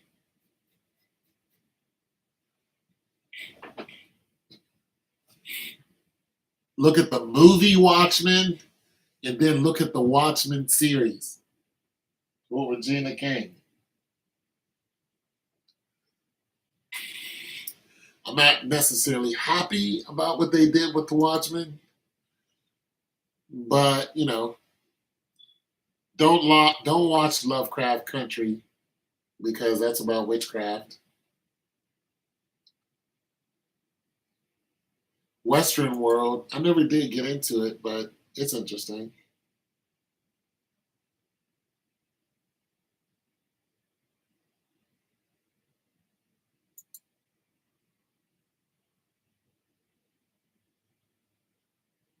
The Doom Patrol was interesting, but they got to be too spiritually messed up.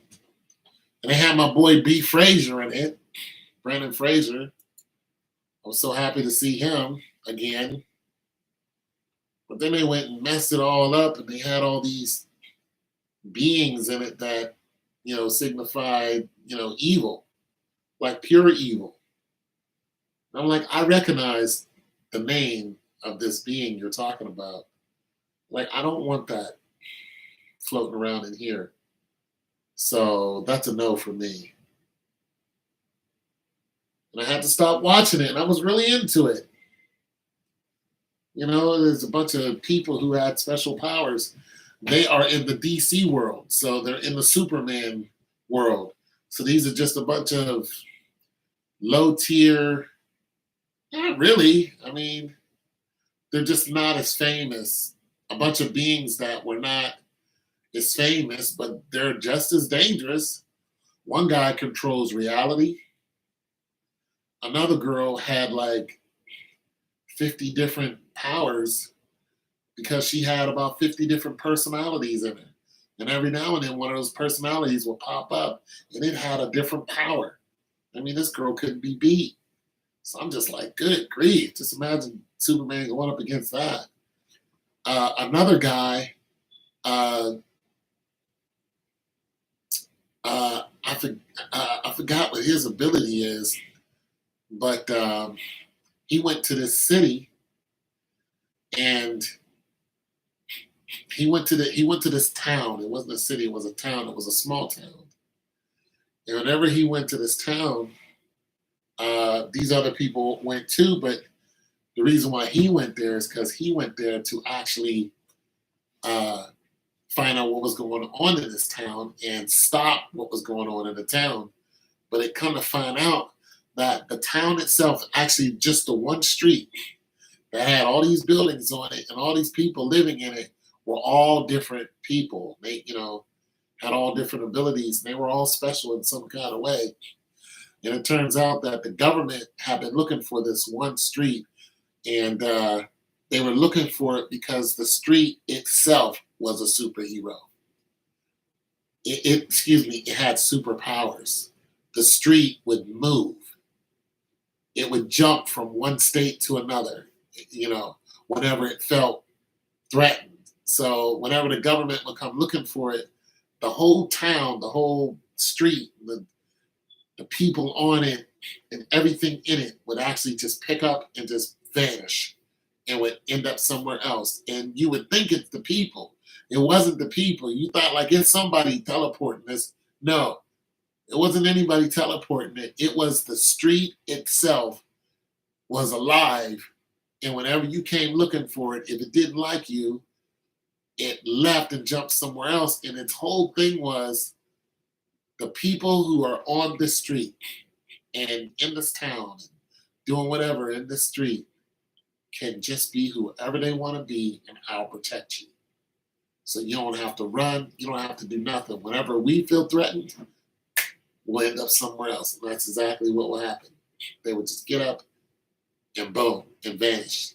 And if you come looking for it, it's no longer there. So I thought that was fascinating.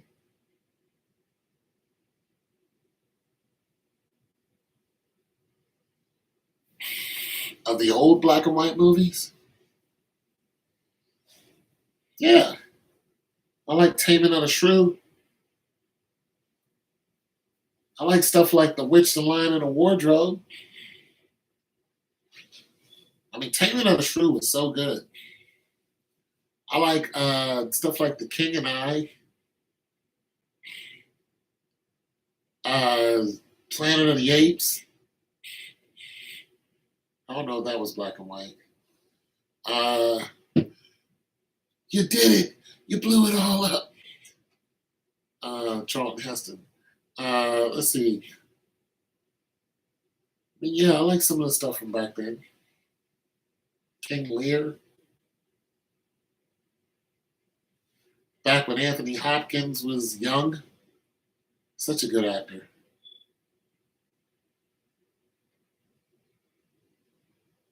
Yeah, I like that old stuff. That's probably why I'm so, I don't know, animated. I'm like the way I am with, on here is not the way I am when I walk out this door. I don't walk out the door telling people they need more shoulder. That's just me being goofy. The way I am out there, I wear a straight face. And, I rock with it. I sold a refrigerator today. Let me tell you about this refrigerator I sold. So in this neighborhood, I like to collect appliances that they like to get rid of because people move in and out all the time, right? So this refrigerator is a black refrigerator, right? It's a black, apartment size. And I can handle those pretty easy. Well, I saw it sitting out of the house of one of the apartments when I drove past, and I was like, "Ooh, I got to go get that." So I take my one truck back, grab my truck where I have my trailer on it, go and I open it up, and it's been sitting out there warm, not on, and it's full of food. So it's just hideous. It smells terrible. Well, I noticed that they were cleaning out the apartment and they had a large garbage bag, there with stuff in it. So I just put my gloves on and I started emptying all that food and stuff out of there and moldy food. It was terrible. I mean, I could have just tilted the whole refrigerator open and emptied it out and left everything on the grass. But I said, nope, I'm not going to do that. I'm going to take it all out. I put it all in the bag so it's all tidied up. I packed the fridge up, boom, took it to a car wash, opened it up, and then hit it with the high pressure wash. And that's how I cleaned it out. I was like, I put my hands in there and cleaning it out. My hand, I'm going to take it to, So I did like that, right? Then I took it to my storage unit, right? And I'm just like, okay, cool. I already know that it works, so there wouldn't have been food in it, right? So boom, plug it in, make sure it works. Boom, it works, right? But it still smells horrible, and I'm like, oh, what am I going to do about this smell? So the handle was a little bit tricky too. So I fixed the handle, I had to tighten up the door. Boom. And then, I posted it and, for $225, the guy only paid me $220. I didn't care. I posted it and I posted 4 days ago. Boom. Somebody came and was like, I want it. Now I'm worried that they're going to smell this terrible smell. So today I get up early. I'm just like, okay. I'm hoping it still doesn't smell, even though, it's cold as heck and it should have eaten up some of the. No, I get it down there. I open up the door. Oh, I got it. It smells. I didn't clean this thing out twice. I took it to the, because I took it to the car wash again and sprayed it out, trying to get rid of the smell. I can't get rid of it. So I'm like, oh my goodness, somebody's coming down there to get this. When they open this up, they're not going to want it. So I went to CVS today and I got a huge can of Lysol. I got the big can, the big $11 can of Lysol that kills odors and smells, right? So I'm spraying this. It's freezing today. It's cold. I'm spraying this thing down. The wind is blowing the Lysol everywhere. I'm spraying it down, and trying to kill this odor wherever it's coming from. Close it up, sitting in my truck waiting for this guy to come. I go and open it back up. It still smells. I spray it down again. And then finally I'm just like, you know what? I'm going to keep the door open and, see if I can get some of the smell out of it.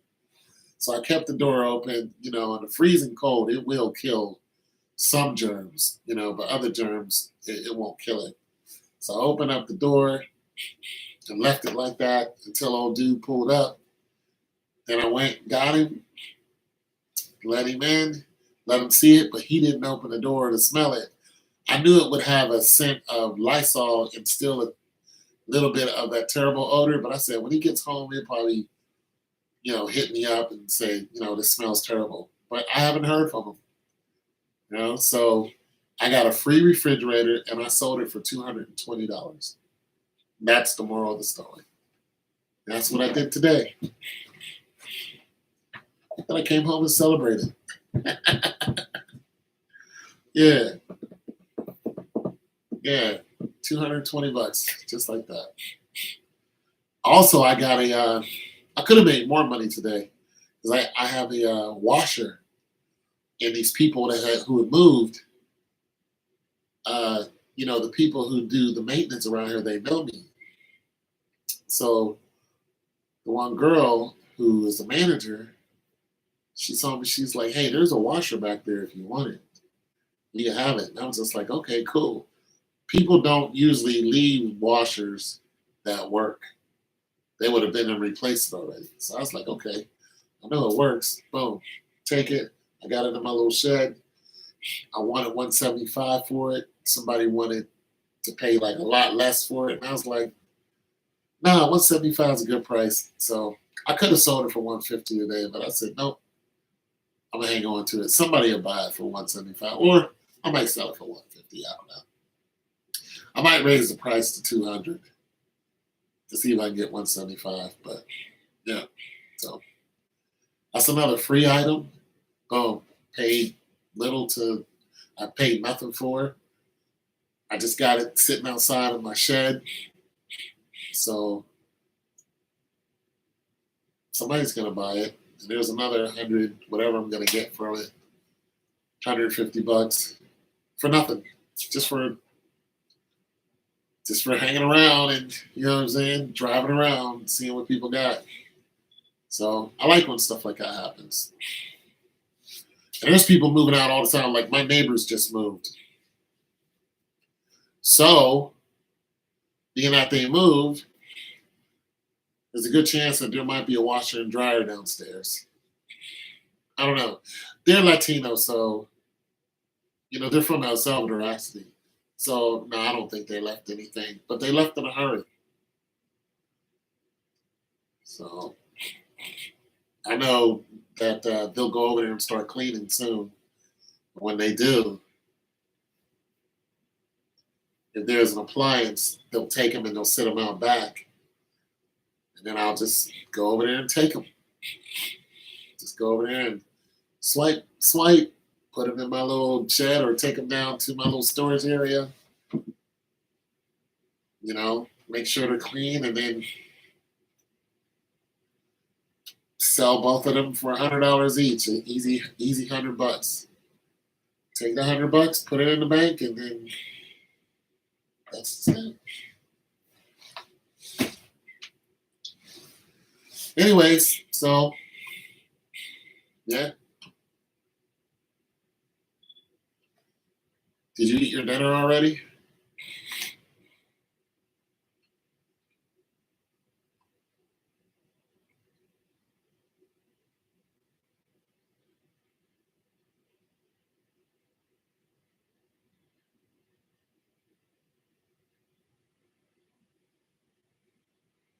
All right, I'm gonna go ahead and go. I'm hungry. I'm not gonna cook no turkey legs. It's past my bedtime. Thanks for hanging out with me, babe. Talk to you later. Bye.